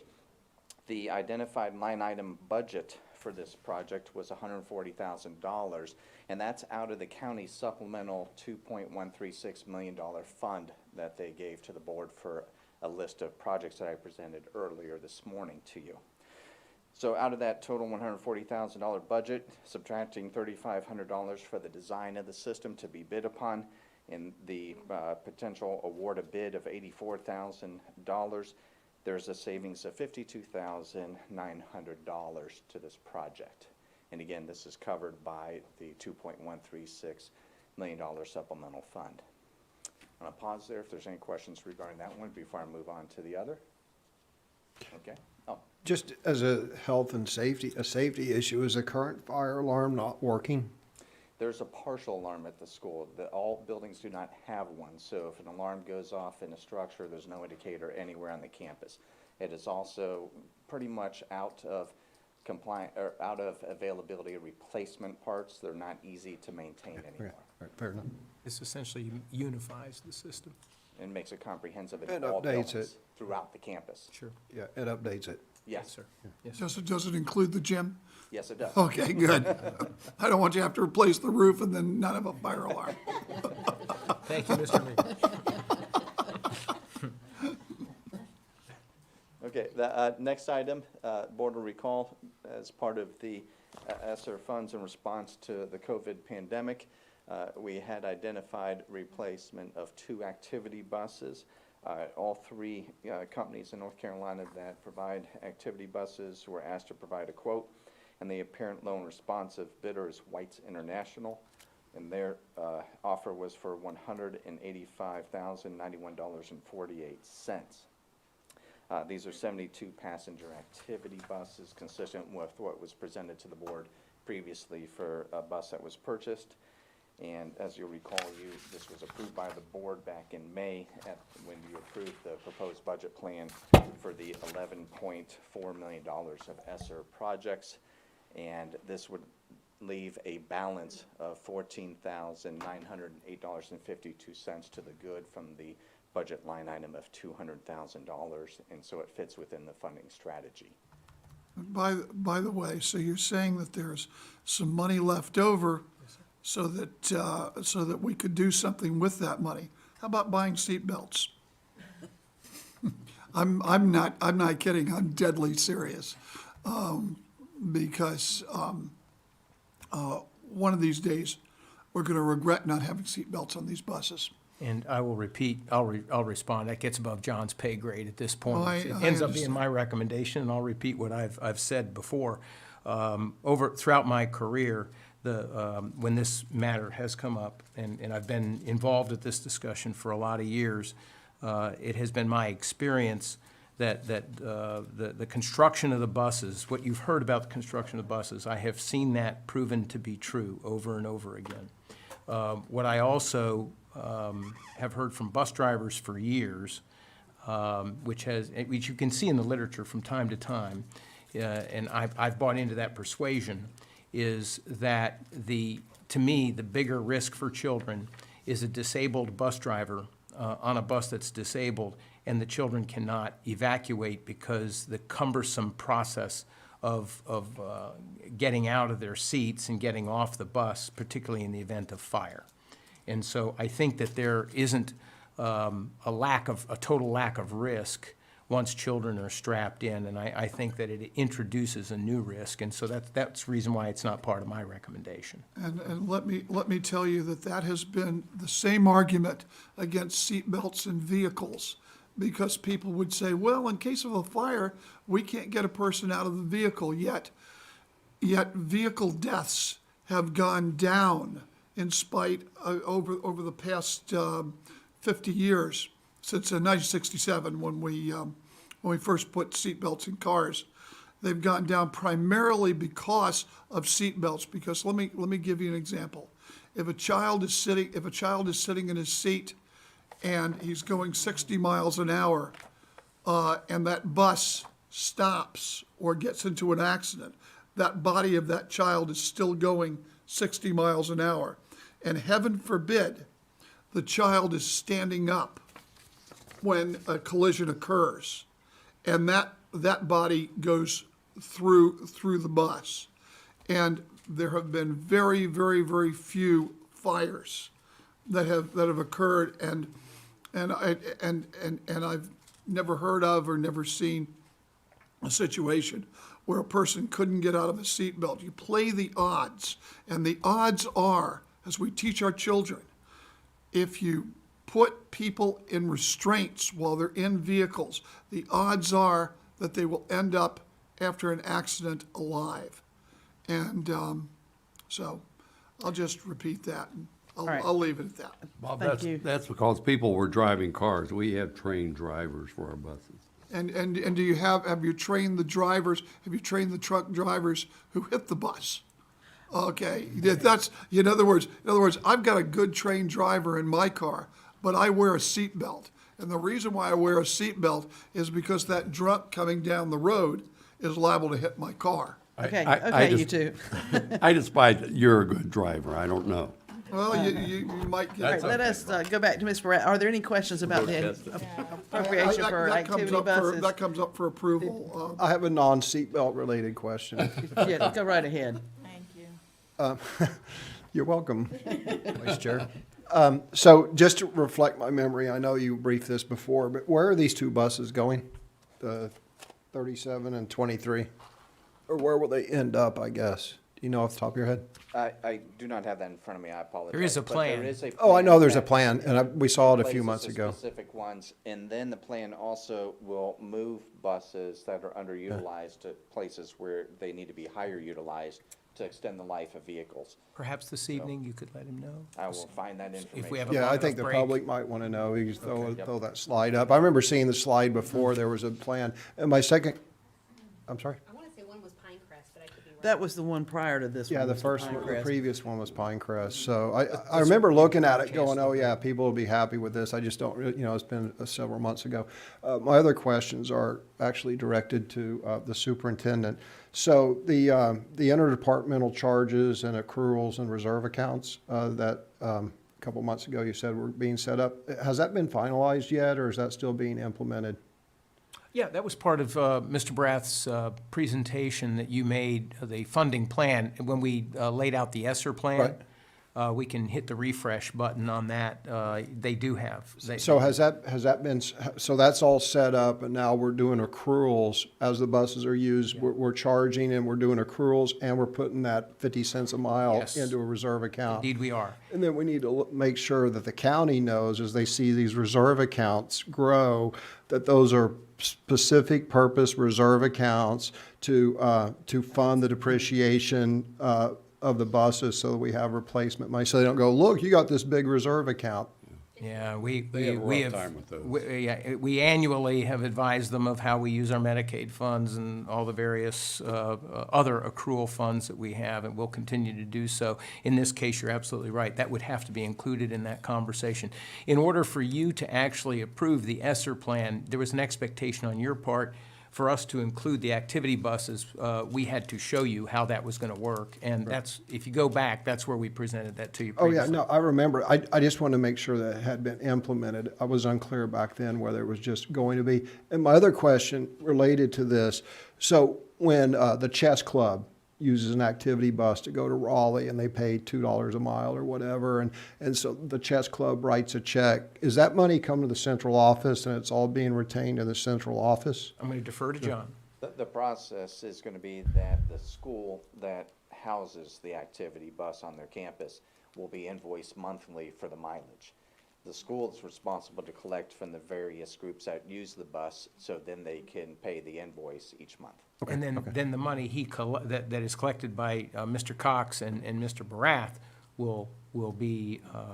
Right, it's dispersed accordingly. They will be the custodians that disperse accordingly. Right, correct, yes. and part of that goes in the reserve account to Yes, sir. fund the replacement. Okay, Replacement perfect. We buses. have multiple, we'll have maintenance accounts, we'll have replacement accounts, and we have preventative maintenance accounts.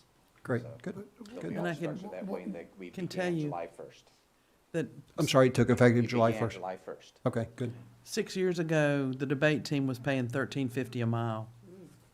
So, Wow. Yeah, so it's not cheap using activity buses. But Yeah, now it's two something a mile, right? On the high end, the low end, if it's a debate team using the Pinecrest High School bus, it's $1.60, I'm gonna misspeak, yes. Yeah. We It's under had $2. that, we had all that information, yeah. It's Yeah, $2.25 if you use an off-campus bus. Perhaps, Mr. Barath, you could I'll resend the bring that link forward. to that presentation In the to afternoon, everybody. I'll Yeah, refresh everybody. But you house the buses at the various schools, right? Okay. So how do you know at the central office when the bus is going to be sent out so that you can invoice it? Or how is that done, and you know how many miles the bus has on it for the particular trip, so that you can invoice that? Because it almost seems like the school collects it first before your invoice, or am I wrong? They could for that particular trip. We use a separate program called Travel Tracker for use of activity buses. It's where the school logs and requests in the buses to be used. The transportation department assigns what bus will be sent out for the particular use, whether it's for athletics, clubs, field trips, etc. So they'll assign which bus, and so we'll know that way what we're accounting for. Every month, we will read the odometer and compare it to the previous month to be that is the true mileage that the school will be charged for. Travel Tracker allows the school then to know the mileage that the entity using the bus will be responsible to pay for. Yeah, we don't need to know it's the chess club. We just need, once a month, we know what the odometer reading is, and we charge them for that mileage. And Oh, I then- see. yeah, I see. So you just know once a month, the school gets a bill for X amount of dollars. For That's bus correct. 8127 was driven for 162 miles, that's the invoice for that bus. And any of them delinquent? Not yet. We're hoping not to get to that point. July You're gonna 1 have was to sue your school. July 1 was just last week. And I know, I remember from Pinecrest, the athletic director had a part in sending out bus bills along with the bookkeeper that went to the actual clubs that had used the buses or the teams that had used the buses. And that money was taken out of the funds maintained at the school. For whatever in-school transaction happens to the final to send to transportation department, correct? Yeah. All right, any other questions? Okay, then let's move on. Mr. Barath.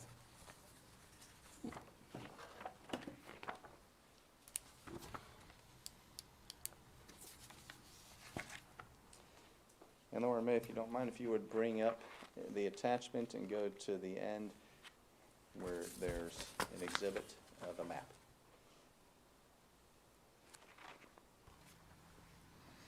And scroll down some more. There you go. Okay. So this item has to deal with Elise Middle School. North Broad Street from the town of Robbins is a maintained road by the town. The Broad Street goes through part of the campus, and many of you that have been out there have probably driven down it yourselves. If you come from Broad Street onto the campus there, to the left you would have buses parked, and to the right is the school campus, the gymnasium, etc. The right-of-way provides access to the homes located to the north and northwest of the property. During review by the town of Robbins of some of their roadways, they were made aware that a plat that was filed in 1995 did not indicate this right-of-way. However, the deed did note that the property is subject to the right-of-way of North Broad Street. So you kind of had a gap. You had a deed and language that said one thing, and you had a plat that did not reflect it completely. So to correct this, staff and the board attorney, we worked with the town of Robbins and their legal counsel to create, it's a long phrase, the acknowledgement of North Broad Street right-of-way encroachment agreement and easement agreement. In short, it addresses this plat filing that would indicate the right-of-way on here, as well as giving us authority and permission to encroach the right-of-way with 2 retaining walls that are noted on there, and we maintain those. Those aren't tall retaining walls, they're short, they just make up the grade difference from our property to the roadway. This recording of this potentially approved by the board and then recorded does not impede on our school operations nor on our access for the bus parking or staff parking to serve the building in any way, and it maintains access to the residences located behind it. We have reviewed this with legal counsel at great length. I believe the town of Robbins took action on this last Thursday or Friday was their meeting to make their approval of it. And so I'm presenting it to the board and a recommendation to Dr. Grimsey for the board to approve the correction and filing of the In right-of-way. the spirit of good neighborliness. Yes, sir. Any questions about this? All right, thank you, Mr. Barath. Have you had enough of Mr. Barath? Nope. Keep it up. No, Okay. Let's go with, let's go with moving some classrooms. Mr. Barath? Thank you. And that next item is just that at Northmore High School. This is a relocation of a large mobile unit out there of a 6-classroom component. You'll recall that when the addition at Northmore began, the location of the addition was where there were existing mobile classrooms that were in service to the school. Those mobile units were relocated to the bus parking lot temporarily so that they can still serve the needs of the school and be accessed by staff and students while the addition was constructed.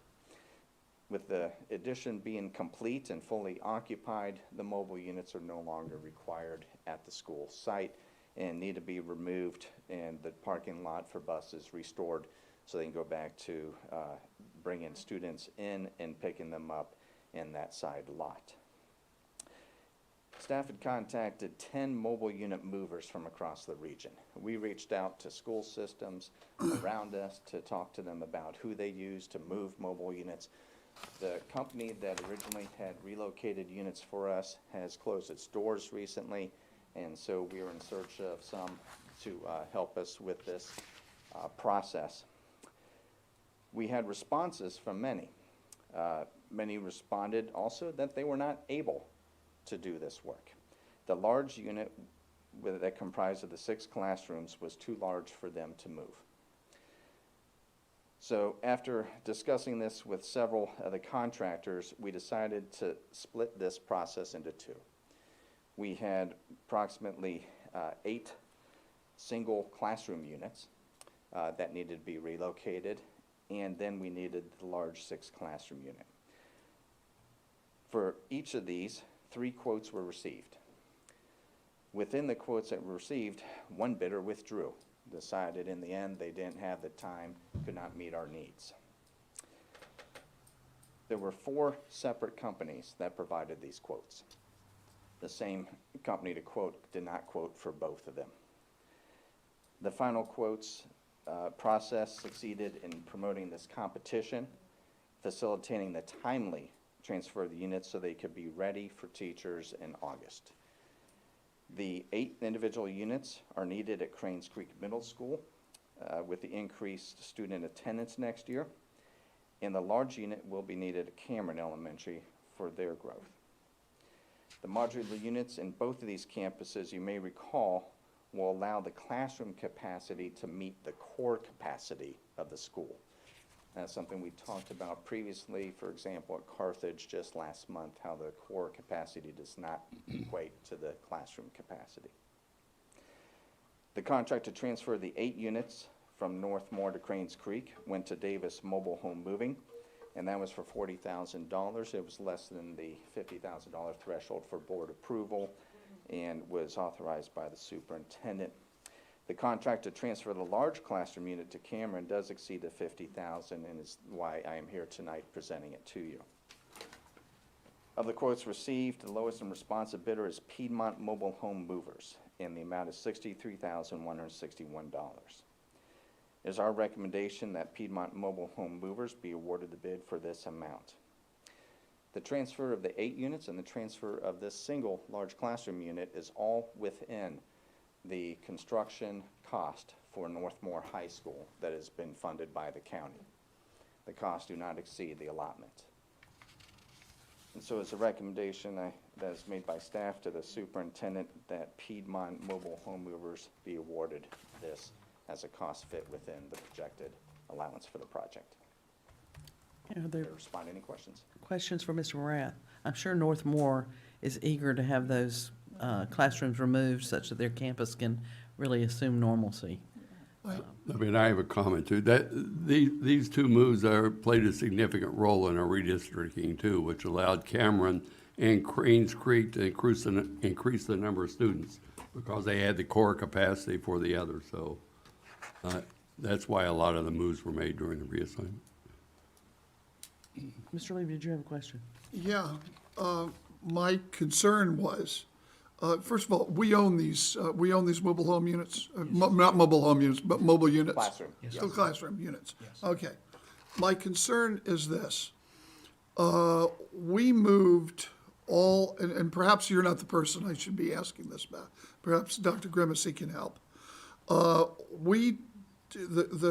board decided to move all the kids in West Southern Pines from Southern Middle to Cranes Creek, okay? Because apparently of capacity problems. Yes, sir. Okay. But apparently, in order to move them, we have to move in 8 mobile classrooms. Actually, more than that. More than 8 mobile classrooms. So in effect, we're overcrowding Cranes Creek. No, we're not. No. Now, Cranes Creek's capacity is 700, and currently it is underutilized. Currently, the classroom capacity is only 500. So in this case, modular units are not as bad because they bring the classroom capacity to the core capacity. So all of our middle schools in the southern part of the county were designed to be 700-student schools. Cranes Creek is designed to be a 700-student school, but for savings purposes, at that time, they held back on the total number of classrooms and built classroom capacity for 500, meaning that there was capacity to expand to 700 later. So in this case, by adding modular units which the county already owns and would have to store, got to move them, got to get them off the Northmore campus and had to get them off Sand Hills Farm Life campus. That was what was the part of the decision at that particular time. Our purpose now is just that we simply need to get them off the Northmore campus. I guess my problem is that we are moving the kids in West Southern Pines, a community, away from a school which is about 1.5 miles from them, to a school which is maybe 10 miles away from them, just to put them into mobile classrooms.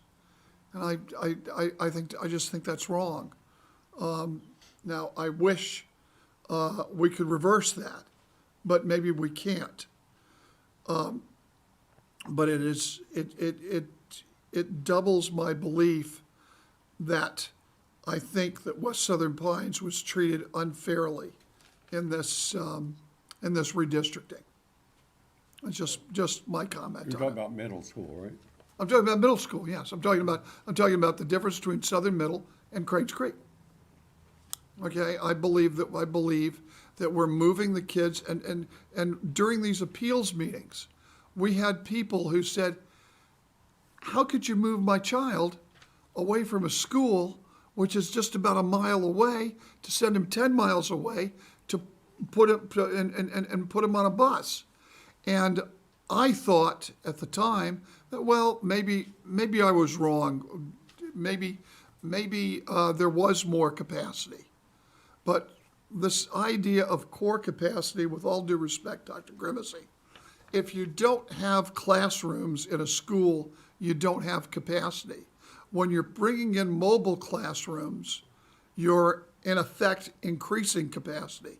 And so we're taking all the kids from West Southern Pines and we're moving them 10 miles away just so that they could be in mobile classrooms. This is wrong, and it leads me to believe that there was an ulterior motive to move them away from West Southern Pines, to move them away from Southern Middle.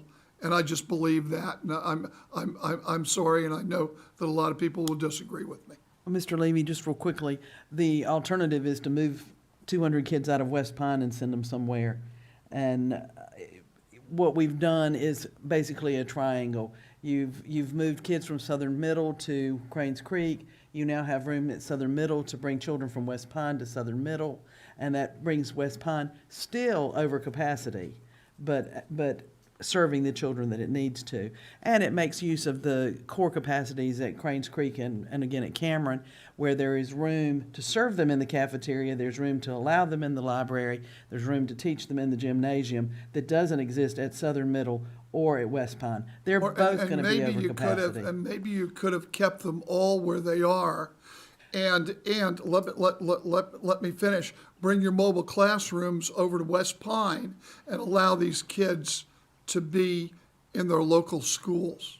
That's If I just, could, Madam Chair. Well, and I want us to get back on task That's real what I, quickly, that's too. what I would like. I understand. What I'd like to point out is that the recommendation has to do with the long-awaited desire on the part of the Northmore High School community to get modular units off their campus. And there's construction money available to do that, and you're gonna pay that money, whether they go, no matter where they go, you're gonna have to pay that money to move those units. So I understand, but I this still think it item, was. this recommendation is about that, and I know, and oddly enough, I'm probably, I'll call my own self out of order because I'm going on a subject which is not in what we're discussing, but I believe it highlights the problems of the redistricting and why we should revisit this redistricting just as quickly as possible to undo what I believe was a terrible thing done to West Southern Pines.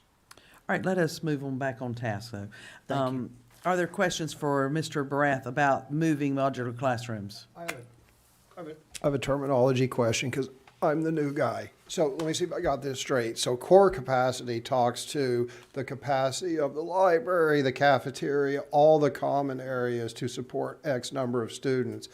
parking and grounds as well. Right, all that stuff. And then, so using Cranes Creek, if I heard this right, it was built to a core capacity of 700 students. So you can get them through the cafeteria, you can get them through the gym, you can do park, all that stuff. But they only built classrooms for 500. That's correct.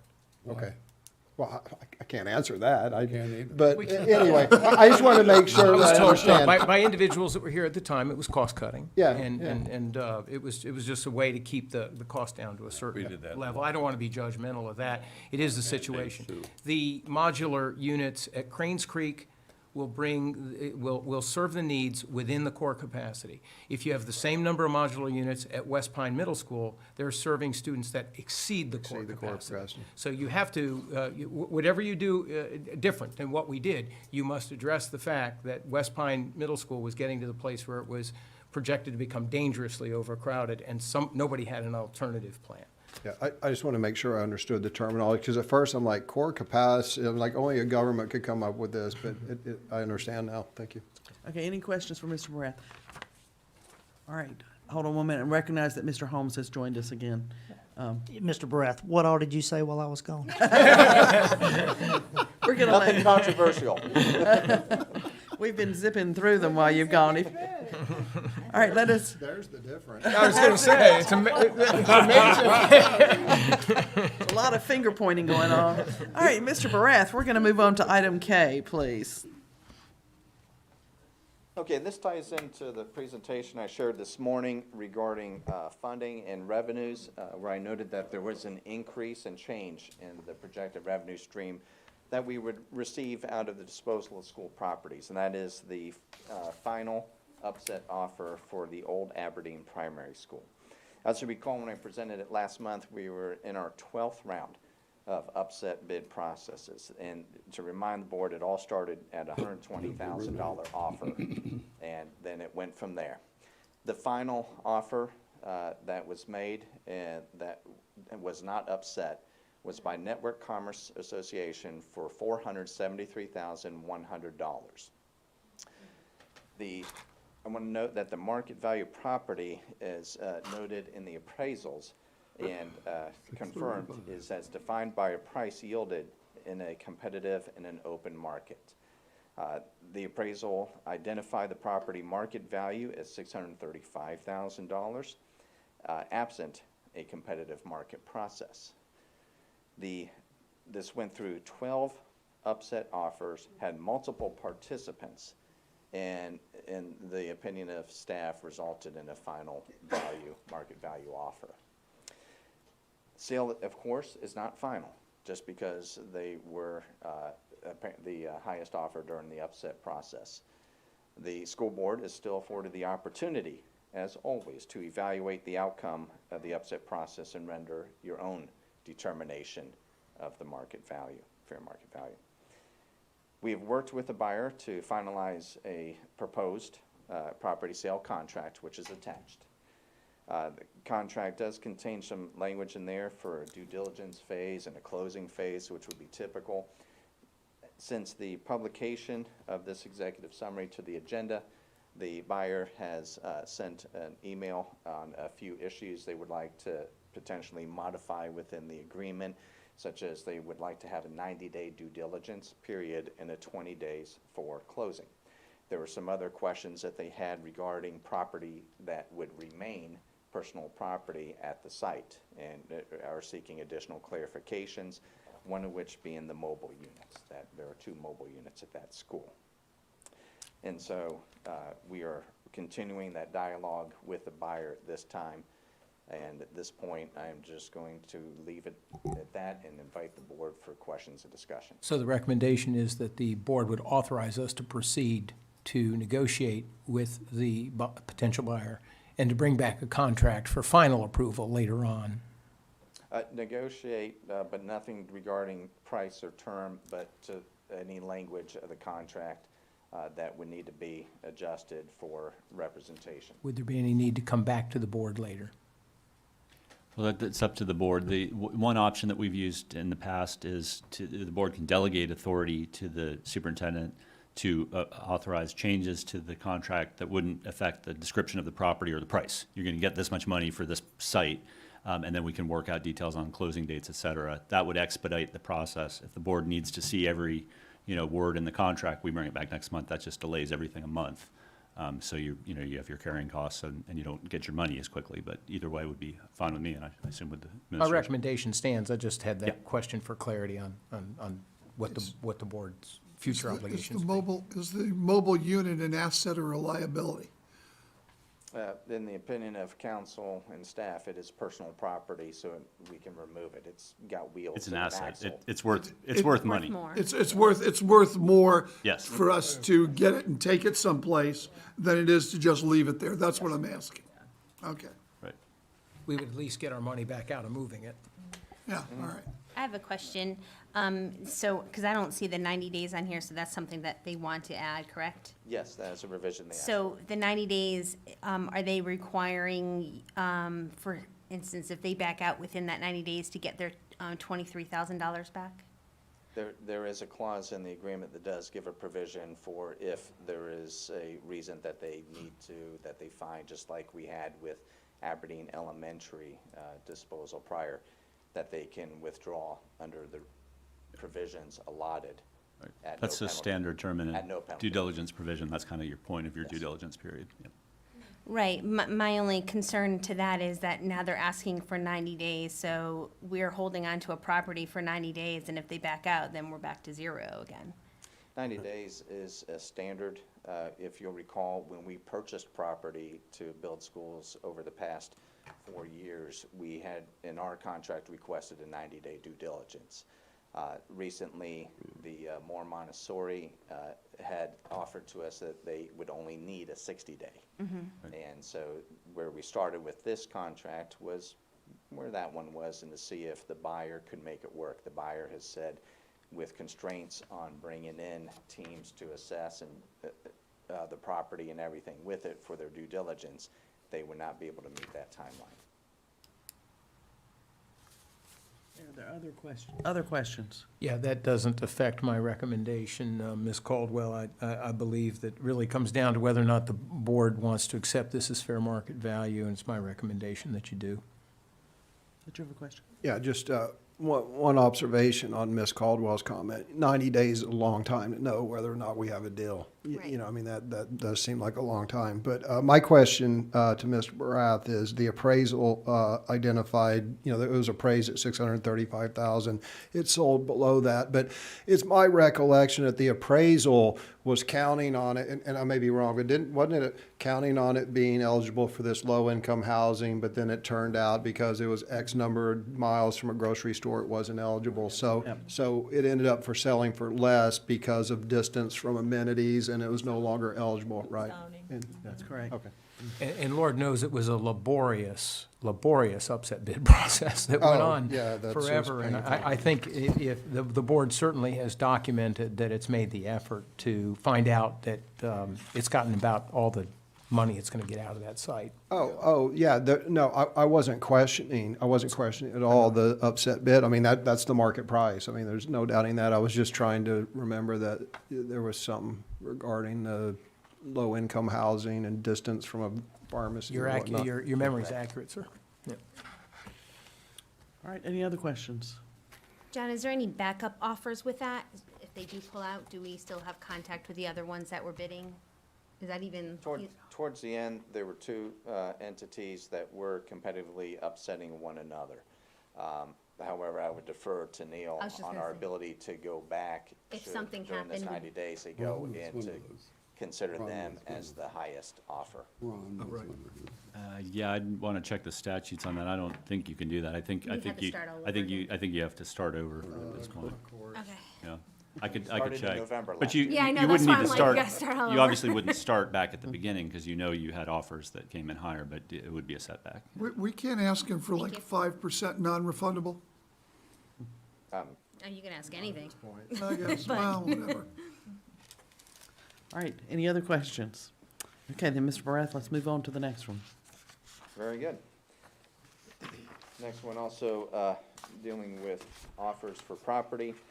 This is the Southern Pines Primary School, and as presented to the board last month was the appraisal by village appraisers regarding the property, which you've had time to look at. I also included the 2019 appraisal by Shaw Boykin for comparable between the two. Laura May, if you would bring up the survey, please. Right in the middle.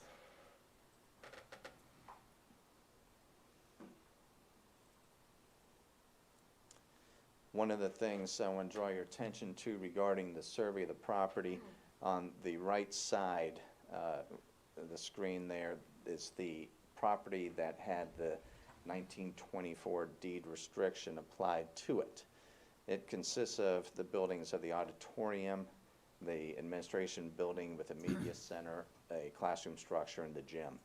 Please note that how the classroom structure and the gymnasium do not sit fully on that property. Rather, it straddles the property line and goes into the street right-of-way, which, as you'll recall, 2 months ago that the town of Southern Pines turned over to the school board and removed their rights for it.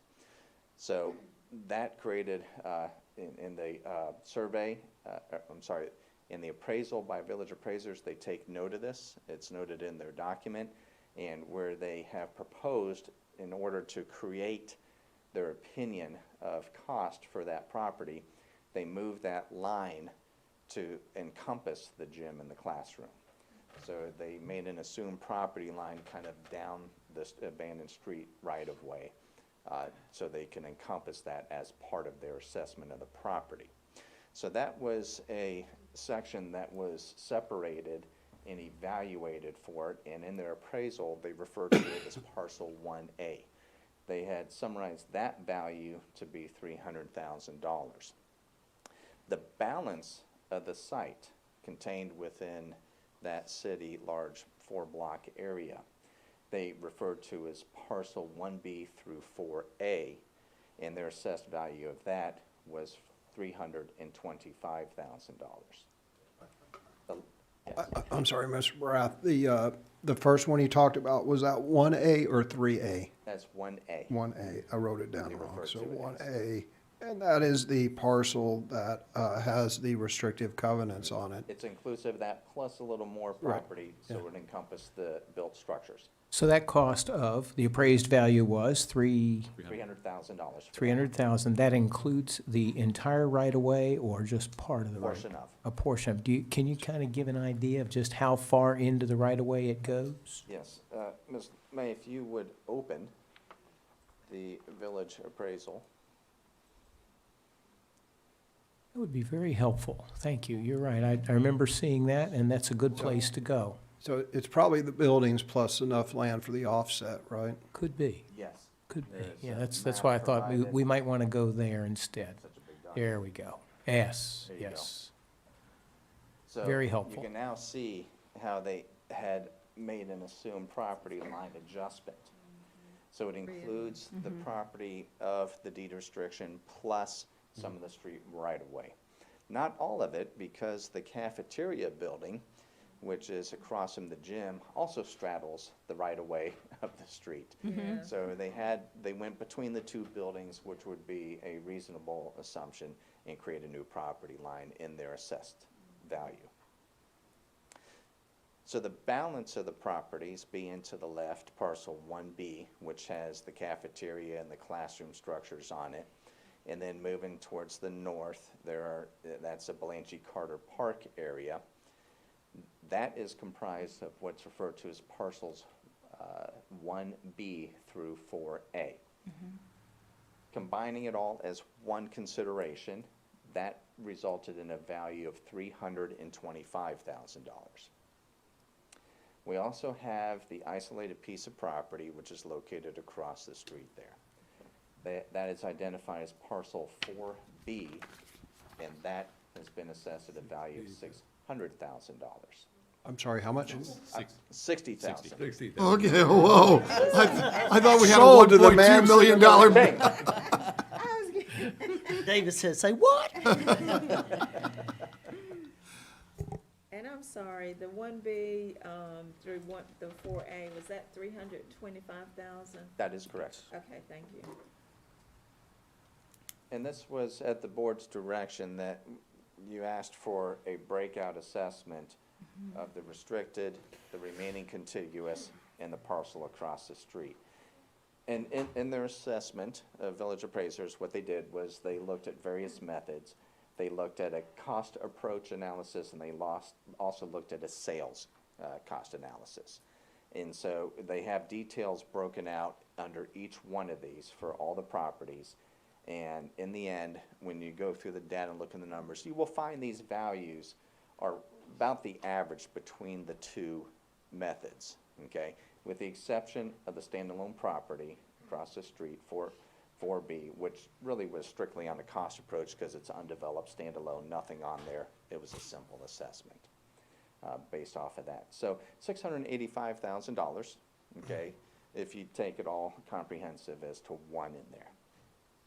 So the trust had issued a update to. John, if you could, before you move on, Yes. if you move on, could you please point out where the graves are that are on? I had a couple questions on this diagram. Yeah, before you move on. Okay. Yeah. So, okay, in the very top, you will see a section of the corner there with some dashed lines around it. That is where the encroached areas of the cemetery are onto our property there. So that's not contiguous to the restricted deed part of the property that? No. Okay, all right. That's a lot more significant than I thought. If we look at those dotted lines, the dotted line to the, I'm just gonna use to the southeast there, that's kind of what I pictured, but that one dotted line that comes almost halfway across that property, that's significant encroachment. I mean, that's not just a 10 feet here and there, that's a bunch. It's an And acre, that right? is what we had presented, I can't remember the actual date where we first introduced that to the board right now, but we had estimated it to be at roughly an acre, just over an acre encroachment. Yeah, that wasn't my recollection, but Hit, okay. hit the refresh on what effect that had on the appraisal. On the appraisal, they included that as part of the property that would be transferred in a sale. So they have included it in their assessed values. My other question regards the, regarding the appraisal, is the appraisal was done at the current zoning, correct? They looked at The its appraised current price was the current plus- zoning. Plus a change to the property across the street, including. I'm sorry, the change in, Yes, the parcel across the street, parcel 4B. Right. That is still FRR zoned, and their appraisal considers it being contiguous with the surrounding area for residential to be changed, which would be consistent with the plan of the blocks in the community and the housing. And FRR is? Municipal, educational, government, and Parks and Rec, I think. They presume that it would go to residential. The one across the street, yes. FRR is thought it was faculty's resource and recreation. Inclusive of municipality use, educational use, government use. Parks and The, rec use. the encroachment, maybe I'm getting confused here. The encroachment is part of 1A, or is it? 4A. 4A. 4A, Correct. okay. Yeah, that's, And it's non-contiguous. It's not contiguous with the restricted, Right. with 1A, which is the restricted deed area.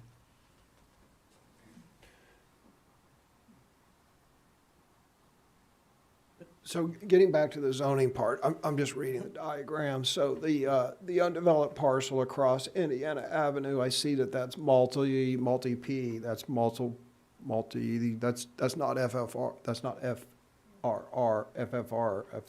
That is multiple density housing. Does anyone know? The background they used for this was a previous draft. The final had that corrected because it is FRR. Okay, yeah, because I was gonna say the ball fields or whatever in the back also have multi-P on this diagram. Correct.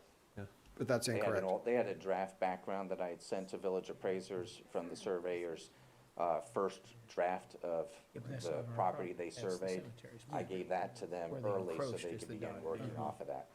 They didn't update it to the final.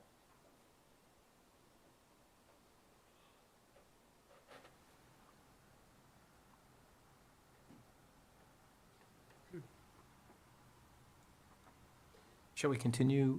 Mr. Brath has a couple other updates that he'll provide. Mr. Brath, final updates?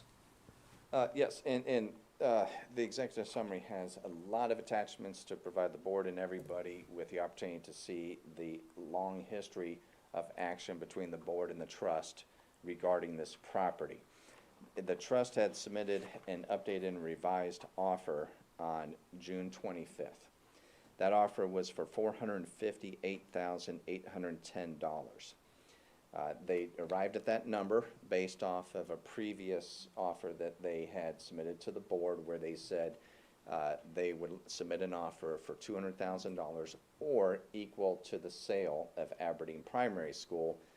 Their basis of that was that the appraisal for both schools was only separated by $5,000. So they, with the closure of the upset bid process for Aberdeen Primary School, with the end result being $473,100, they used that as the premise of their offer, less a broker fee of 3% in there that would not be involved in a transaction to the trust. So there would not be a cost of that to the board, in their opinion, resulting in the final offer of $458,810. That was the information that we had at putting together the executive summary to present to you.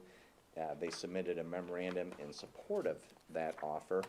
And then right after the initial publication of the agenda on last Friday, Board Attorney Neil Ramey received a email notification from the trust that they are increasing their offer from that $458,000 to $525,000 for the property. And these offers are as is, acknowledging and recognizing all conditions, deed restrictions, or restraints of the properties. A lot more in there to, as information for the board at any time. And, What was that last offer again? I'm sorry. $525,000. $525,000. That's what I wanted.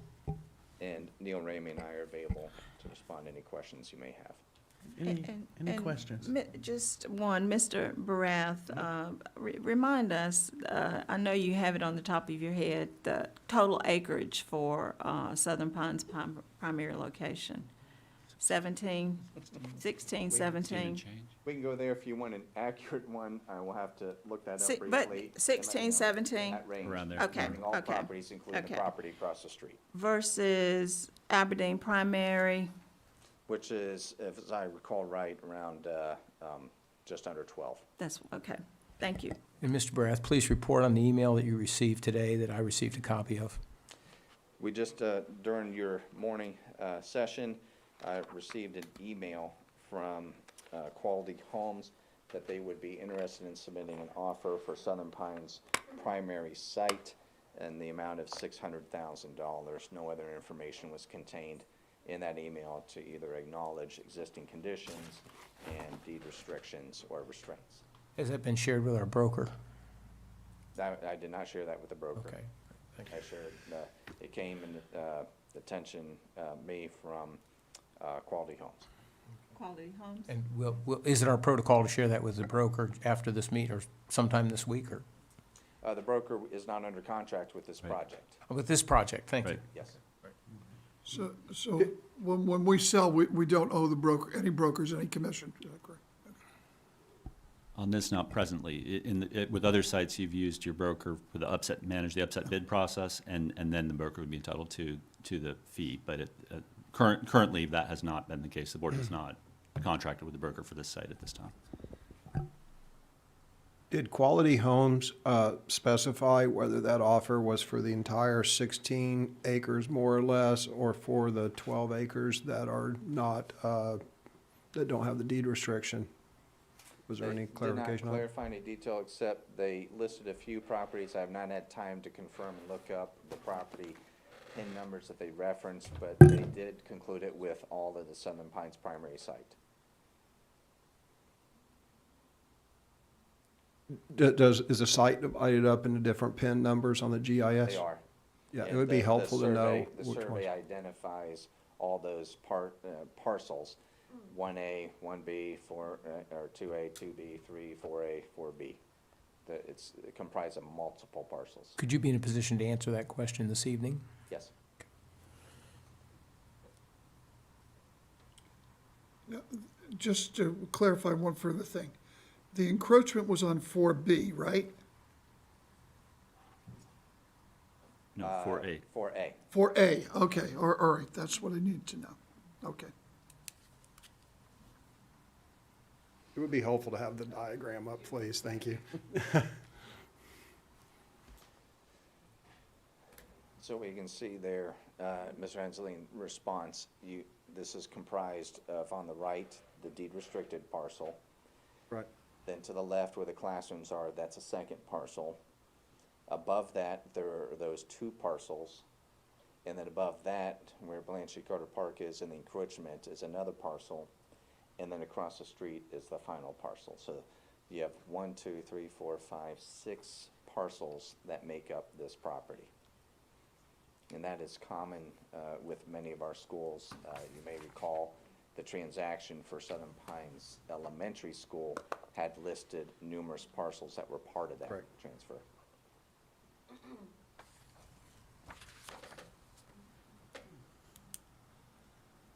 Are there other questions for Mr. Braff or for Mr. Ramey at this point? Our last, or our situation with the Southern Mines Land Trust was that original negotiations began with the chance for them to purchase in private sale by meeting the appraised value as well as the couple documents that were laid out legally. And other than that, the property has really never been on the market. That is correct. But It's not that's, actively been marketed. we offered them to buy it at the appraised price. They rejected that, and that offer has expired, am I correct?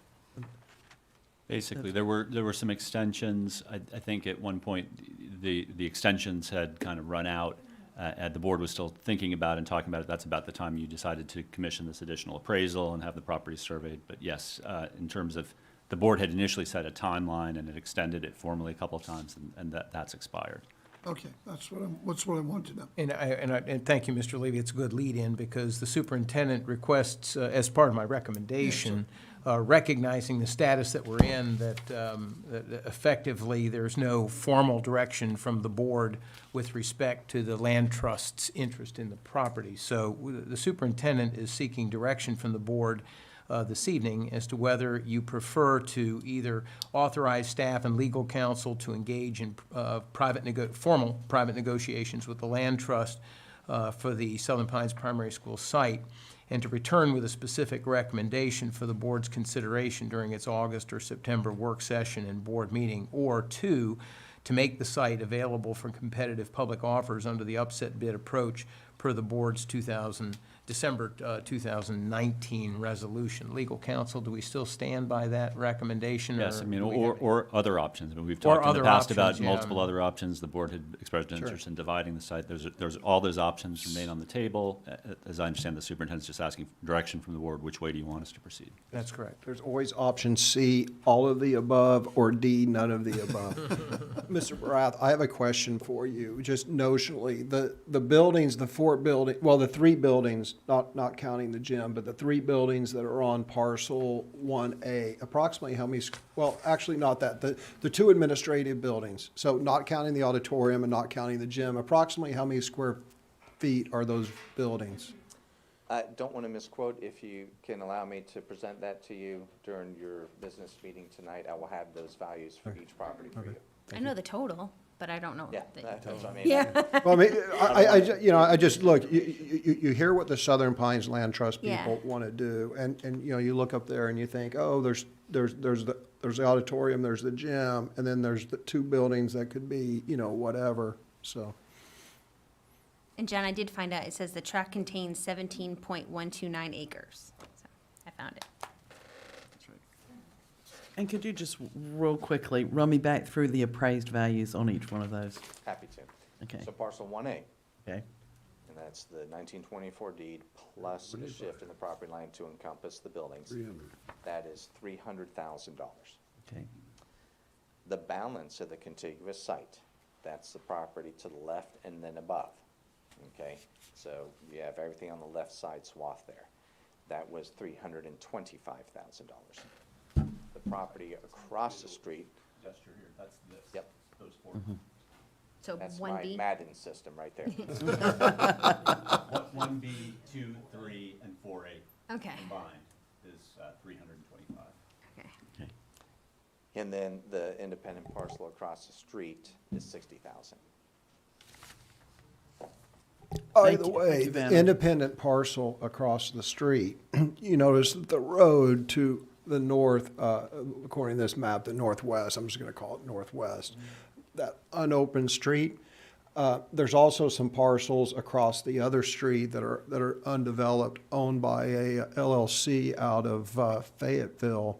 And then those parcels touch that huge undeveloped swath that goes all the way to the apartments at Morganton Park. And the rest of that property is owned by Bob Levy, not this Bob Levy, but the Bob Levy who owns Mid-South and I believe Tullamore. But anyway, that person would have a huge economic interest in getting property that is adjacent to his, 100-plus acres.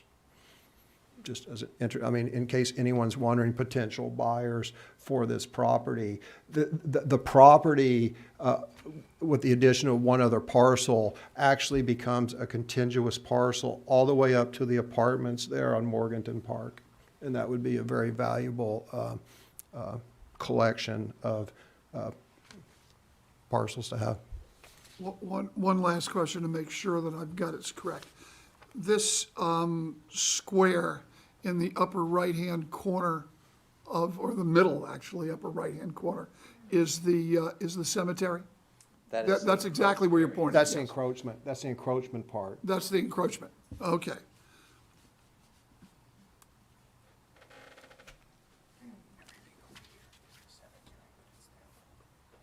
By the way, Philip, I've got a professional question for you. If you sell cemetery plots on land that you don't own, does that increase your net profit?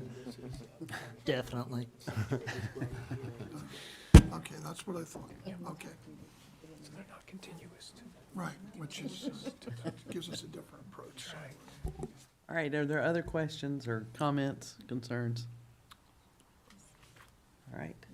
Seeing none, then, Mr. Rath, you are off the hook now. Thank you. All right, in order to adequately prepare for tonight's meeting, I want to run through the action items. So if you can look with me at the second page where it lists board action. Give me a second so I can get to this. Here, Bob. Okay. All right, thank you. Okay, so the new and revised policies would be an action item. That's item 9A. B, the state-required mental health plan. I believe that we're getting some information to come back this evening, so that would be an action item. All right, the survey. I'm sorry, Chair, what was the first one? That's a action? Action. Yeah. And then B would be action. C is the survey platform contract, and I believe that it would be action. Action, please. Okay. Item D, the extreme network should be consent. Yes. Okay, even if it's extreme. Item E, the contracted psychological services should be consent. Yes. Item F, the consolidated federal programs, consent. Item G, career and technical education, consent. Yes. Item H, the capital projects, consent. Item I, the North Broad Street right-of-way, consent. And item J, the Northmore High School mobile unit, consent. Yes. The last two should be action items, and I'm assuming the upset bid should be considered action, and then, of course, the land trust item. Now, I'm then going to add as item M, mask mandate. I believe that was the request. And item N, social studies curriculum. Now, is there anything that has been left off? Ms. Potter, are You mean, and for Norman, the social studies curriculum? That's right, as in the Norman Conquest. Those would both be action 10, items. Would be correct? action items, yes. Okay. Ms. Potter, is that clear? So I have a question about this evening's meeting. What time are we going to start? And I assume there's not going to be, this is We important need that the another public closed knows. session.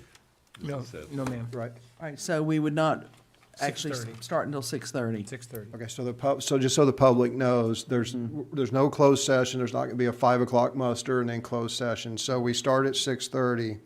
And then my next question is, there's some debate, if you will, as to whether there's adequate space. So how do people queue up, and what's the admission policy? Is it first come, first served? Do they come to the front door? Do they just stand in line?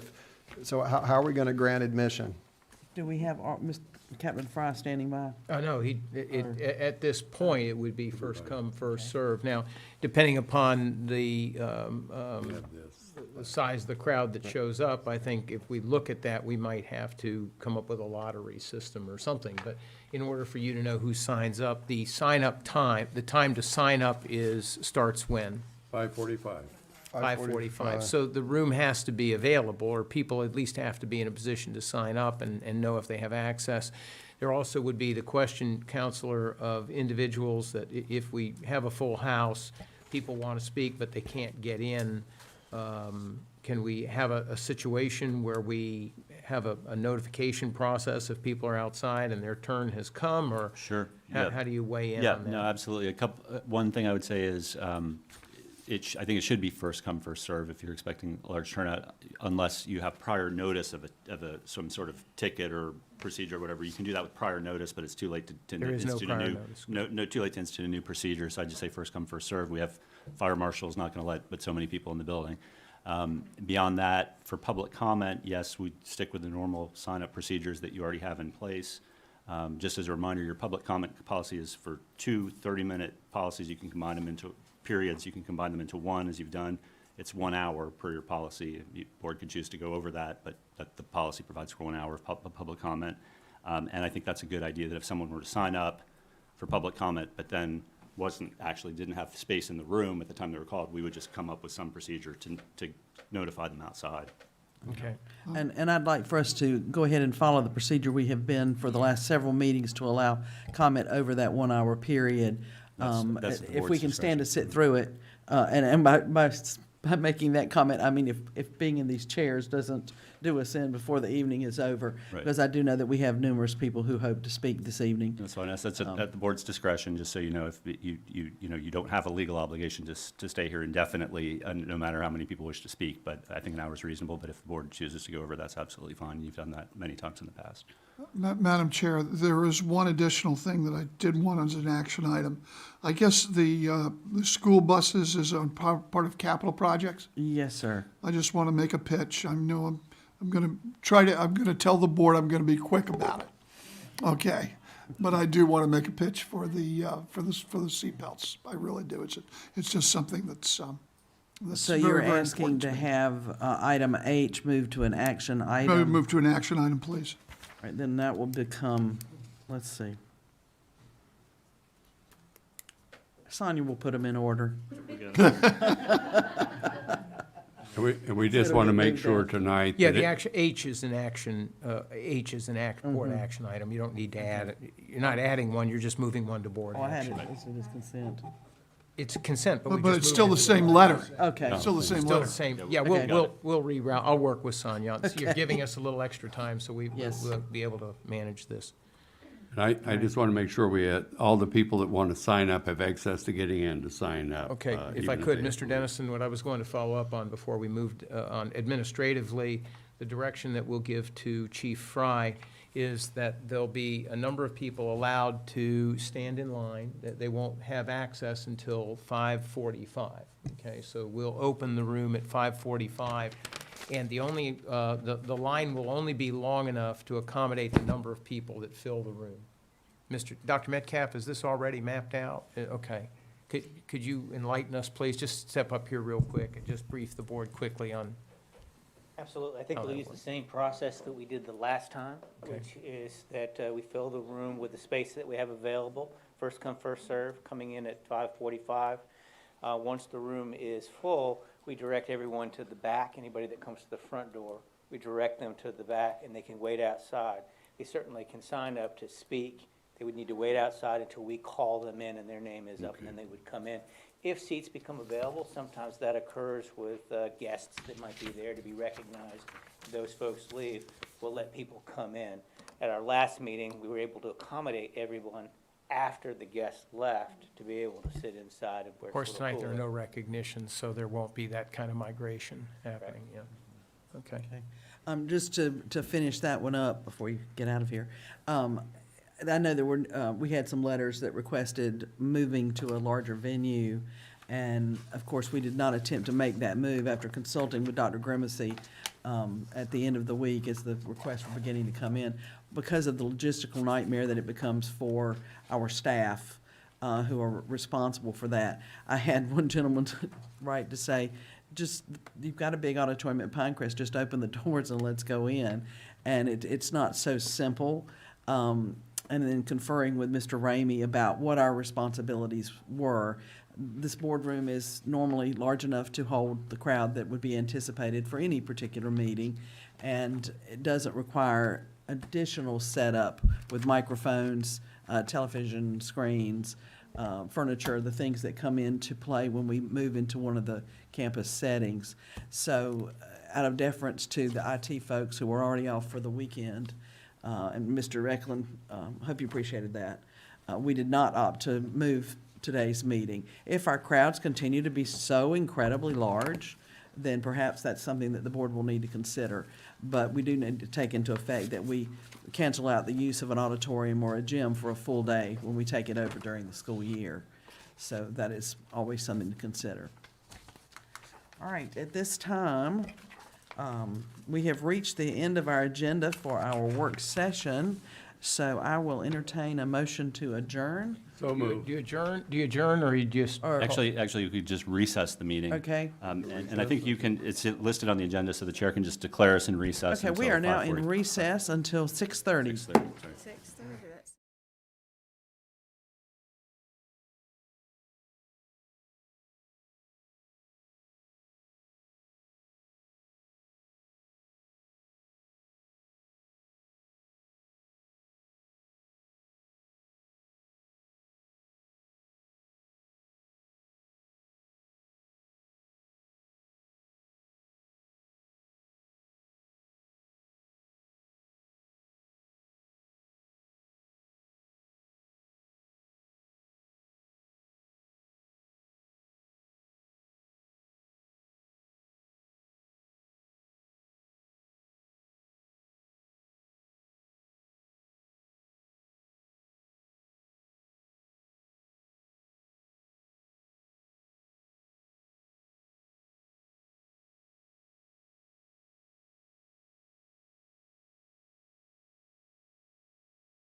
I now call to order this meeting of the Moore County Board of Education. It is Monday, July 12th. We are meeting in regular session. Ms. Vice Chair Thompson is going to be delayed in joining us this evening, but will be here shortly. At this time, I'll entertain a motion to approve the agenda as presented. Motion by Mr. Dennison, Second? second by Ms. Caldwell. All those in favor? Aye. Motion carries 6-0. Now ask Mr. John Barath, Executive Officer for Operations, to lead us in the Pledge of Allegiance. If you all please rise and join me. I pledge allegiance to the flag of the United States of America and to the republic for which it stands, one nation, under God, indivisible, with liberty and justice for all. We have with us tonight Miss Andrea Burton, our Assistant Director for Human Resources, who will do an inspirational moment for us. Thank you, Miss Burton. All right, thank you for having me. I just wanted to share that this past year has been presented challenges to our administrators, our students, teachers, and especially our parents. Parents suddenly had to adjust to having what seemed like the weight of the world on their shoulders. Most had to stay home, but still work. Keep a positive attitude for the sake of their children, become a teacher but with no training, and it all was very overwhelming.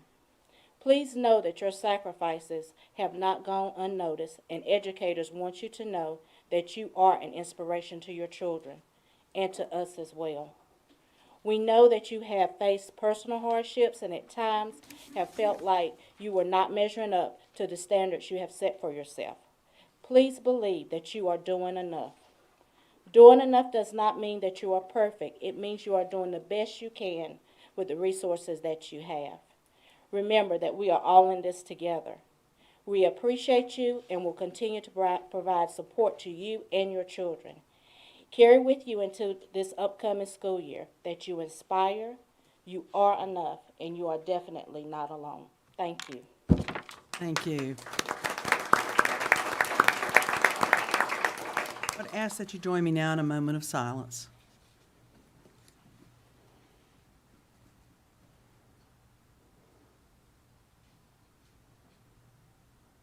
Thank you. At this time, I'll entertain a motion to approve the consent agenda. So moved. Motion by Mr. Levy, Second. second by Mr. Holmes. All those in favor? Aye. Motion carries 6-0. I will now move on to our public address to the board, which I gather is the reason quite a few of you are here. Normally, this is handled by Vice Chair Thompson, but in her absence, I'm going to begin the process. Because we have so many speakers tonight, and at this time we have 57 people signed up to speak either in person or by phone, I'm going to go ahead and call out the first 5 names and would ask that you be ready to speak such that we can minimize the amount of time that it takes between our speakers.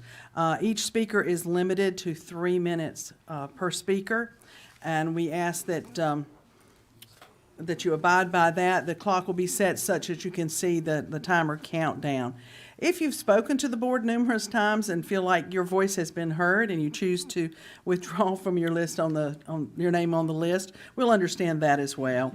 But we do want to hear you all, and hope that you will bear with us for the next 4 hours because that's the predicted time it will take.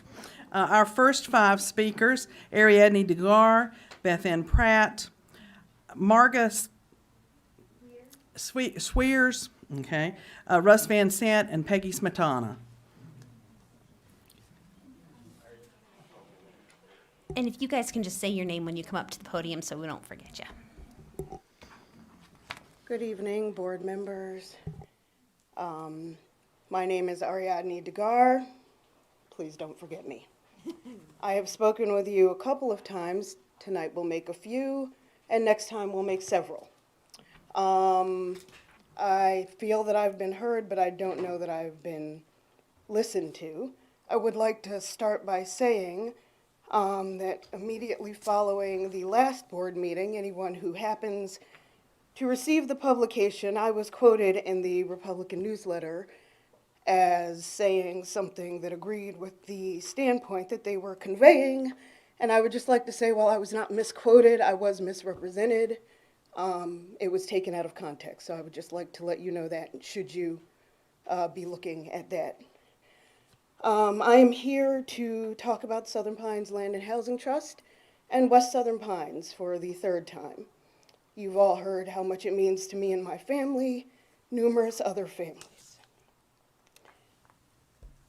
I watched a movie last night, In the Heights. I'm sure many of you have seen it. It was written by a childhood friend. And the music was great and the dancing was great. But the deeper point was the gentrification is a real thing. And whether you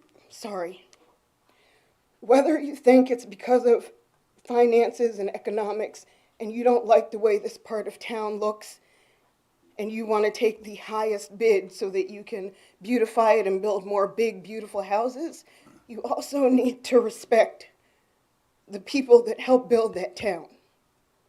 And when you erase a culture, it hurts the American culture as a whole, because everyone's culture made up that greater culture.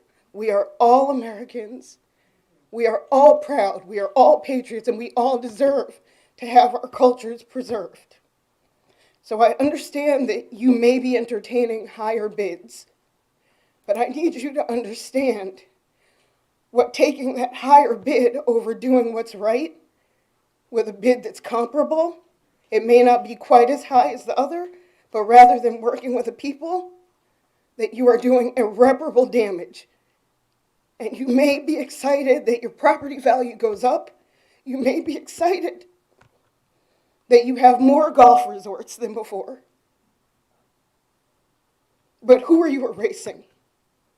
If you look in your past, who would you erase and say we'd be better off without them? So I beg you to please entertain the Land Trust's offer and to please work with them. Thank you. Thank you. Beth Ann Pratt. Good evening. Each of you took an oath to uphold federal and state laws. You cannot appropriately govern our schools, determine if policies are constitutional and lawful, or ensure that the administration complies with the laws if you yourself are ignorant of these various documents. North Carolina guarantees that every child has a right to a sound basic education. This term is defined in the North Carolina Supreme Courts as the sufficient abilities to read, write, speak English, sufficient knowledge of fundamental math, physical science, geography, history, basic economics, and political science. Evidence shows that Moore County schools do not provide such an education to all students, since over 40% of the students are not proficient in math, reading, or English language arts. Graduation rates are basically meaningless since there's no quantitative measurement of competency for graduation. The board's focus must be on spending time and providing teachers the tools and the knowledge to make certain that all students master the foundational skills. Your job, according to the North Carolina State Statute, is to provide students with this education. Every single decision you make should be with that objective in mind. But more importantly, the litmus test is what you're doing constitutional. I don't know how many of you have actually read the United States Constitution and the North Carolina Constitution. But at we all have opinions on critical race theory, we all have opinions on everything. Opinions are one thing, but we govern by our Constitution. We are a republic, we are not a democracy. And so at the end of the day, when you listen to everybody's comments, you go back to say, is it constitutional? So some of us tonight are reading parts of the North Carolina Constitution because I doubt if many of you have even read it. I am going to start with just the preamble and Article 1, one part. We, the people of the state of North Carolina, grateful to Almighty God, the sovereign ruler of nations, for the preservation of the American Union and the existence of our civil, political, and religious liberties. We acknowledge our dependence upon Him for our continuance of blessings and security thereof for the better government of the state, ordained and established this Constitution. Article 1, Declaration of Rights. That there that the great general and essential principles of liberty and free government may be recognized and established, and that the relations of this state to the Union and the government of the United States and those people may be defined and affirmed, we do declare the following. And tonight, throughout the 52 whatever people who are presenting, you will hear parts of the North Carolina Constitution related to education and the decisions that you need to make. Thank you. Margot. Pronounce your last name again. Swears. Swears. It's okay. I'm going to read Article 1, Section 1, the equality and rights of persons. We all hold it to be self-evident that persons are created equal by their Creator, among those life, liberty, and the pursuit of happiness. America is made up of imperfect people, but our nation has embraced good things. Certainly, Martin Luther King Jr.'s dream not to judge people by the color of their skin, which is just an organ, but by the contents of their character. If this board teaches staff or students to view everything through the context of their skin color, that's racism. It will destroy his dream and and all the progress that our country has made. So we're asking you, the board and teachers, to do their job, hold the superintendent accountable. The curriculum standards, the social studies curriculum standards are very vague. They don't help us understand anything that's being taught. The glossary, it was even plagiarized in the beginning. We need to, again, provide a sound basic education, and inserting these divisive political propaganda is only going to, and also mandating the students to wearing masks will make very unlawful decisions and violate our rights. Moore County Board need to take immediate action to prohibit any students or others to be taught that one race or one sex is superior, that we are made to feel, or students made to feel that they are accountable for past ancestors, or label them as oppressed or oppressors. So failure to do this is not abiding by Article 1, Section 1. Section 2, sovereignty of the people. All political people is vested in and derived from the people, all political power. All government of right originates from the people. Our American schools are under attack by Marxist propaganda. We don't want you, we've told you, we don't want the Panorama platform. We don't want Castle professional development. We don't want these social studies standards. It's going to indoctrinate our schools. It's open up to controlling them as well. So does any school board member here believe that the color of a student's skin really determines their abilities? We already have a disparity in our schools when we have 1A ranked school and 5D schools. So focus on that, or else it's almost a form of child abuse. And we're thinking about the poor math grades across the country, and we have a literacy problem across our country. Please think about defunding this critical race theory. Thank you. And take the masks off, children. Just got Thank that you. in. Mr. Van Sant. Sir, I might ask that you just leave your poster there at your feet so that you don't block other people. Thank you. Mr. Van Friends and Sant. neighbors, good to be here with you. I'm going to read from the North Carolina State Constitution, Section 3, Internal Government of the State.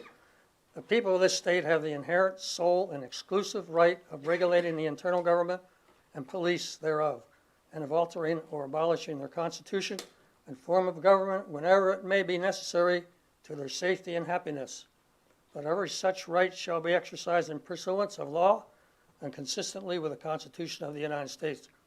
Separate item in a paragraph. The Moore County School Board, nor the State School Board, have the authority or power to construct curricular content based on a theory that inherently defies every value and right of Americans.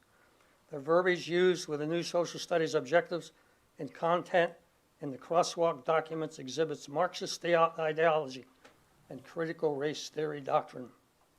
The local school board has complete control over this matter. We ask that you establish a policy to ensure that students or staff will not be taught that one race or one sex is superior, be taught or made to feel that they are accountable for the past actions of their race or sex, or be labeled as either oppressed or oppressive by virtue of the race or sex. If the board fails to act, then you are in direct violation of the North Carolina State Constitution, Article 1, Section 3. Section 4, secession prohibited. This state shall ever remain a member of the American Union. North Carolina shall always be part of the American Union. The admissions clause required states to follow the principles of the Declaration of Independence and the Constitution. The State Board of Education is not an elected body and is forbidden to create any policy that violates existing laws or the Constitution. This board must create a declaration that denounces critical race theory, the 1619 Project, or any content that incorporates like doctrine. You have complete authority over this matter. If the board fails to act, then you are in direct violation of the North Carolina State Constitution, Article 1, Section 4. Allegiance to the United States. Every citizen of the state owes paramount allegiance to the Constitution and government of the United States, and no law or ordinance of the state in contravention or subversion thereof can have any binding force. Each of us here tonight are privileged because we live in America. Many men and women gave their lives for our freedoms. We owe paramount allegiance to this republic. The new local studies standard and equity training are subversive and fail to provide any educational value. Mr. Levy reported to the board that the Crosswalk document does not give the primary students the basic building blocks to learn about a republic. Rather, they are learning about current left-leaning people, not historical figures.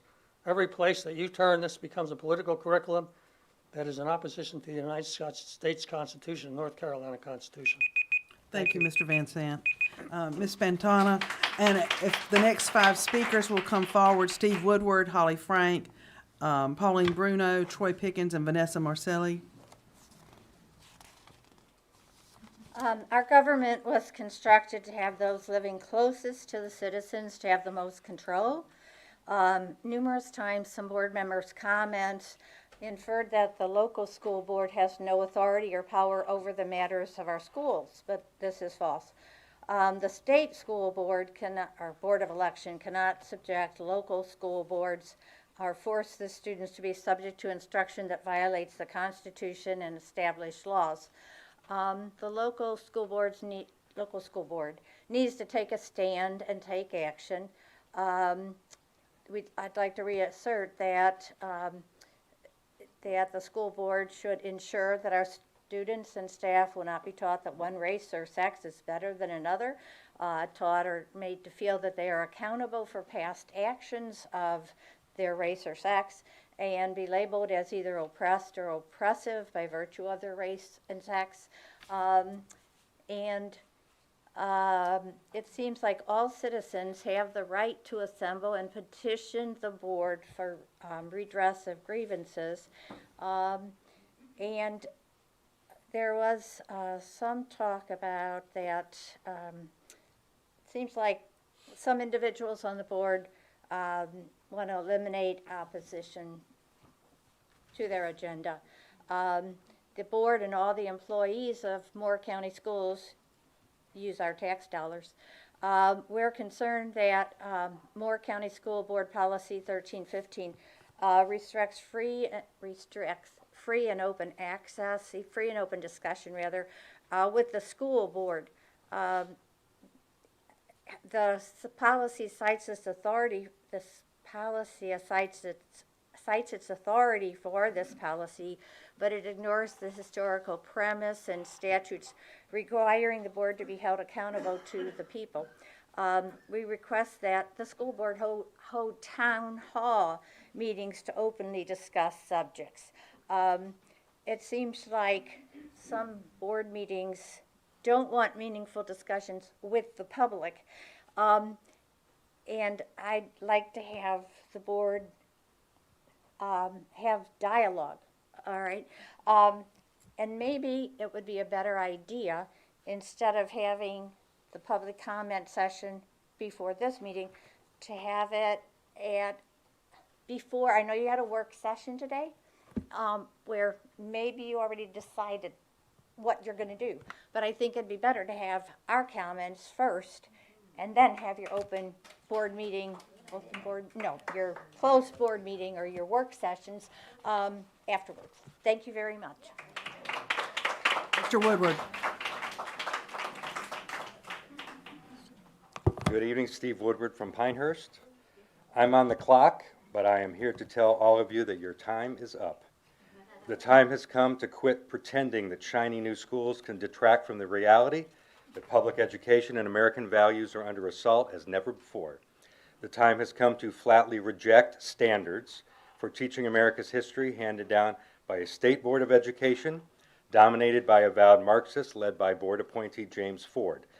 The left says we're running out of time to save the planet from climate change, but I'm here to tell you that the time is of the essence to save our nation from racial climate change. The heat is on to embrace CRT, constant racial tension in the classroom. And then there's SEL, social, emotional leveraging of young minds. I examined the new so-called standards being rushed into place briefly, but long enough to find some landmines. Capitalism uplifts some people, but only at the expense of others. Ours is a history defined not by resolute freedom, but by intolerance, xenophobia, and disenfranchisement, from which there can be no redemption. Systemic oppression crushed the identities of women, immigrants, and black Americans. Jesus Christ said, "Accept me as Savior of the world. Then you will know the truth, and the truth will set you free." Today, many Americans cynically ask, what is truth? These cynics gladly shun the notion of freedom if it advances their goal of hijacking the truth. There is no truth. There is only the narrative. Consider myriad false narratives to enforce mask wearing by children, a travesty. What does the narrative say? Systemic racism is the story of the United States of America. We are a nation measured by 245 irredeemable years. But time has run out on this false narrative. Our children deserve to know in every fiber of their beings that the American story unfolds in such a way that slavery and racism never were going to survive, never had a chance. Segregation's days were numbered from the start in our land. Since we have seen so many statues come down, let's find room for a new one honoring North Carolina's civil rights warrior Clarence Henderson. Clarence intuitively knew he would not be held back because his blue-collar father told him so. Clarence did not need someone to remind him that Black lives matter. It wasn't BLM that gave him the will to walk into Woolworth's in 1960. He just wanted a BLT and a Pepsi at the lunch counter. And from there, he went forward to feast at the table of American capitalism and liberty. Our great American story includes a glorious chapter detailing how our founding fathers, who, though flawed because they were human, formed a nation capable of advancing beyond the social norms of their times. A proper education would ingrain this achievement in every student. Thank you. Ms. Frank?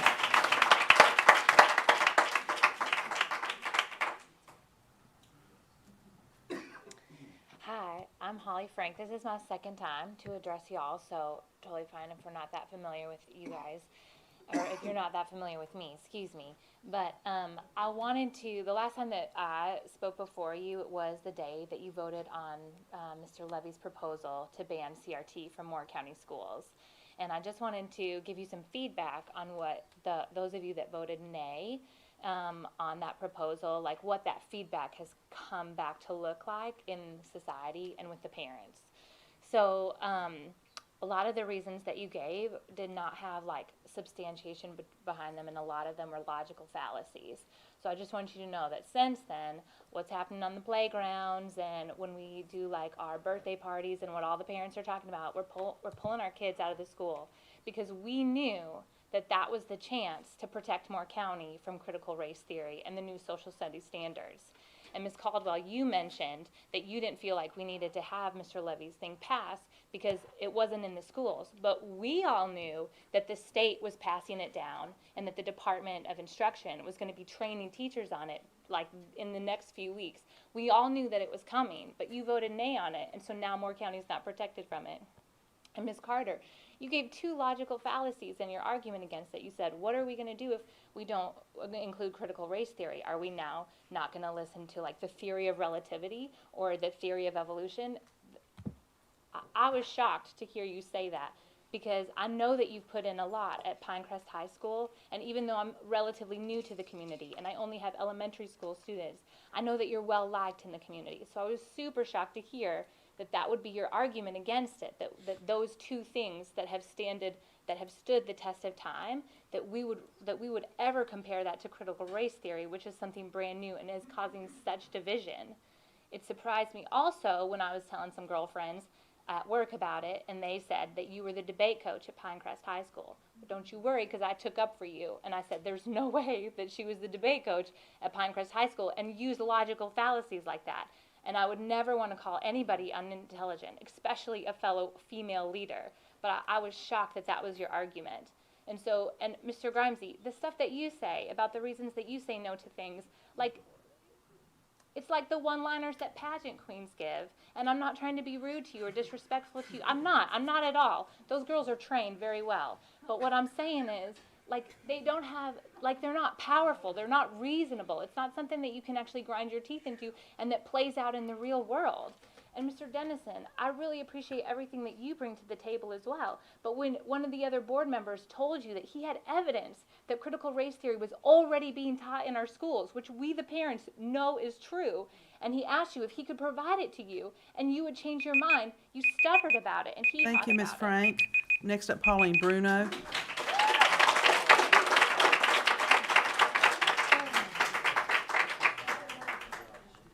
Good evening. Thank you for allowing me to speak. My name is Pauline Bruno, and I live in Pinehurst. I would like to speak tonight on Panorama and why I am so against it. Panorama is teacher development, a survey platform, and a very invasive plan into the minds of our children. It is digitally tracked and follows our students forever and always. Members of the school board, are you truly comfortable with funding this outright indoctrination of our children? Have you actually gone to their website and read their mission statement? It seems to me that you do not realize that you have the power to make decisions and sit here because it is the people sitting back here who gave you that power. Do you also realize that we are not happy with your performance? According to the pilot in News and Observer, September 5th, 2019, Moore County Schools math proficiency is 44%.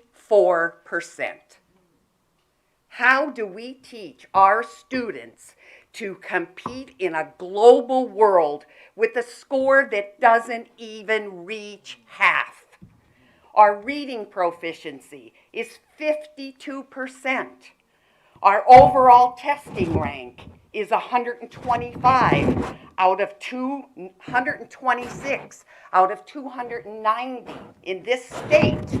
Are you kidding? This is Moore County. We cannot allow so many students to graduate who are barely capable to read and to do basic math.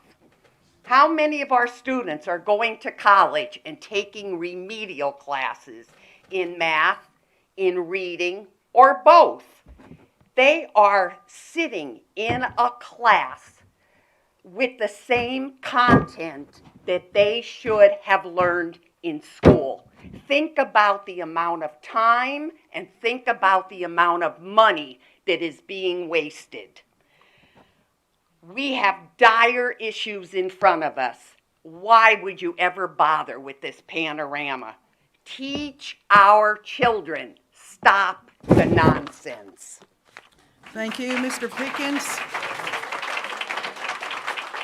Mr. Pickens, I would ask that you hold your applause. I know that you're enthusiastic, but Mr. Pickens couldn't even hear his name called. Excuse me. Ms. Harmon, I think it might be necessary, consider this a first warning. This is a business meeting, first of all. Public comment is more than welcome, but it is a business meeting. I've asked that you please hold your applause. Mr. Pickens could not hear his name called because we are on a timely basis tonight and trying to move quickly through speakers to give every one of you a chance to speak. I ask that you cooperate. Mr. Pickens next. All right, thank you very much. Just going to read from the North Carolina State Constitution, Article 9, concerning education, Section 1, education encouraged. Religion, morality, and knowledge being necessary to good government and the happiness of mankind, schools, libraries, and the means of education shall forever be encouraged.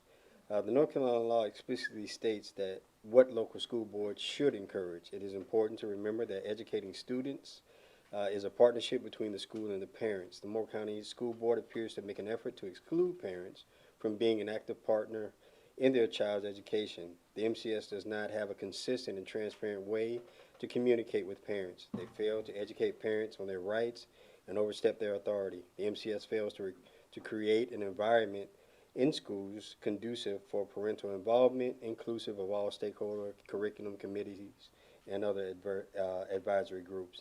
We ask the school board to provide ways for community and parental input into every aspect of the MCS. These schools belong to us, the taxpayers. Instead of encouraging social, emotional learning surveys and the ideas that America is inherently racist, the board should follow the North Carolina statutes and encourage any public school teacher or administrator to read or post in public, any public school building, classroom, or even excerpts of portions of writings, documents, and records that reflect the history of the United States, including but not limited to the preamble of the North Carolina Constitution, Declaration of Independence, United States Constitution, Mayflower Compact, national motto, national anthem, Pledge of Allegiance, the writing, speeches, documents, and proclamations of the Founding Fathers, and the Presidents of the United States, decisions of the Supreme Court of the United States, acts of Congress in the United States, including the published text of the congressional record. The State Board recommended programs for the Memorial Day and Veterans Day that enable students to gain a better understanding of the meaning and importance of our sacrifices of our military. Moore County is the home of families who sacrifice for this great nation. It is a slap in the face to the students who have parents or relatives in the military to not learn the history of this great nation. We demand that the Moore County School encourages religion, morality, and knowledge necessary to be patriots. The Moore County School Board needs to be proactive and close loopholes for indoctrination, or it will happen. The Moore County School Board needs to focus on literacy and mathematics. The Moore County schools have overstepped their boundaries of authority and power. We ask that you return to your original purpose. If you do not, you are in violation of the North Carolina Constitution, Article 9. Thank you. Thank you. Ms. Marzelli. Again, I ask you to hold your applause. If our next 5 speakers would come forward, A.J. Marzelli, Jared Dent, Jimmy Pratt, Nancy Ellis, and Vincent Gordon. Can I bring my sign to the podium there? Yeah, but I don't want you to block us. Good evening. First, I would like to thank the board for passing the resolution to delay the new social studies standards implementation. This is a victory for our children. However, delaying is not enough. We must reject the new social studies standards altogether. These standards are laced with critical race theory, social emotional learning, and inaccurate anti-American propaganda. The Fordham Institute graded the new social studies standards for North Carolina and gave them an F for historical content and a D- for civics. We can do better. My question for you is, have you read the unpacking documents? Does anything in there concern you? Not only what is in these documents, but what is lacking in these documents, particularly in the 6 through 12 American history section. As a Moore County voter and taxpayer, it sure as heck concerns me. Some of the rhetoric in the unpacking documents have been tamped down. However, it still does not benefit our children. It is still clearly politically charged, divisive, and packed with leftist agenda. American history must be taught in an age-appropriate progression, and it must start out with a basic love and understanding for our great country. We expect you as a school board to enforce teaching that is based on facts and American values that every student must be taught. Secondly, I'd like to touch on the issue of masks for the upcoming school year. Enough is enough. Children all over our county are enjoying their summers, hanging out with family and friends, playing at the pool, eating at restaurants, hanging out in large crowds, going to sporting events, out on vacation, etc. And they are doing it all without wearing masks. How do I know? I see it every single day, all over our county and all over our state. And the very few that I do still see wearing masks, that is their choice. And that is exactly how it should be in our schools, a choice. We have enough data to understand that masks are not only harmful to our children, they do little to prevent the spread of COVID in the classrooms. Even Fauci said masks don't work. If teachers want to be protected from COVID, they have had ample time to get vaccinated. To play into the theater of mask wearing again for the coming school year would be an absolute joke. A research center in Florida just recently conducted a study on face masks of 6 children and found a whopping 21 pathogenic bacteria present on those face masks. Many of those pathogens are known to cause illnesses like pneumonia, bloodstream infections, meningitis, UTI, strep throat, tuberculosis, and even sepsis. Sounds pretty accurate to me, considering daily my children would bring home their masks and hand them to me, and they would be completely soiled, dirty, wet, and smelly, and covered in mystery substances and fluids. It is disgusting and completely unnecessary. Please stop forcing our children to wear petri dishes on their face and let them breathe fresh air, especially when, per the CDC statistics, COVID children aged 5 to 18 have a 99.9995% chance of survival. Thank you. Thank you. Mr. Marzulli. That last speaker was awesome. So obviously we're not too happy with you guys, otherwise we wouldn't be here, and obviously you need to start getting bigger venues because this is not going to stop. You are not doing enough to combat the implementation of the new social studies curriculum from our schools. In fact, you're attempting to make it worse. The Moore County Schools Kindergarten Social Studies Pacing Guide is embarrassing if you believe 5- and 6-year-olds can grasp concepts like, and I quote, identifying cultural practices in local communities and around the world, or to summarize stories of positive character traits through the lens of empathy, resilience, and respect to contribute to the community. Now, these by themselves don't sound all that bad, and I can agree with that. However, it is the exact same language that is littered in the CRT, Marxist, social activism that is being proliferated throughout our country and this county, whether you want to believe it or not. You are not paid to turn our children into activists. None of this is age-appropriate material. It is instead a way to promote the social activist thinking in our children. This language is littered throughout all of this. We have over 200 years of examples of American exceptionalism, and they are clueless about who Dr. Joseph Warren was in his place in history. Of course, that is why you guys leave it so vague and continue to not publish any of these documents, which we would like published, as well as any of these Panorama surveys that are just utterly disgusting and divisive. You must not approve to teach this new curriculum that is infected with this racist, Marxist, anti-American hate. As was stated before, the Fordham Institute gave the North Carolina State Social Studies curriculum an F on historical content and a D- for civics.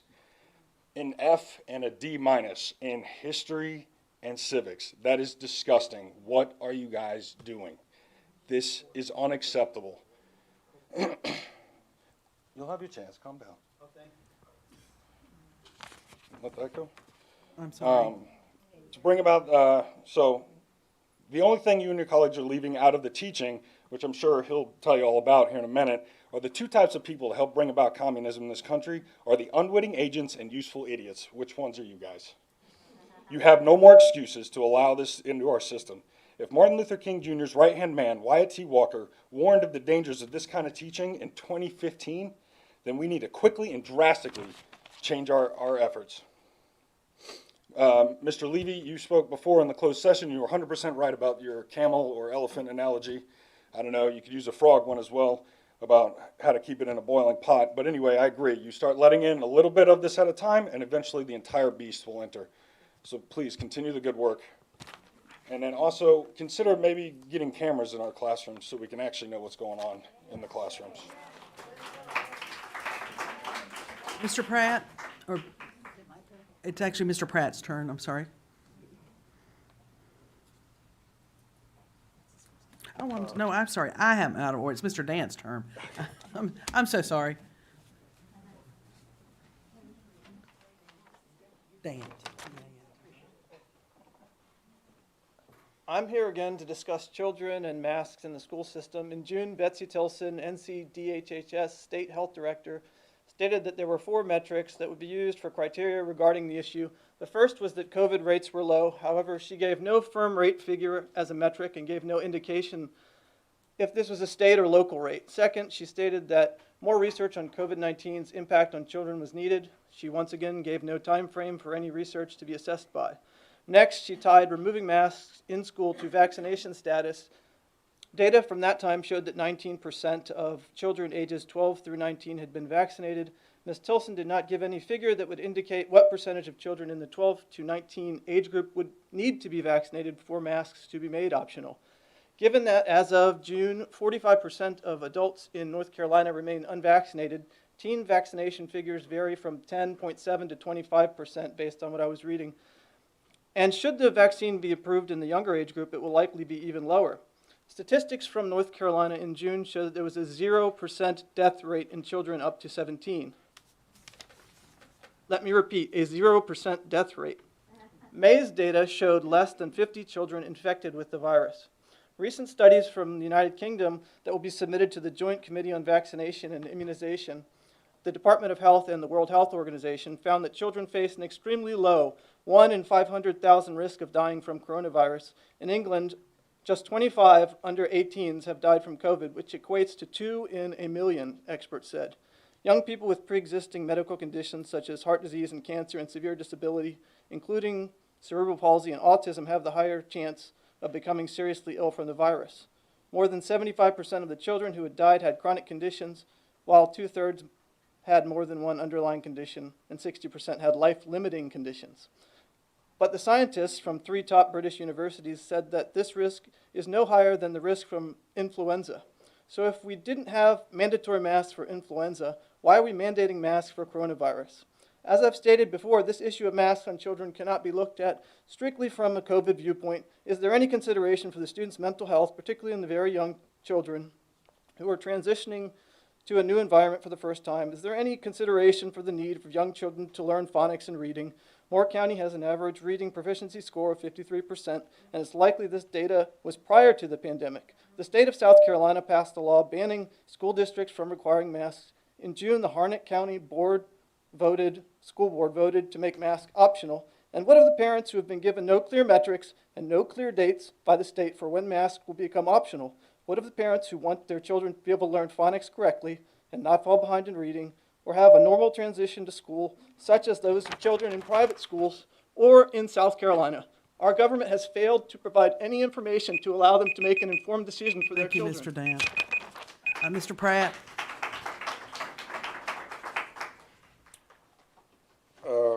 I'm here tonight to break through black code of silence. Carter Woodson said the purpose of an education is to teach a child to think and do for themselves.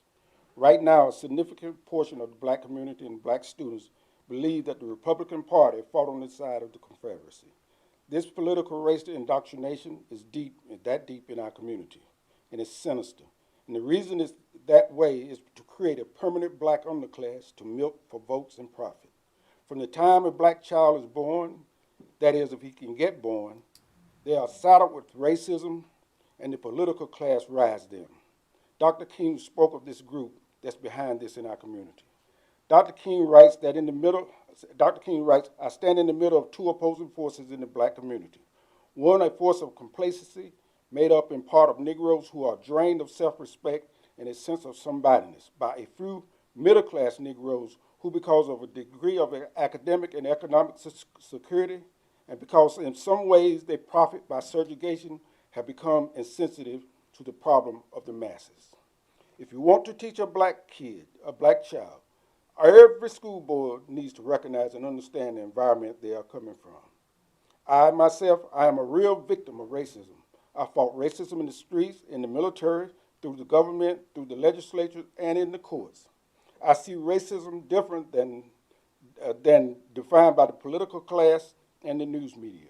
CRT means to me complicity race theory, and that is what should be taught. And they shouldn't mind because they have no problem calling me Uncle Tom, Django, or sellout.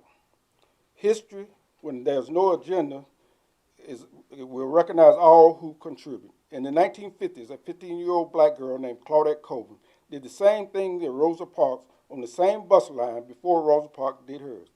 It was Claudette Colvin case that went to the Supreme Court and ended segregation on the Montgomery buses. But she was not good enough to spark a movement. Her family was poor and had an outhouse. Because of complicity, they robbed her of her self-respect and her sense of somebodyness. She moved to North Carolina and became a prostitute. Some 70 years later, that same complicity was at work here in Moore County in the 1980s. A discrimination lawsuit by two black Moore County correctional officers against the Moore County prison led to lawsuits against the most powerful Klan group in America. Those lawsuits brought about the first promotion for blacks in state government, and it brought down the biggest Klan group in America. The Klan part was reported by every news organization in America and a few overseas. But those who write the first draft of history decided that history cannot record what went on at the Moore County prison. This complicity racism ignored what happened, and Moore County prison, what went on there, was removed from history. Thank you, Mr. Pratt.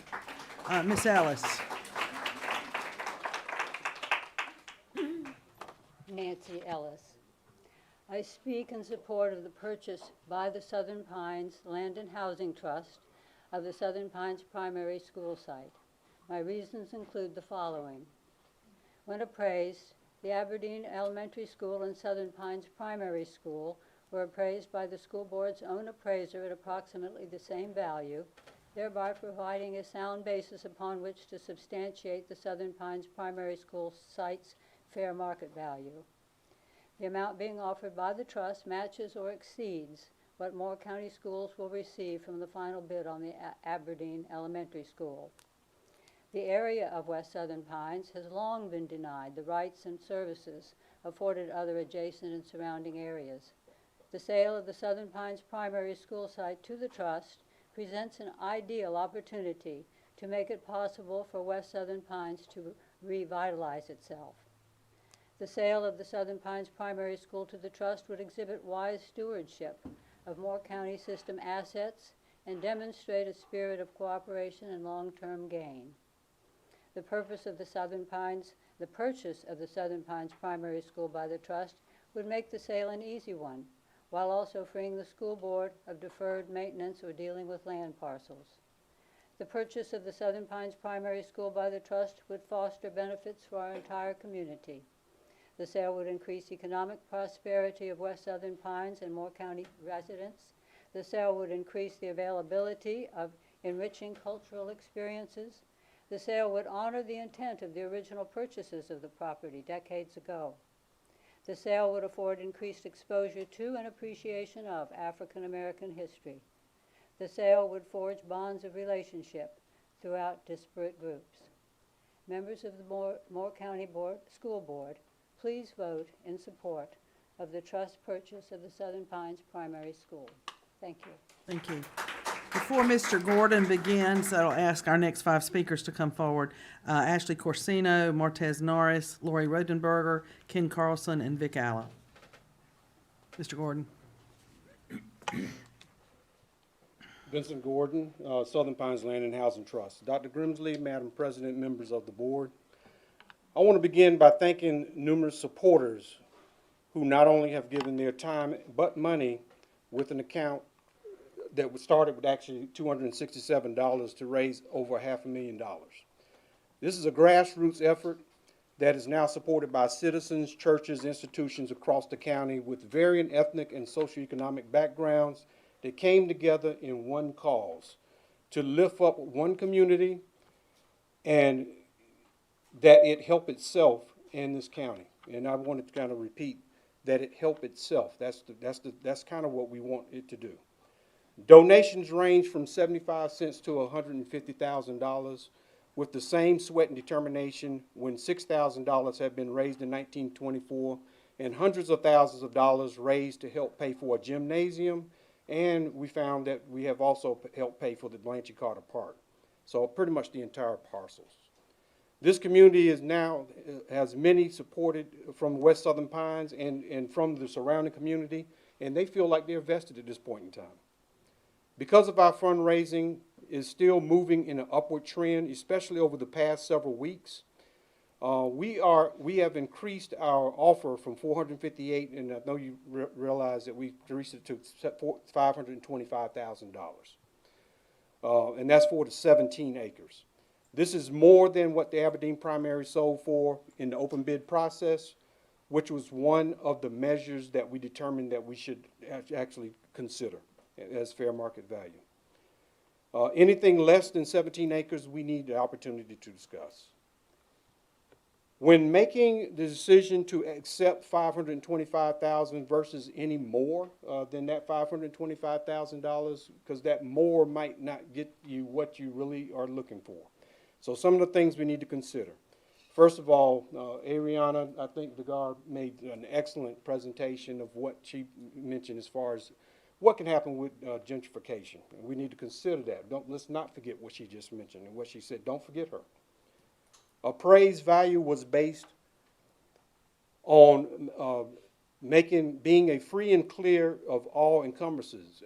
So that you got to remember that $685,000 that was put up there was free and clear of all encumbrances. That's not what occurred. Any buyer will require you to pay real estate taxes. That'd be $18,000 or more that you got to consider that you got to come out your pocket and pay.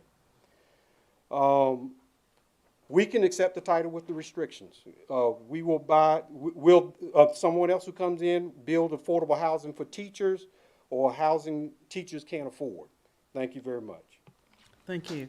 Ms. Corsino, we'd ask again that you please hold your applause. I just wanted to come today first to advocate for the sale of the land trust, which I know a couple people have already spoken about. But I honestly think the right thing to do would be sell it to them for $1. Sell it to them for $1 and let all of their money that they've raised so that they can start their programs.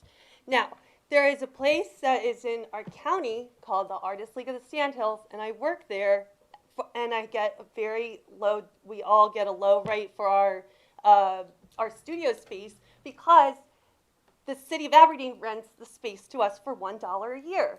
And it adds so much to the community. So to have the idea that more arts programs and enrichment programs could be brought to that space, you know, is just, I'm just dreaming of, you know, the food trucks that are going to be parked outside. I can already smell them. And, you know, I want to sign my kids up for the cooking classes. I have a friend who would be able to do the sewing classes. So, you know, it's like, let's just get it into motion. You know, you guys all talk so much about loving history. I love history too. I think historic preservation is really beautiful. I actually attended an arts program growing up in my hometown that was a repurposed high school that they used for art spaces. And now they have concerts there that they have a partnership with a local tavern and they do. You know, I bought tickets for Supertramp 2 years ago with my dad for $100. You know, I mean, this is something that we can keep the ball rolling with all these ideas, but it starts with, you know, first of all, like I said, the right thing to do would be sell it to them for $1, but if you're not going to do that, then I would think that you should do it for the offer that's on the table right now. And then number 2, keep the military liaison, and I think that should be a fully funded position. I think that should be something that somebody, you know, that we increase funds for. So I did some artwork for you guys too, to kind of just drive my points home. I'll start with that. These person specific or just generic? They're generic, you can pass them around. Didn't even read it. Sorry? You didn't even read it. I looked at the front. I will study it. Come back Oh, I around. thought we were gonna get one for all. Okay. Anyway, thank you. Thank you. Oh, yeah. We'll pass them around. Sure, yeah. Maybe the chair can flash it. This one does say Save West Southern Pines, local history, or our military liaison, or West Southern Pines. It says, well, okay, the front is don't tread on me. Yeah. Hensley. Sell to the There's a Southern hen. Pines Land Trust for $1. So don't or tread at on least me, the- don't tread on a military liaison, and don't tread on West Southern Pines. And then 4 more dreaming. This one is Come and Take It, Moore County Citizens for Public Health and Education. come and take it. My history books, Knowledge is Power, with a list of books, Systemic Racism, Tolerance, Human Beliefs, 1001 Feminist Theories, CRT is Real, Rights versus Alternative Rights, Tact versus Tactics, Anti-Racism is Pro-Public Health. Thank you. All right, our next speaker, Martez Norris. Hello, thank you very much. I am against critical race theory. I was brought up, as you could tell by my accent, I was not born in North Carolina nor Alabama. I was born overseas under socialism. And you don't know how much it permeates right up to the everyday in your life, what can happen. So I am totally against it. One thing that I can just read from the Lieutenant Governor, Mark Robinson, that he is against it. He's against it because he said we need to teach our children how to think and not what to think. Also, that he noted that the critical race theory has been crafted to those on the radical left with the explicit agenda of being divisive, promoting left-wing ideology, and indoctrinating our students within public schools. And I take it back to children. And I've seen what goes on overseas. I have family over there, and when I go and we talk about the way what's going on in this country, and now it's permeating and trickling down in the local schools, I find it disgusting. Moreover, we do need religious liberty. If you think for a moment that we will not become eventually like the Soviet Union, what was then the Soviet Union, or what is going on in China, then I suggest you think twice. As a matter of fact, part of Panorama and Cassell, it actually, the persons who started it, they got investments from China. So if you think they're not going, the Chinese are not going to tell us how to invest in our country, think twice, get educated. When it comes to religion liberties, most Americans have not read the Bill of Rights. They are misinformed. The Founding Fathers wanted freedom of religion, not freedom from religion. We would have a much stronger republic the more county schools focus on teaching reading and critical thinking and writing. It's important to know how to write. Often teachers, administrators, and elected officials do not have an accurate understanding of the Constitution, the Bill of Rights, and how to lawfully govern. We need freedom of speech for the press as well. I'm not going to go into all the details that we need to do. We need to do the education to make sure that the children are educated, that when they leave school, they know how to read and write. I volunteered in the schools, and some of these kids did not even know how to write. I was very lucky. I had one kid who was very good at numbers, and I started teaching her how to translate a number from 1 equals O-N-E. I was able to translate that for her. So she was going to be passed on to a higher level class, rather not knowing that she didn't even know how to read, and she was being passed on. That's wrong, and you're part of the school, Mr. Superintendent. Thank you, Ms. Morris. Ms. Rotenberger.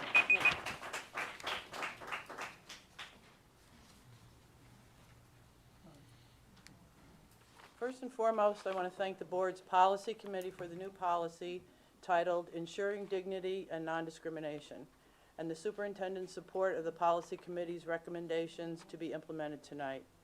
This is a giant step toward protecting the children of Moore County from hate and the resulting unhappiness that hate causes. Next, I want to warn anyone listening about certain factions within our society who are systematically using words to try to make it seem like they care about children and people. Euphemisms that are to elicit specific feelings of compassion and concern for others, such as equity, social justice, diversity and inclusion, and culturally responsive teaching. When you hear or read these words or phrases, the hair on the back of your neck should stand up. The people using these words and phrases want to destroy American society as we know it. One of the ways they want to do this is through social emotional learning, another euphemism. This is not to be confused with social emotional development, which, for example, an infant notices other infants and children. A young toddler enjoys playing alongside other children. An older toddler participates in play with other children. That's development. Children inherently love one another. They don't think about it, it just happens. By asking a child, How well do you get along with students who are different from you? Now, a child has to stop and think about how someone is different, whereas beforehand, differences may not even have been noticed. SEL surveys are detrimental to the positive social-emotional growth of children. They are an invasion of privacy. Why is Moore County School District doing them? What does Panorama Education offer MCS? Options for diversity, equity, inclusion content. You feel it? Comprehensive SEL content. SOGO Pros, options for diversity, equity, inclusion content. Qualtrics Pros, diversity, equity, inclusion module has SEL content. I would like to see the reasons for and positive outcomes of any surveys given to MCS students before spending any money on survey software, any of it. There are 30 administrators working on these surveys. Perhaps Moore County school system has become bloated and some cuts are in order. The money could be used to actually educate our children. Thank you. Mr. Carlson. And again, this is my last request. We will simply adjourn the meeting if the audience does not cooperate. Really? Certainly, that can be done. All it takes is a motion. I have asked that you please hold your applause such that the next speaker can hear his name called, and you're not cooperating. Mr. Carlson, you are up next. I have 3 or 4 points I'd like to share. The first one is authority. Everyone in this room is under authority. Such authority is either a purely human construct or it stems from a higher power. Those are the only 2 alternatives. Number 2, the United States is a unique nation. We are the only large nation, and maybe the only one at all, that was founded after peaceful discussion and common consent on the premise that there would be no state religion. Now, that was peacefully done. Our laws would be formulated by elected representatives, yet each citizen would have the right to choose his or her religion or personal ideology. The third point is that governmental laws can never fully regulate human behavior. And this is particularly true when it comes to human sexuality because it's a rather private area of our lives. For example, the divorce laws vary quite a bit. In each state there are principles, but they vary a lot. This does not mean, however, that human sexuality can be separated from human morality. What we do in this area can be harmful or helpful, wholesome or destructive, right or wrong, good or evil. For example, the notorious love triangle is the root cause of many murders.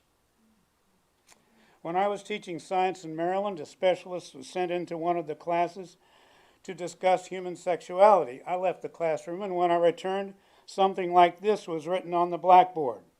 If this subject has anything to do with a higher power, then you cannot receive the information you need from the public school system. No state religion, which would include a state acting like a religion, means more freedom, not less. A freedom which includes personal responsibility. That is, if the state doesn't dictate a religion, there's more freedom to choose. I will close with these words from Jesus. Whoever then humbles himself as this child, he is greatest in the kingdom of heaven. And whoever receives one such child in my name receives me. But whoever causes one of these little ones who believe in me to stumble, it is better for him that a millstone be hung around his neck and that he be drowned in the depth of the sea. Thank you, Mr. Carlson. As Mr. Alla comes up, our next speakers are, I believe it's Matt Erlacher, okay. Shannon Davis, someone simply named Mary M. I would need a last name. Mary M. Meriden. And Nancy Basinger and Elizabeth DeGrayer. Mr. Alla. Yeah, my name's Vic Allen. I'm a shop teacher at Calvary Christian School. I've talked to you a couple times. The last time I was here, I remember the kids were given awards and given presentations. The one presentation that was given, an award was given to a young man who gave a presentation on whitewashed Christianity. I was just wondering if he put Islam in there, would he have been allowed to do that? Number two, there was a little girl that was talking. I couldn't really understand the presentations from your government school kids, but I did catch a little bit. She said that 25% of the students that attended Moore County schools did not feel safe. We just rolled on by that. That's a quarter of the kids that come to your school don't feel safe. I know they don't feel safe on your government buses. You can tell by the traffic going to the schools to drop them off and pick them up. So something's wrong when a quarter of the people, the kids that come to your school, don't feel safe. I'd like to know why. That was from the mouth of babes. I got that out of the way. The other question, the main question is there God or not? When you were elected, you took an oath. You put your hand on a Bible, and you put the other hand towards God, and you swore that you were going to uphold the Constitution, and you were going to look out for the people of Moore County. You swore about that. All of you probably attend church, and you're taught. However, your organization leaves this out. The whole thing. There's no God here.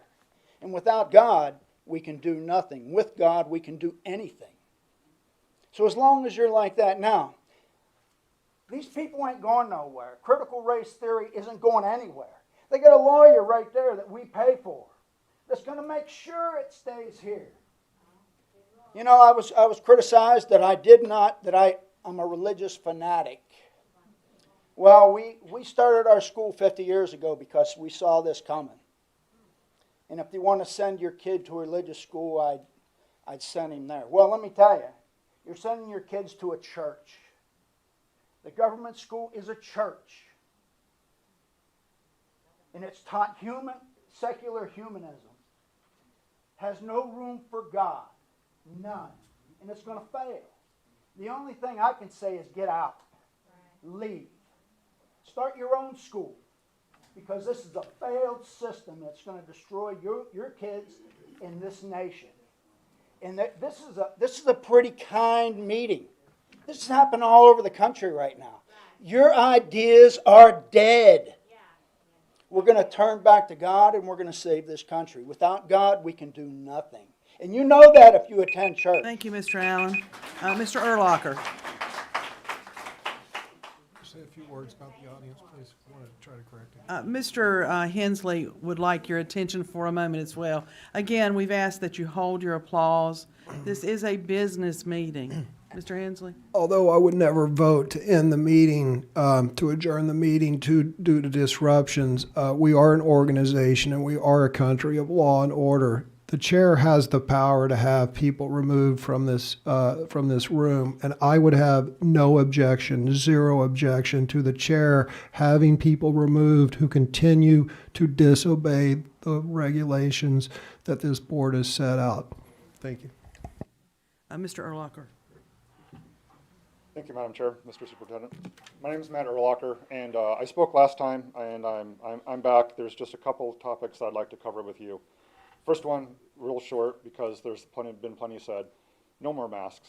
We know so much better now than we did 16 months ago, and masks have been established to be more harmful to children than beneficial. That's, I don't want to, like I said, I don't want to go into it. There's been plenty said, and we're supposed to be smarter than the average bear here. Secondly, I do appreciate the time that you've taken in the debate on the Panorama platform.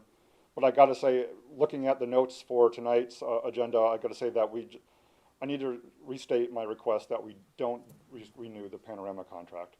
There's nothing good about Panorama. We just heard some other remarks about some of the other platforms being considered. The public outcry is not going to go away as long as there is any linkage through the content of the survey, through the content of the supporting documentation or teacher professional development, or money trail, frankly, to anything that has to do with critical race theory or any of its proponents or any of the agencies or public figures that have a lot of money behind all these things. That's all I want to say about that. The main meat of what I want to talk about right now is on lack of transparency and trust. We in America used to trust most of our institutions because they were acting on what we felt was our best interest. Most of those institutions no longer have our trust, and unfortunately the institutions behind education no longer have our trust. You've heard some of the reasons tonight.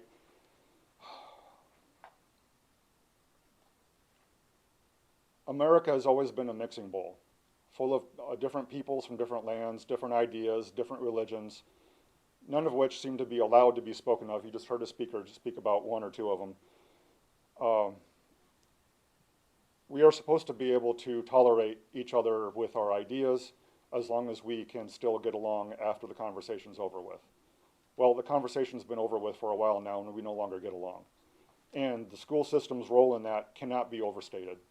I mourn what are, at national level, at our state level, and in many, many places I've lived. I used to be in the military. I've lived quite a few places.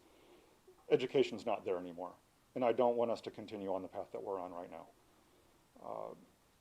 I'm not going to restate the Constitution. I'm not going to restate what we said about CRT or Marxism. However, as somebody who did read all of almost 1,100 pages of all the unpacking documents, the K through 5 and the 6 through 12, I can say that right now. My time's running out, but trust is not going to be present on this path. And as for improvements, I say open the curriculum development process. Open it wide open. Dr. Locklear spoke earlier today about how there's supposed to be a public portal next month. Don't wait. Thank you. Don't wait for next month. Ms. Davis? My name is Shannon Davis. This is my first time coming to a school board meeting. I would like to introduce myself as with the help of the Lord and Lord willing, I'm a future candidate for the board that I speak to today. I want to take the advantage of the freedom that I have at this moment in time, that if I win the seat that I'm running for, I would not be afforded at that present time, not due to your rules, but due to the rules of our country, where I would not be able to pray openly. I want to pray for you guys, for your wisdom and for your strength, and for everyone here we're just in such despair, and we have a fight that we have in us that it's needful, but we're not doing it the right way. We need to be like Jesus, so that's just what I want to do. I was just going to pray. Dear Lord, I ask that for the remainder of this meeting, that we would be respectful to each other, that we would listen with open hearts. Pray, Lord, that you would encourage us, that you would help these board members, Lord, give them strength, give them wisdom, Lord, and the decisions that they're facing. God, whenever they signed up for this position, they had no idea the pressures that they would have. Our teachers, our faculty, our children, our whole entire nation, country, and state are going through such turmoil right now, and the way that we will survive as a nation, as the greatest nation on earth at this moment in time, is with your help. I pray, Lord, that you would bless these people, that you would use them, that you'll give them rest, Lord, from the heavy burden that they carry. I thank you, Lord, for the burdens that you've taken from me, for the freedom that I have, and the freedom that we're all able to enjoy, Lord, if we would just choose to accept it. Thank you, Lord, for your love. Thank you, Lord, for dying on the cross for us, for shedding your precious blood to save us from our sins. Help us, Lord, to see who you are. Help us, Lord. In Jesus' name, amen. Thank you. It's Mary M. That's a hard one to follow. This is my first time here, so I'm a little nervous. I hope I can get through. As a resident of Moore County, I'm disheartened to see what is happening in the North Carolina school system, particularly with regards to the SEL program, and in particular, the SEL surveys. Many of the questionnaires are invasive into the parent-child dynamic and have no business being incorporated into the school system. The fact that the questionnaires are not listed on the school website for the parents' review prior to the children's completing raises suspicion. Do you realize the parents have had to make an appointment to see these documents and are not permitted to take them off the school premises? Also, it has been the responsibility of the student to opt out if it's even possible. Why are these questionnaires been so secretive? Who has access to these surveys? How long are they being kept? And what are their purpose? Why aren't the parents consulted as to the completed surveys? It appears that the school system has taken the parent out of the equation, and that is not the school's job to decide what is best for the child's interests. Are you aware that according to an article dated January 2020, that they are looking to combine SEL with global learning, where they will refer to our children as global citizens, and according to UNESCO, this will be referred to as global citizens education. An example of an activity given for K through 2 called for a game called Go Fish, where children were passed a bowl of goldfish crackers of sharing equally. After passing the bowl, students compared the number of goldfish each had had. Then they came up with a new way so that everyone had equal amounts in the next turn. In the end, the teacher then distributes equal amounts of goldfish to each student. This is concerning on several levels. One being that our children are not referred to as United States citizens, but as global citizens. And the equal distribution of goods is the foundation of socialism and possibly communism. I'm requesting that the contract for Panorama be canceled until parents have better knowledge as to who is administering and housing these documents, as well as the ultimate goal for these surveys. The money saved by canceling this contract could be used towards the funding of a better social studies program, which according to the Fordham Institute, rates the proposed social studies standards for North Carolina as a D- to an F. In closing, I'm requesting 1, to cancel the contract and SEL surveys until further research and buy-in by the parents. 2, stop the proposed social studies standards, which have a failing grade. And 3, in the mode of transparency, let's place cameras in the classrooms so parents may feel comfortable with what and how their classes are being taught. Thank you for your time. Thank you. Ms. Basinger.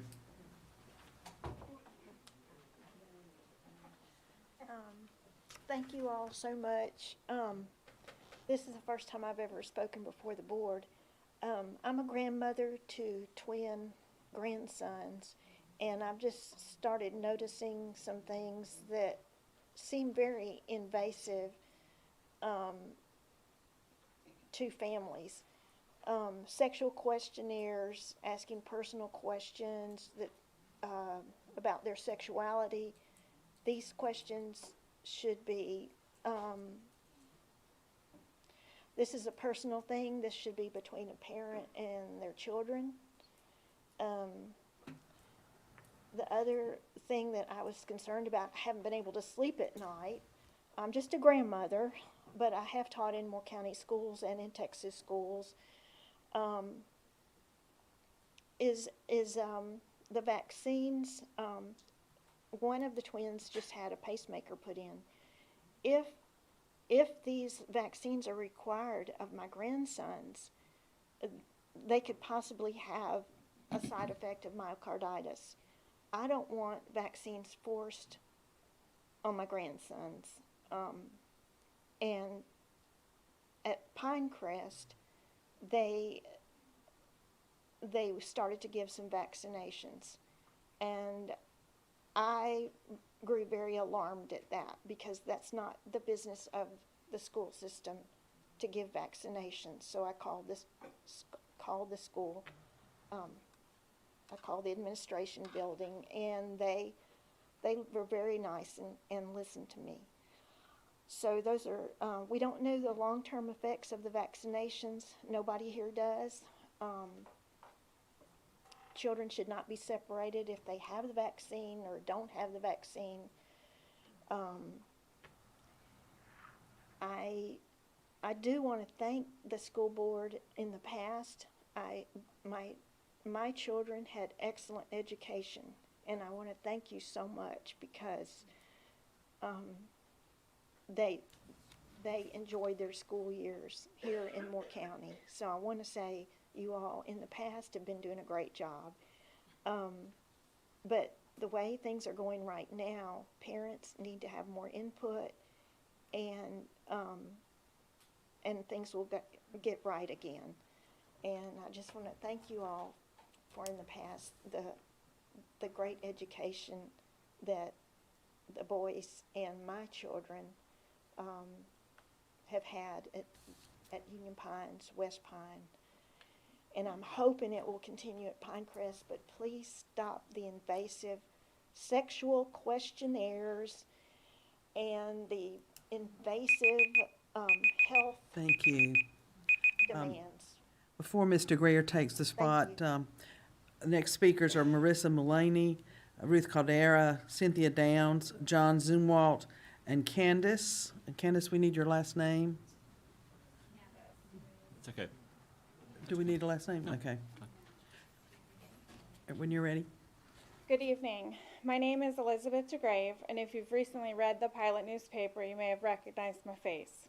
I am one of the 3,600 plus military family members in Moore County that have benefited from this important military liaison position that is now currently in jeopardy. I retired from the military last year from a remote location in Europe. Having been assigned overseas for approximately the last 8 years, when I left Moore County en route to those assignments, my children were not school age. However, when I returned last summer, I would have had an incoming 6th grader and an incoming 4th grader. Thankfully, I have many friends here in the area, and I have spent most of my military career in this location and was informed of the redistricting process. I quickly reached out to Moore County schools in order to petition for my older son to attend Cranes Creek this year so as not to attend one middle school for 1 year, only to switch to another school the following year, and my request was immediately granted. This military liaison position is an extremely important position and should not be eradicated from the Moore County schools. This district military liaison role is of the utmost importance to military families in Moore County schools. Without this position, there will be an immense amount of guidance and communication lost to military service members like myself. I would have unknowingly had to endure switching my child to a school without the military move that is usually attached to that. Our children already make enough sacrifices due to our military careers. Losing this position will just increase potential difficulties for our students in the future. I hope the Moore County School Board members recognize my personal story and how I benefited from this integral position and change their minds with regarding to eliminated this highly essential position. Being a veteran herself, Rolly understands the ins and outs of our military, and I'm grateful for her service and sacrifices and her immense efforts to support the military families across Moore County. I have worked with her personally in this liaison position on the Moore County Schools Military Family Advisory Council, and I am the 6th grade exceptional child teacher at Cranes Creek Middle School. I look forward to interacting and supporting this position and interacting with her for many years to come, and I hope Moore County School Board does as well. Thank you for your time. Thank you. Ms. Mullaney. I'm here to speak on the benefit the military liaison position has for military children and for the Moore County School District.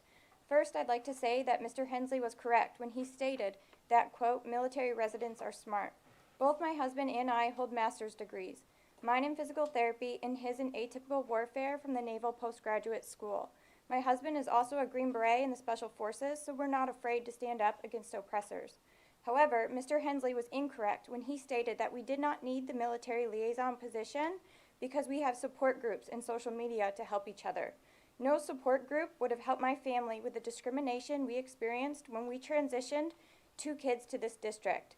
We supplied our school with my son's IEP and informed them that our incoming kinder would need a 504 plan for his multiple health conditions prior to the start of the school year. However, the school failed to implement a 504 for 8 months until the military liaison stepped in. The IEP team failed to provide complete evaluations for my son's re-eval, including neglecting to perform classroom observations because they didn't have enough time.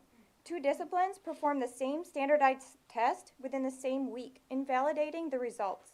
They had no recommendations or plan for progress monitoring to make sure that my son was making adequate gains, yet they wanted to deny him IEP services. The principal stated that, quote, he doesn't need math support because when he gets to high school, there's an app that'll do his math work for him.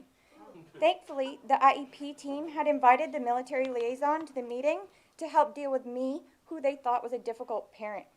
She witnessed the poor treatment and discrimination I was experiencing and stepped in. She brought my son's case to the district for review, and he was found to indeed need more, not less, IEP services. My son has thrived this year due to having proper services thanks to Rolly being his advocate. I also believe that Rolly protected the district from potential litigation for the school's failures for implementing a 504 plan to keep my child safe at school, and for failing to provide sufficient evaluations for my son's IEP as they are legally bound to do. Military families are unique in that we are required to move frequently, and no parent can memorize the special education laws of all 50 states, hence why the military liaison position is imperative. Instead of using other schools' lack of support for military children as a reason for eliminating the military liaison position, our district should be proud to set the standard for all districts servicing military families. And in my last 24 seconds, I want to briefly touch on this unmasking for next school year. My one child with health risks has not left the house since the start of the pandemic because he is at high risk for dying from coronavirus. And if masks are not mandated for unvaccinated children, it wouldn't be safe or accessible for him to attend school. Thank you. Thank you. Ms. Downs. I'm sorry, I might have got you out of order. That's okay. We'll switch. Hi, my name is Cynthia Downs. I live at West End, and I would like to echo most of the feelings that I hear from the parents here. I think all of us, parents, taxpayers, voters, are representing people that could not make it. I have personally talked to teachers in my neighborhood that said, I can't be there, let me know what they vote on Panorama. I have talked with others in the community, and they couldn't come, but you have a lot of people here, and I really feel like we're all, each of us that are here are representing thousands of others that have similar feelings. I've got bad news and I've got good news. From reading the Panorama Cassell SEL framework, it's hand in glove with CRT, as you guys have known. We're all learning that now.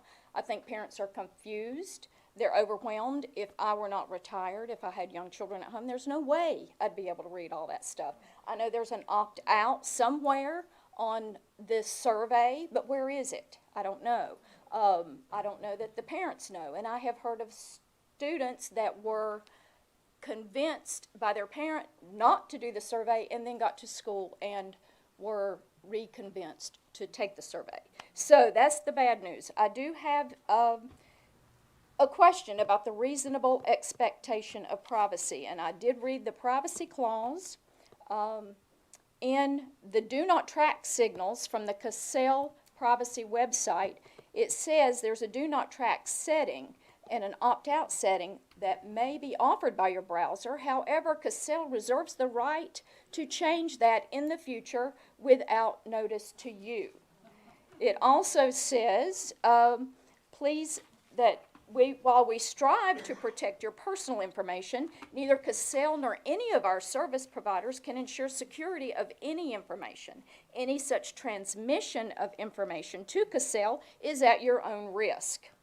Is that something that we want to put data of our children into what they say will follow them forever? When I used to work in the school system, there was a permanent record file, and it was locked up. You couldn't get in there. That's something that we need to lock it up. We need to not do the contract with Panorama. The good news is that the funding for this Panorama comes from you, the local school board. The state school board the Board of Education cannot tell you what to do. It is your decision, and I certainly hope that you're able to make the correct decision, because the parents and the taxpayers are aware of what's going on, and we're going to fight it, whatever we can do. Thank you. Ms. Caldera. Hi, this is my first time talking in front of you, and I know that anything in this world can get done when it's not done with a personal interest. In other words, the people out here are not picking on you as an individual. It's the decisions you're making. And I know I feel that we ask you to represent our children. And when there's no common sense, there's no reason, there's no digestible effect of what's going on, it just screams, don't do it.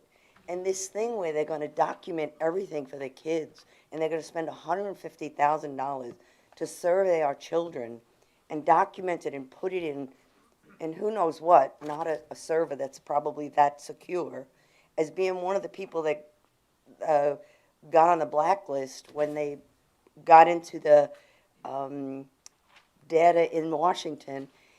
All of this stuff that we called private years ago, we want everybody to kind of be able to get to, seems so wrong. It's like common sense. It says, it screams, don't do it. And then when we're going to survey our children to find out if they're rich, poor, if they're whatever all the information is, and I did not read it all, but you want to survey that, why don't we put the money into giving them special education, more classes that kids need to read better, to have math better. The machines are not going to be the answer. A person has to be able to be on his own. I always taught my children, know what you have to do. And then if you decide not to do it and use a calculator, that's fine. But if you don't know the answer is supposed to be 10 times 10 is 100, the calculator is wrong and you won't know it. And that's what our children are facing today. You talk to some of the children, they don't know math skills. They have no clue. They can't. I gave my grandchild my written letter. I wrote them a letter. They said, honey, I can't read this. It wasn't printed. Where are we bringing our children? What level are we giving them to face the world? And it's not a personal thing. We're fighting for our children. Thank you. Thank you. Mr. Zumwalt.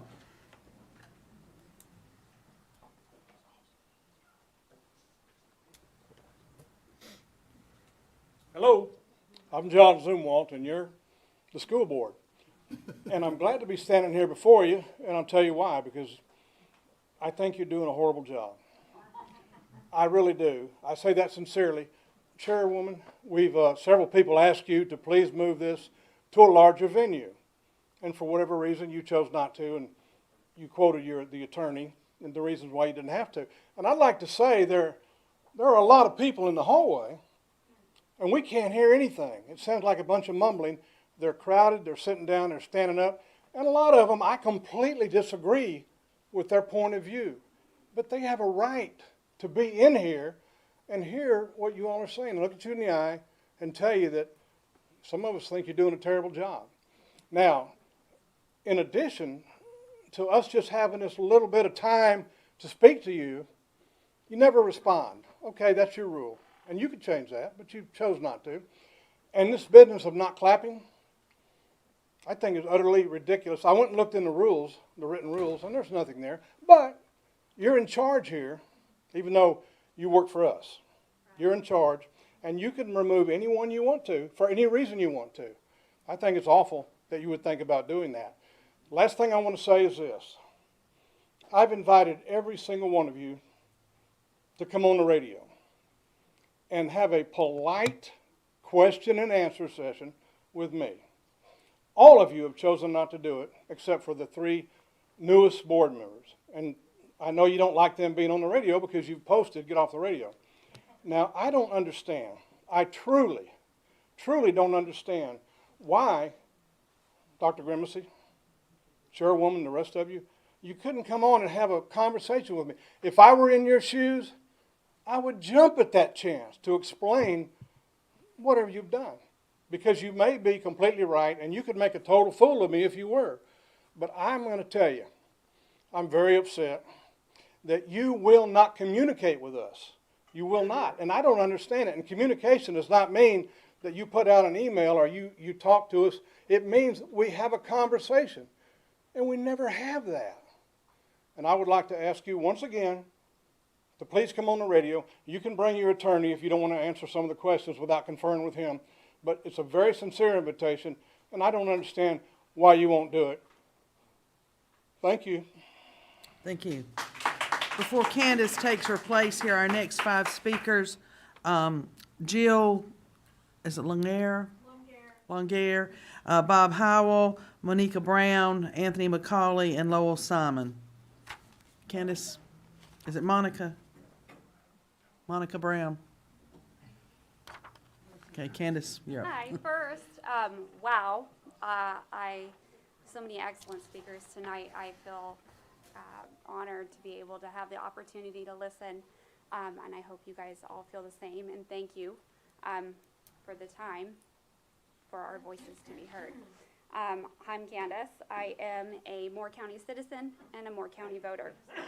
Last meeting, many of us expressed our objections on Panorama, to which the vote was delayed. I read that Panorama was once again on the agenda and a brief discussion would occur about alternative platforms, which looked to be a waste of time because the agenda continued to say that they were not comparable to Panorama and the vote for Panorama would then take place. I must reiterate, Panorama, as mentioned here before, is a Trojan horse. It is a foot in the door to infuse CRT and SEL across all aspects of our children's lives. I'm appalled and sick to my stomach.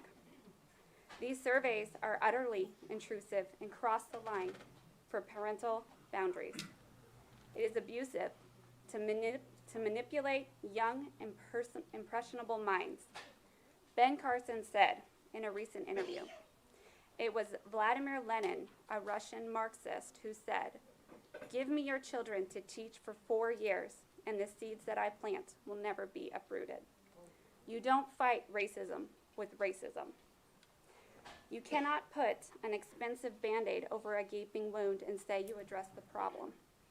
It will only become infected and continue to spread.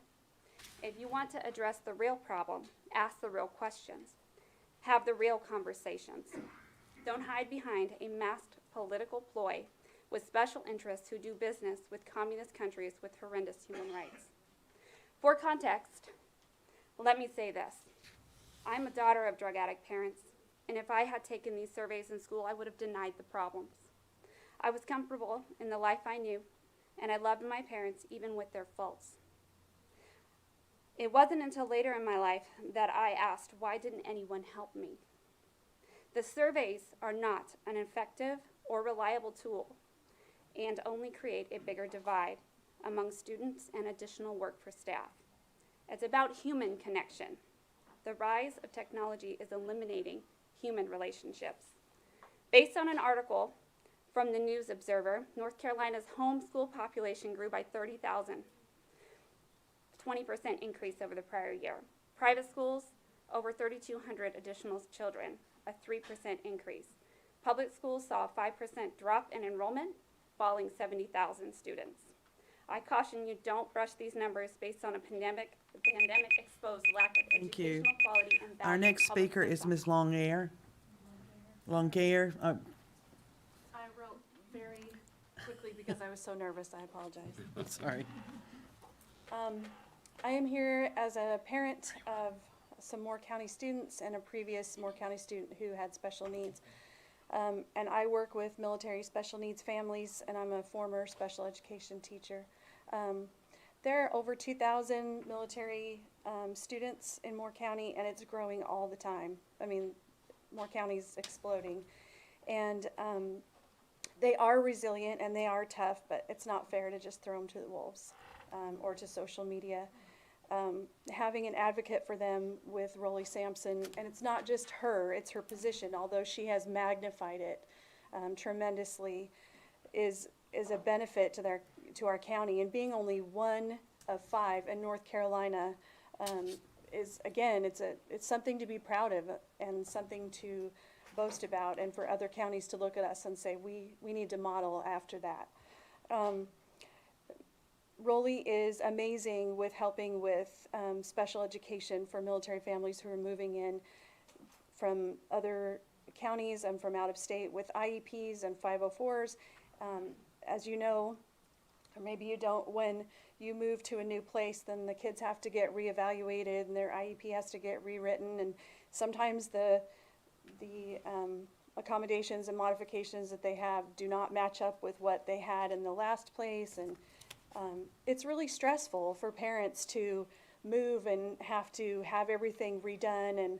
And anyway, Rolly is wonderful for working with those, working with and for the military kiddos with special education needs. She also helps with the interstate compact and graduation requirements. They're different in every state.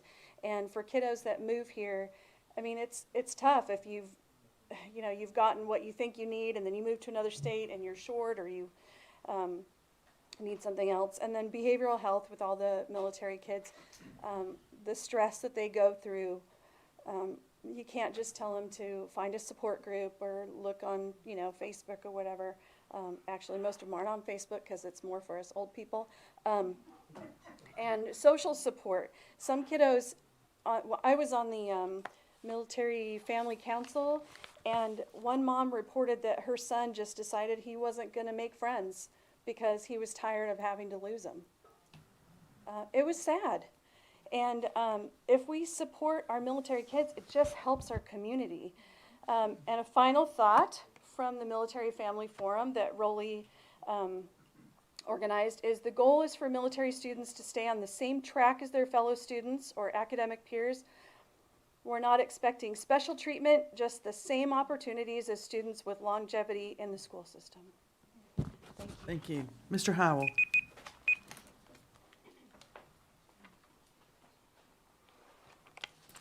Good evening, Dr. Grimacy, Ms. Carter, members of the Board of Education. I'm Bob Howell from Southern Pines. I need to keep my mask on for medical reasons, but I'll speak clearly.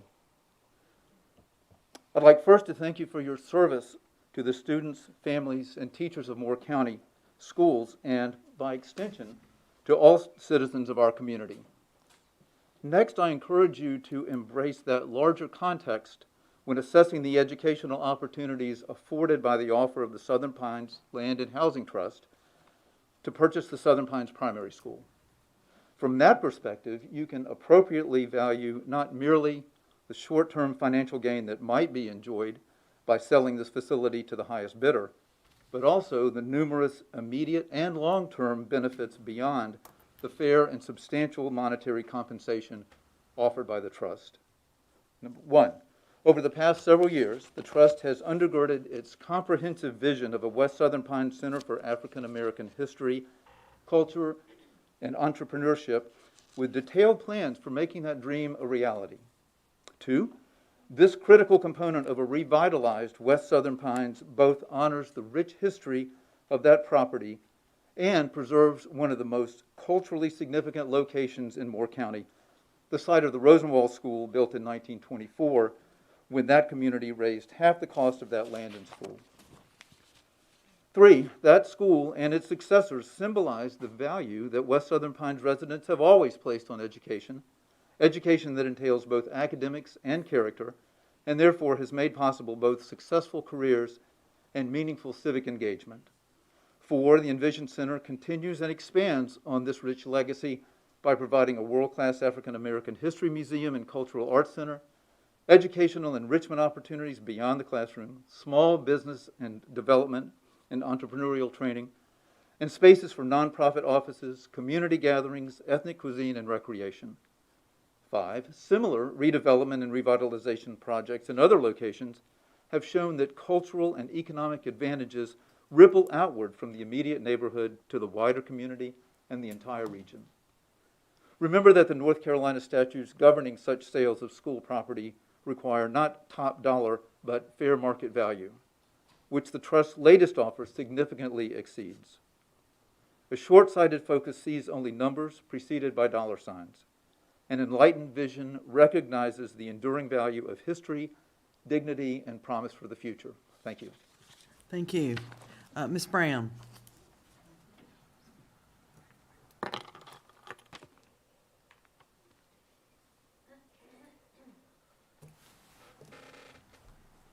I'm here to urge each of you on the school board to find the wisdom to, and I quote, engage in private negotiations with the land trust for the potential purchase of the Southern Pines primary site. I have 2 points for you. As Vince and Bob reminded us, the trust's offer, based on over 100 separate pledges and donations, more than meets the site's fair market value. Moreover, the trust has now demonstrated that it has resources and support to seize this opportunity. The specific integrated plans for each building and the space in its planned West Southern Pines Center is laid out in the trust memorandum, and these are testimony to the resourcefulness and ambition of the West Southern Pines community and its many supporters in Moore County and beyond. Second, I ask each of you to pay special attention to the input you're receiving from the town of Southern Pines. The primary school property is centrally located, just a mile from downtown.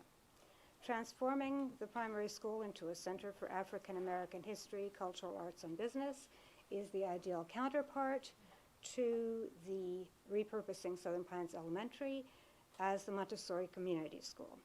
Each of these campuses has for decades educated students from all over town and played a vital role in its own community and as a center for sports, arts, and gatherings. Under local nonprofit ownership, each historic campus can involve its community in reimagining and rebuilding. Last week at a prayer walk at one school and an art sale at the other, people spoke to me fondly and with excitement, really, about their experiences as students, parents, teachers, as athletes, etc., at each of their schools. So clearly, if we can embrace that idea that each of these communities can go from the past to the future. I speak to each of you now also as a 24-year resident of Southern Pines, grateful to raise my only daughter in Moore County and to pay for its excellent schools. I speak also as a lifelong educator who takes pride that in my 4 decades on the faculty at UNC Pembroke, I helped educate at least a dozen of the outstanding English teachers in all 3 of the town's public schools. I now urge each of you to share my vision. In a few years, when I show newcomers and visitors the spectacular new Southern Pines Elementary School, I will show them with equal pride 2 close by Sorry, thank you, Ms. historic Brown. campuses. If you have additional comments, we welcome by I will email. do that. Thank you. Mr. McCauley. Madam Chair, Dr. Grimsley, School Board, thank you so much. To the Moore County community, thank y'all so much for embracing what I do in this community. I have ran my hips off, Dr. Grimsley, in the last 4 years dealing with my boys, okay? I am the CEO and founder of Males of Distinction, Ladies of Merit Youth Organization here in Moore County. Males is making achievable life-enhancing strides. I tell my boys they're distinct because they're set apart. Scenario in the classroom. Anthony, read paragraph 1. I'm not reading nothing. Anthony, get out of here. Just go to ISS. Where's the school resource officer? The resource officer comes in. He's a person of comfort. They call me in. Man, you can't throw the chair across the room, young man. What's wrong? I can't read, Mr. Anthony. The teacher kept pushing him. Meanwhile, his boys are laughing at him. His boys are laughing at him, okay? So I want to say we need to get rid of ISS. This is something totally different. Please don't forget the outside agencies that still need to come into our school systems on a regular basis. I'm in place in a quiet place in the library not to interfere core curriculum classes on a daily basis. In between those classes, if a young man is at ISS, I love my school resource officers.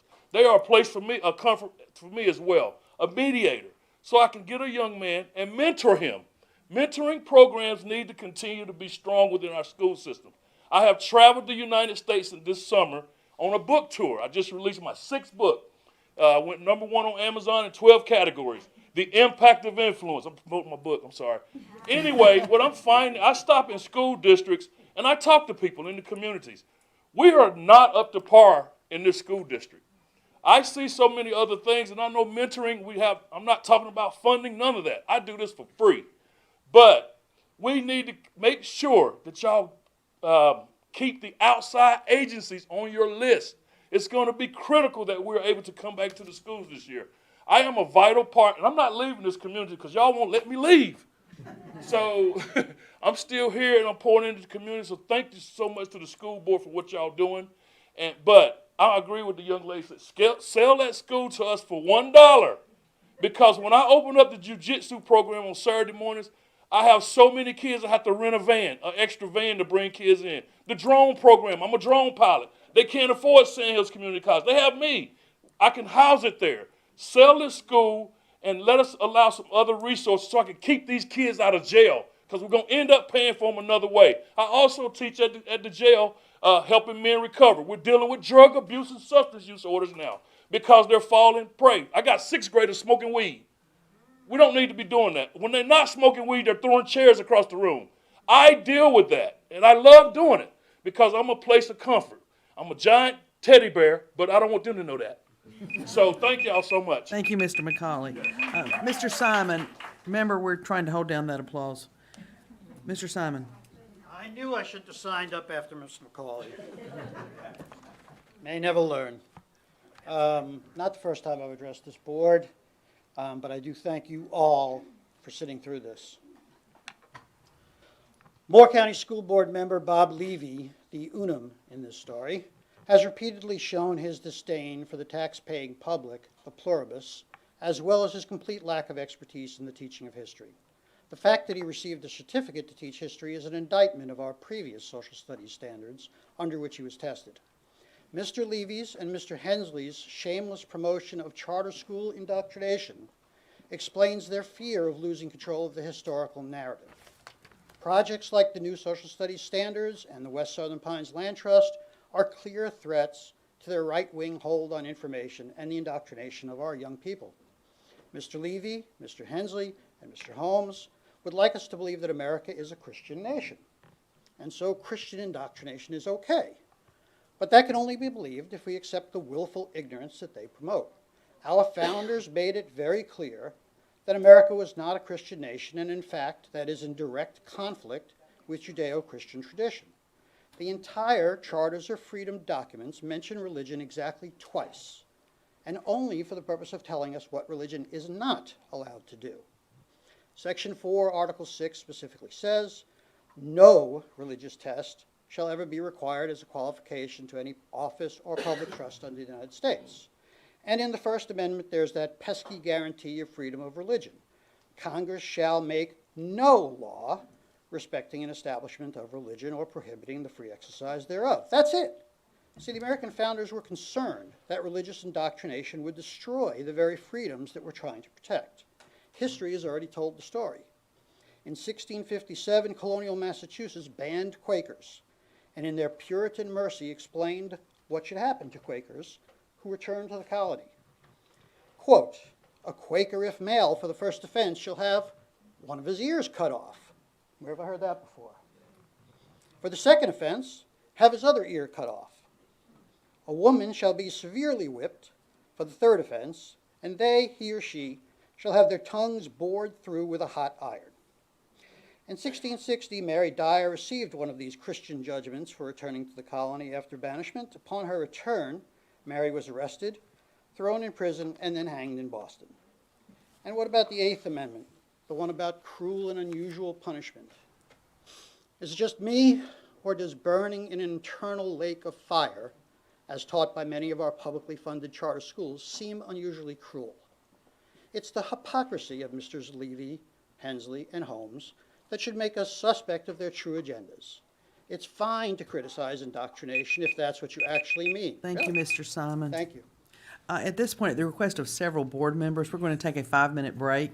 So we will be back in here at 7:30. Oh, that's 8:30, excuse me, 8:30.